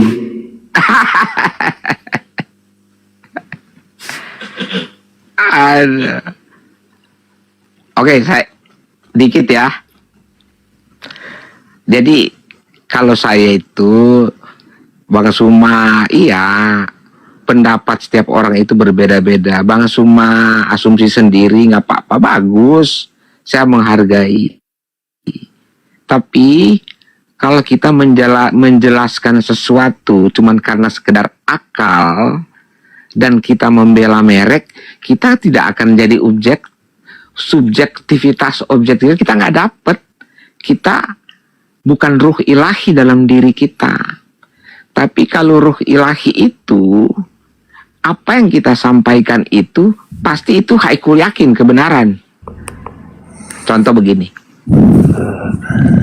Bang Suma menjelaskan bagaimana menyerang seolah-olah itu negatif. Tapi apakah itu salah asumsi begitu pendapat setiap orang? Nggak apa-apa, namanya juga sharing. Tapi bagi saya begini, terlepas dari apapun, ketika kita sudah memahami, sudah melihat Sang Ilahi, pasti itulah level tertinggi dalam hidup, bukan akal-akalan lagi. Contoh, Yesus, dia lahir secara kekuatan ruh ilahi, tanpa persetubuhan, tanpa keinginan manusia. Dia dari firman, perkataan. Semua kitab pun mengatakan begitu. Dia ruh kebenaran. Gitu. Jadi, apapun yang dilakukan Yesus sampai ke penyalipan, itu adalah sebagai contoh kerendahan hati. Bahwa tidak boleh melawan ketika kamu dimaki, disakiti, di apapun jangan melawan. Karena untuk penginapan. Bang Yosi jangan terlalu, Bang Yosi kalau bisa pendek-pendek aja nih. Bang Yosi sekarang ini izin Bang maaf ya, di KTP sekarang apa Bang? Kristen. Oh Kristen. Jadi masih total ke Kristen ya Pak ya? Iya, saya Kristen. Iya Kristen. Gak menambah di Indonesia kan umat Islam, Kristen, Hindu, Buddha. Maksud saya Anda Kristen itu tapi totalitas menjadi Kristen gitu. Begini, kekristenan itu bukan nanti dilihat dari dia setiap hari ke gereja, dia ke apa, enggak begitu. Kekristenan itu mengikuti ajaran Yesus. Kalau kamu tampar pipi kiri, kasih pipi kanan. Jangan membalas kasar dengan kasar. Kalau orang marah, kamu nggak boleh marah, harus senyum. Gitulah. Itu aja. Oke, ya menurut Anda Yesus itu Anda anggap sebagai apa? Panutan. Contoh hidup. Panutan sebagai Tuhan apa utusan Tuhan? Sebagai contoh hidup, panutan, ya itu Tuhan, bahasa Indonesianya kan Tuhan. Berarti Tuhannya Anda melebihi dari satu dong? Hakikatnya satu. Kalau Tuhan itu hakikatnya satu. Yesus juga bertuhan loh Bang. Betul. Nah Yesus bertuhan, Anda tuhankan Yesus, jadi Tuhan Anda dua. Anda menuhankan Tuhan yang bertuhan. Tiga. Nggak berapa? Tiga? Iya. Oh 3. It's okay. Nih saya jelasin ya. Oke. Mau nggak? Allah itu kan Sang Bapa itu adalah roh. Yesus adalah firman, perkataan. Allah yang berinkarnasi menjadi manusia. Roh Kudus itu untuk kita sekarang. Dia adalah ruh ilahi. Karena kita bukan zaman Yesus lagi. Untuk mengenal Yesus, kita dituntun dengan Roh Kudus. Makanya Yesus itu kan wujud. Allah itu adalah Bapa, itu adalah roh. Ya gini Bang, itu ketiganya ini menurut Abang sama apa beda? Hakikatnya satu. Hakikat itu kan keadaan sebenarnya. Hakikat Bapa itu roh ya? Siapa Yesus? Iya, real, betul. Hakikat Yesus manusia, beda hakikat. Tapi kan dia ruh. Dia jadi bukan karena keinginan manusia. Iya, hakikatnya Yesus manusia, hakikatnya Bapa roh, hakikatnya Roh Kudus roh. Jadi ada dua roh, ada satu manusia, beda hakikat Bang. Iya, jadi gini, nggak mungkin kan, mana mungkin dari zaman Nabi awal orang itu nggak pernah melihat Allah, melihat Sang Bapa. Orang mana bisa sih lihat? Untuk melihat itu perkataan atau firman itu jadi manusia, dibilang, ini lo gue nih, cuman lo nggak percaya sih, ini gue nyatain diri, gitu. Sekarang di surga nih, nggak ada yang melihat nih. Di surga sekarang ini, menurut Anda Yesus itu tetap dia manusia atau dia menjadi roh saja? Ini supranatural Iya, yang mana nih? Tetap dia itu ya roh. Tapi karena kita ketika di surga, kita kan bukan manusia begini lagi. Terus badannya Yesus kemana? Yang pernah dipakai di bumi? Iya, di surga. Berarti Yesus di surga punya badan, punya fisik laki-laki dia. Betul. Berarti Yesus itu Tubuh dan bisa roh. dilihat. Dia manusia, Bapak bukan manusia. Berarti Tuhan Anda itu ada yang satu manusia, ada dua roh yang kedit, gitu ya? Tiga roh. Iya, ini logis loh. Jadi Tuhan Anda ada tiga, dua roh, satu manusia, kan gitu. Betul? Gini. Jadi cara kita mengenal dengan logika kita, ini kan versi pribadi saya, secara supranatural. Jadi gini, kenapa saya bilang itu tiga? Karena roh ini kita nggak bisa lihat. Untuk karena manusia kan menuntut yang bisa lihat. Roh itu nggak bisa dilihat, tapi Yesus bisa dilihat. Artinya Tuhan Anda itu ada Tuhannya Anda bisa, satu bisa dilihat, dua nggak bisa dilihat. Jadi Tuhan Anda tiga, kan gitu, betul? Betul. Perwujudan hakikatnya satu, yaitu Yesus yang menyatakan diri. Loh, Anda kesampingkan yang dua roh, Bapak sama Roh Kudus gimana? Iya, hakikatnya satu. Karena gini, Roh Kudus itu, karena kita udah bukan zamannya Yesus sudah naik ke surga untuk menuntun kita kepada manusia. Roh Kudus itu atau Roh Ilahi itu, itulah yang menghubungkan kita dengan Sang Ilahi, Pak Yosi, dengan Yesus. Pak Yosi, menurut Anda roh itu ciptaan apa pencipta? Roh itu Apa? Roh ciptaan atau pencipta? Roh itu memang udah ada. Roh itu memang udah ada. Kalau menurut saya ya, saya bukan orang teolog, tapi secara supranatural itu udah ada.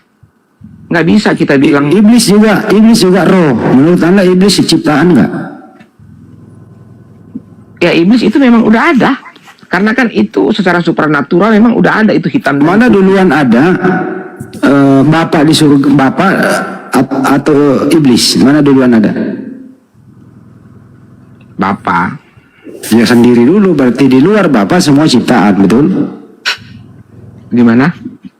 Di luar Bapak, Tuhanmu Bapak yang roh ini semua ciptaan, betul? Betul. Ya. Artinya, apa bedanya ciptaan dengan pencipta ini? Sama-sama roh. Iblis roh, Bapak roh. Apa bedanya? Tetap berbeda. Bedanya apa? Sama-sama roh kok. Iya. Kalau dari segi supranatural, sama-sama roh, tapi ada roh ilahi sama roh yang gelap, putih dan hitam. Itu begini aja Pak Yosi, daripada supranatural mending beli motor Supra deh, jelas bisa ngecek apa gitu. Yosi. Gimana tahu? Nanti. Anda gimana kan? Ngomong sama dia gitu. Lanjut. Suara lu mendem, betulin dikit Lanjut. Oh lanjut. Tidak ada kilir-kilirnya, muter-muter. Jadi kesimpulannya sesuai dengan topik yang viral selama ini gitu ya. Pak Yosi ini mengatakan bahwa yang merencanakan penyaliban itu adalah iblis. Itu Pak Yosi menurut Anda? Bukan merencanakan. Bagi saya bukan. Terus keinginan, konteks penyaliban itu keinginan si iblis. Keinginan biar Yesus itu mati. Kalau konteks salib itu udah ada dari zaman dulu sebelum Yesus ada. Konteks Yahudi itu kalau dihukum pakai salib. Artinya bukan keinginan Tuhan. Bukan keinginan Tuhan tapi keinginan iblis, betul? Betul, tapi Tuhan merubah itu jadi kemenangan, lambang keselamatan. Gimana caranya keinginan iblis Anda rubah menjadi keselamatan? Gimana Itulah bisa? kebangkitan. Itulah kebangkitan. Artinya iblis udah seneng-seneng nih. Udah seneng-seneng, dipikir mati lu. Nggak taunya Bapak bangkitin. Kasihan deh lo bisa, tapi lo nggak bisa ambil nyawa dia karena dia adalah firman Allah. Dia adalah perkataan Allah. Tapi yang kalau nggak ada berinkarnasi. Tapi kalau nggak ada iblis yang membunuh Yesus, Anda tidak menjadi Kristen loh, betul? Enggak, salah. Pendapat itu benarnya yang mana? Karena tanpa disalib pun roh kebenaran itu banyak cara lain. Itu kan mengikuti konteks Yahudi pada zaman itu, penjajahan Romawi. Kalau menurut Anda sebaiknya Yesus mati disalib atau tidak? Kalau sebagai manusia ya nggak mau lah, kasihan. Berarti Anda tidak percaya penyaliban Yesus kalau begitu? Percaya karena faktanya kan dari sejarah memang disalib. Ya kalau percaya berarti Anda mengakui iblislah pelakunya kan gitu. Keinginan iblis ya mati dia. Ya pelakunya juga iblis toh Pak. Pelakunya itu ya bukanlah orang Romawi yang dirasukin iblis. Iyalah. Iblis itu kan ruh. Iya iblis ini berbentuk manusia Romawi kan gitu. Begini, bukan berbentuk. Iblis itu memakai mereka. Ya merasuki mereka. Artinya secara tidak langsung manusia iblis ini yang membunuh Yesus kan betul? Iya. Oke. Betul. Manusia iblis ini menurut Anda ini pahlawan atau penjahat? Penjahat akan dihukum. Terus apa manfaatnya? Apa manfaat yang Anda peroleh dari penjahat ini membunuh Yesus? Manfaatnya untuk Anda apa? Manfaatnya kita menyembah Tuhan yang hidup. Artinya iblis juga berjasa terhadap agama Anda kan gitu. Ya. Salah kalau kata berjasa, salah. Mana mungkin sih kuasa kegelapan berjasa? Enggak. Dia hanya menunjukkan dia punya kuasa juga. Salah kalau berjasa. Tadi kita sepakat ya pembunuh Yesus ini adalah manusia yang dirasuki oleh iblis. Jadi manusia iblis kan gitu ya. Ya disimpulkan pembunuh Yesus adalah manusia iblis, betul? Oke. Korbannya adalah Yesus, betul? Betul. Ya. Korbannya ini yang namanya Yesus ini manfaatnya Anda apa? Silakan. Korbannya Yesus ini manfaatnya apa? Ya. Yesus kan korban nih. Yesus korban.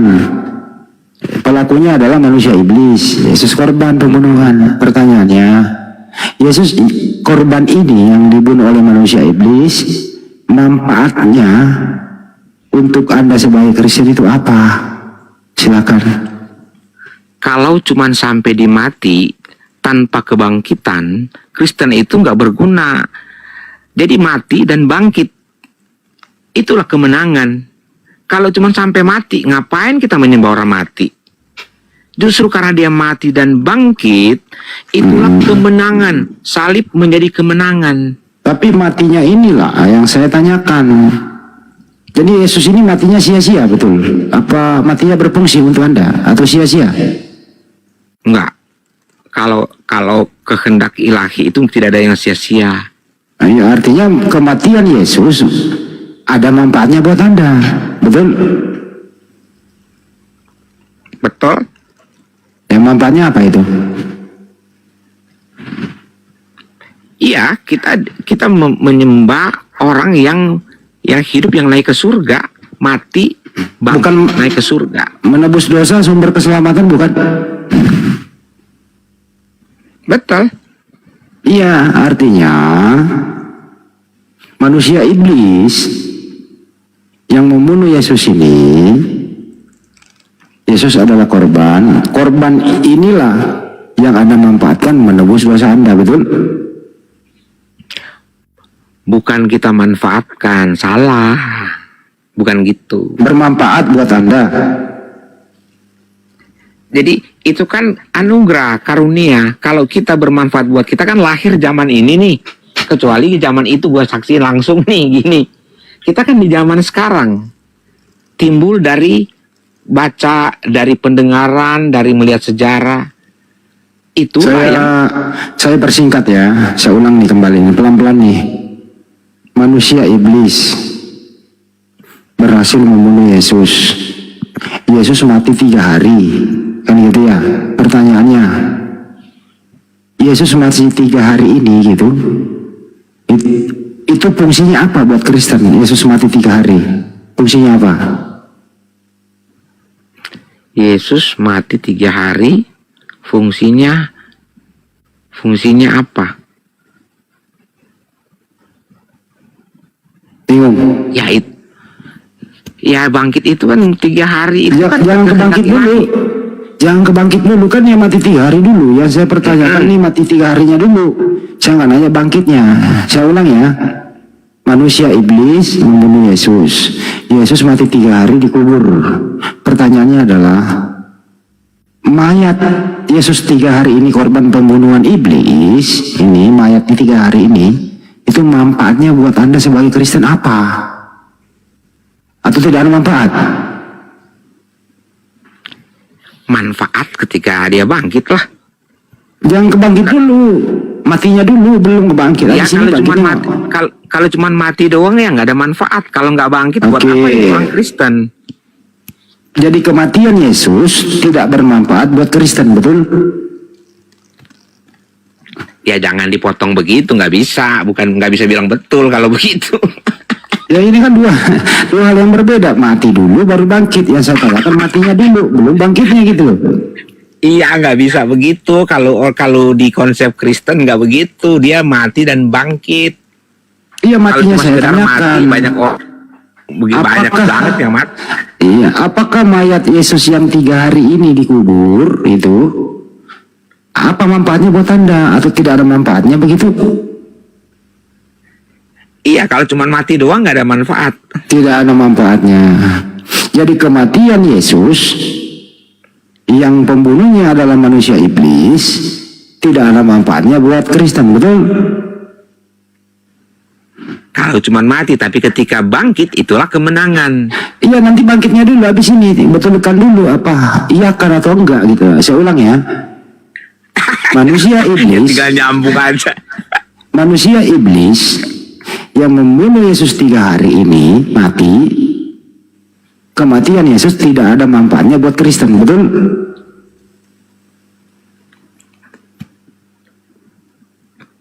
Betul? Kalau cuma mati doang ya nggak ada manfaat. Oke, tidak ada manfaatnya. Baik. Nanti setelah dia bangkit baru bermanfaat, betul?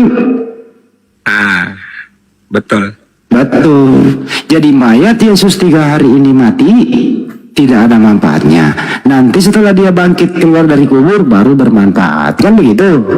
Betul, kemenangan. Nah, pertanyaannya, manusia yang keluar dari kubur ini manfaatnya apa untuk Anda? Untuk menjadi contoh kehidupan, ketaatan, taat kepada Sang Ilahi. Bahwa sekalipun kamu disalib, disiksa, tetap harus taat, harus tunduk. Itulah yang disebut kebenaran yang Haikul yakin. Bang, tahu nggak Yesus itu waktu mati bang, turunkan dari salib, itu kan dikafani ya bang ya, terus dikubur bang. Waktu dia bangkit itu bang, dia masih pakai kain kapan atau udah ganti baju? Iyalah. Pakai.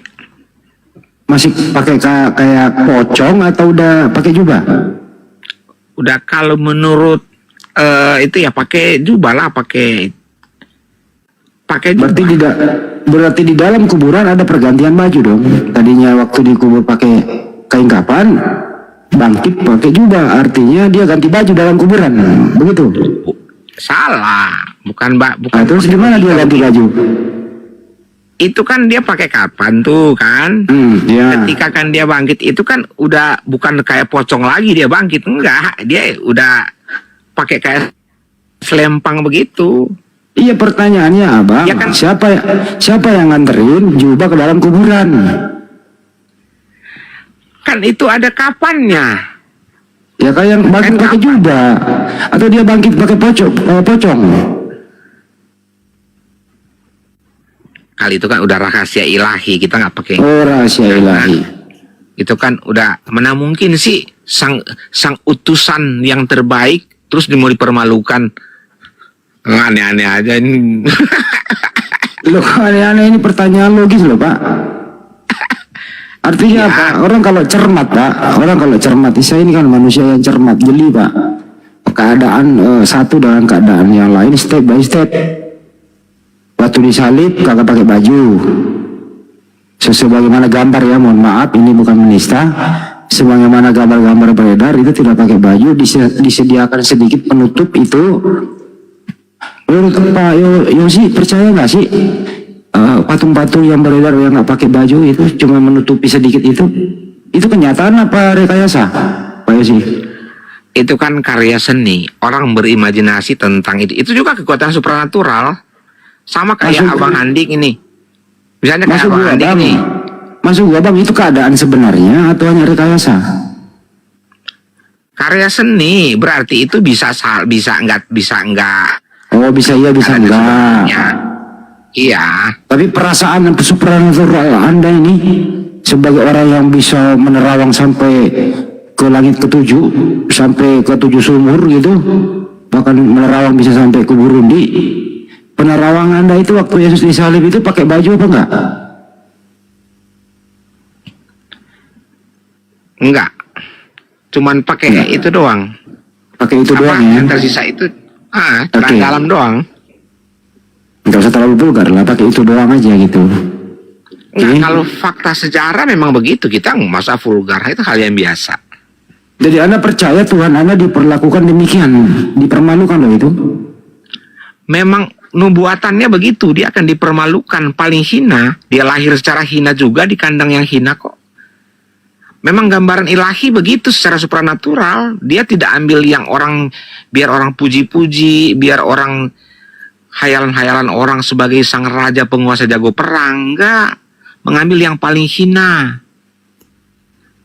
Gitu loh. Jadi matching. Yesus itu lahir hina, ketika dia mati juga dihinakan. Mengambil sang halik itu mengambil hal yang paling terhina. Jadi memang Tuhan Anda memang harus dihinakan ya?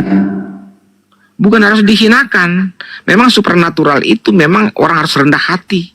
Bukan orang yang sombong harus dipuji. Oh, pakai baju. Pertanyaannya adalah siapa yang menghina Tuhan Anda? Tidak ada yang menghina. Tadi Anda bilang dihinakan. Cuman mengambil hal yang paling sederhana yang di mata manusia seolah-olah hina gitu loh. Yang paling sederhana. Yang paling apa istilahnya? Yang jelas bukan muslim yang menghinakan dia ya bang ya? Ya tahu muslim maksudnya agama apa muslim nih, kita harus bedain. Ya, kalau muslim kan saya sebagai muslim mewakili muslim di dunia ini bahwa kami muslim bukan kami pelaku penghinaan itu, betul? Enggak lah. Oke.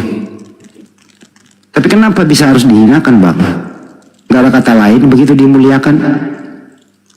Bukan, itu hinakan bahasa Indonesia yang hal yang paling terendah yang di mata manusia itu seolah-olah terhina. Tapi itulah maksud sang ilahi, mengambil hal-hal yang paling bawah lah. Bagaimana kalau Anda berpikir cerdas sedikit? Bagaimana kalau kita sepakat kita muliakan Yesus, tidak kita hinakan? Anda pilih mana? Dia itu udah mulia, tidak harus dimuliakan. Loh tadi ada bilang dihinakan. Apa enggak terhina tuh bang? Apa enggak terhina bang, ditangkap, diludahi, gitu ya, terus dilucuti pakaiannya? Apa itu bukan hinaan bang? Itu udah ketetapan, udah nubuatan bahwa dia akan dihina, dia akan disakiti, akan itu. Iya, kan udah sepakat terhina, tapi saya mau ajak Anda keluar dari penghinaan itu. Karena kami muslim memuliakan para nabi. Pertanyaannya, abang tetap mau menghinakan dia atau mau memuliakan dia? Saya ajak Anda ini loh untuk memuliakan. Anda mau bergeser atau tidak? Silakan. Iya pastilah memuliakan, karena dia memang mulia kok. Memang harus dimuliakan. Mulia apa terhina nih? Mulia lah. Oh berarti bukan dia yang disalib telanjang kalau begitu. Terus apa? Ya penggantinya lah. Terus? Ya penggantinya yang disalib terhina, bukan anak Maria itu. Anak Maria orang mulia kan gitu. Kalau ada pengganti bertolak belakang dengan fakta sejarah, brother, logika. Fakta sejarah mengatakan begini. Yesus berkata, hati-hati. Nanti ada orang muncul memakai atas namaku. Gitu loh ya. Jadi Yesus mengatakan waspadalah. Waspada. Jadi memang ada Yesus palsu bang. Itu kira-kira. Jadi yang jelas, mari kita pakai akal sehat kita bang Yosi. Kita muliakan anak Maria, jangan kita hinakan dia. Tapi memang yang disalib itu ada orang yang dihinakan. Seperti cerita tadi dari awal. Tapi bukan anaknya Maria. Apakah Anda setuju dengan saya? Kita memuliakan anak Maria? Setuju atau tidak? Ya setuju lah. Oke. Kalau kita muliakan dia, berarti bukan anak Maria yang dihinakan dia yang salib. Setuju? Terus siapa? Ya penggantinya lah bang. Kalau pengganti ilahi itu tidak ada yang nggak jelas, harus jelas. Sang ilahi itu ada nih. Saya kasih data. Saya kasih data ya. Orang yang dikutuk di tiang salib itu, yang dikutuk oleh Elohim itu adalah orang fasik. Jelas datanya di Ulangan 21, 22, 23. Jelas juga datanya di Galatia 3:13 bahwa terkutuklah orang yang digantung pada kayu salib. Enggak mungkin anak Maria yang terkutuk. Dia orang mulia. Artinya ada dua ini bang. Ada korban yang dikutuk di tiang salib, dilabeli nama Yesus. Tapi ada Yesus asli, yaitu Yesua Ambasia, anaknya Maria, orang mulia. Jadi harus abang berpikir jernih di sini. Saya nggak maksa abang. Habis ini nanti abang mau pakai supranatural, abang mau pakai motor Supra, abang terserah abang. Tapi kembali merefleksikan diri, introspeksi diri. Mari kita memuliakan anak Maria. Setuju? Setuju. Baik, terima kasih. Semoga Anda dapat hidayah, Pak Yosi. Cukup kira-kira teman-teman ya. Pak Yosi anaknya baik, terus belajar, hilangkan dalam mindset berpikir Anda untuk menistakan atau menghina atau mengutuk anaknya Bunda Maria. Dimintai nanti Anda pertanggungjawaban.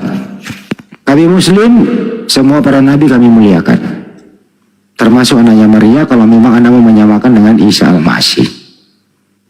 Siapapun itu tetap kami muliakan. Kita punya hak sedikit pun mengutuk, menjadikan dia korban untuk menebus salah. Oke, Pak Yosi. Terima kasih Pak Yosi, Anda orang baik. Semoga Anda cepat kembali ke Islam. Kalau ingin syahadat, hubungin saya dan kami siap menjadi saudara baru Anda sebagai seorang Muslim. Semoga Anda meninggal pelabuhan terakhir Anda Islam. Karena apa? Hanya agama Islam yang diridhoi oleh Allah Subhanahu wa Ta'ala. Kata Nabi Muhammad SAW, semua umatku masuk surga kecuali yang enggan. Sekarang Bang Yosi, Anda tadinya enggan, mari bergabung. Mari bergabung ke Islam. Islam artinya selamat. Kalau Anda punya salah, tinggal istighfar, minta ampun kepada Allah, insya Allah dosa Anda akan dihapus. Kagak perlu pakai tumbal. Ajaran para nabi kagak ada yang pakai tumbal. Pakai tumbal adalah ajaran Pak Yosi, tumbal adalah ajaran pagan. Oke, brother, thank you ya. Oke, brother. Oke. Kalau sampai ketemu lagi. Sampai ketemu lagi. Oke. Gimana teman-teman? Diskusi saya sama Pak Yosi berakhir damai, berakhir ajakan, itulah Islam. Kita harus berdakwah, menyampaikan sebatas kemampuan kita. Saya bukan ustadz, ya kemampuan saya ya sampai segitu aja.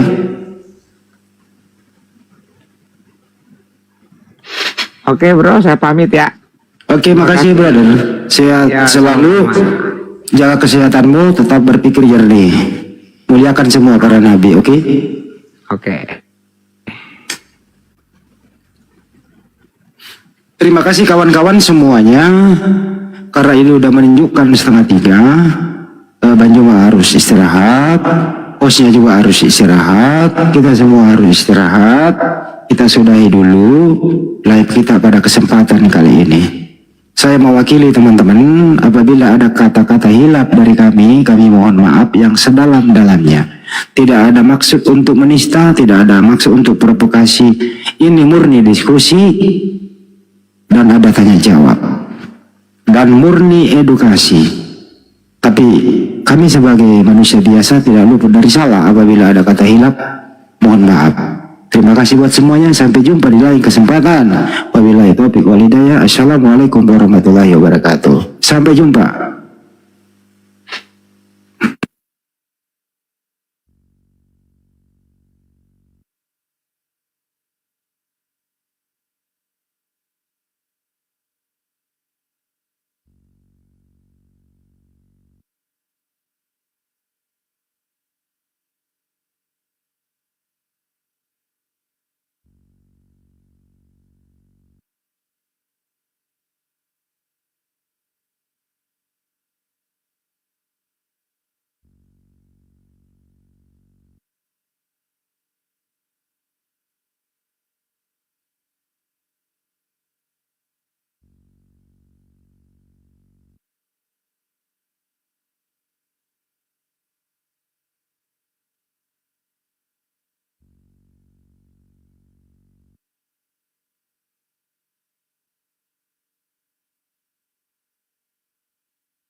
Ya, ni hao. Selamat pagi. Ni hao. Ni hao.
أستغفر الله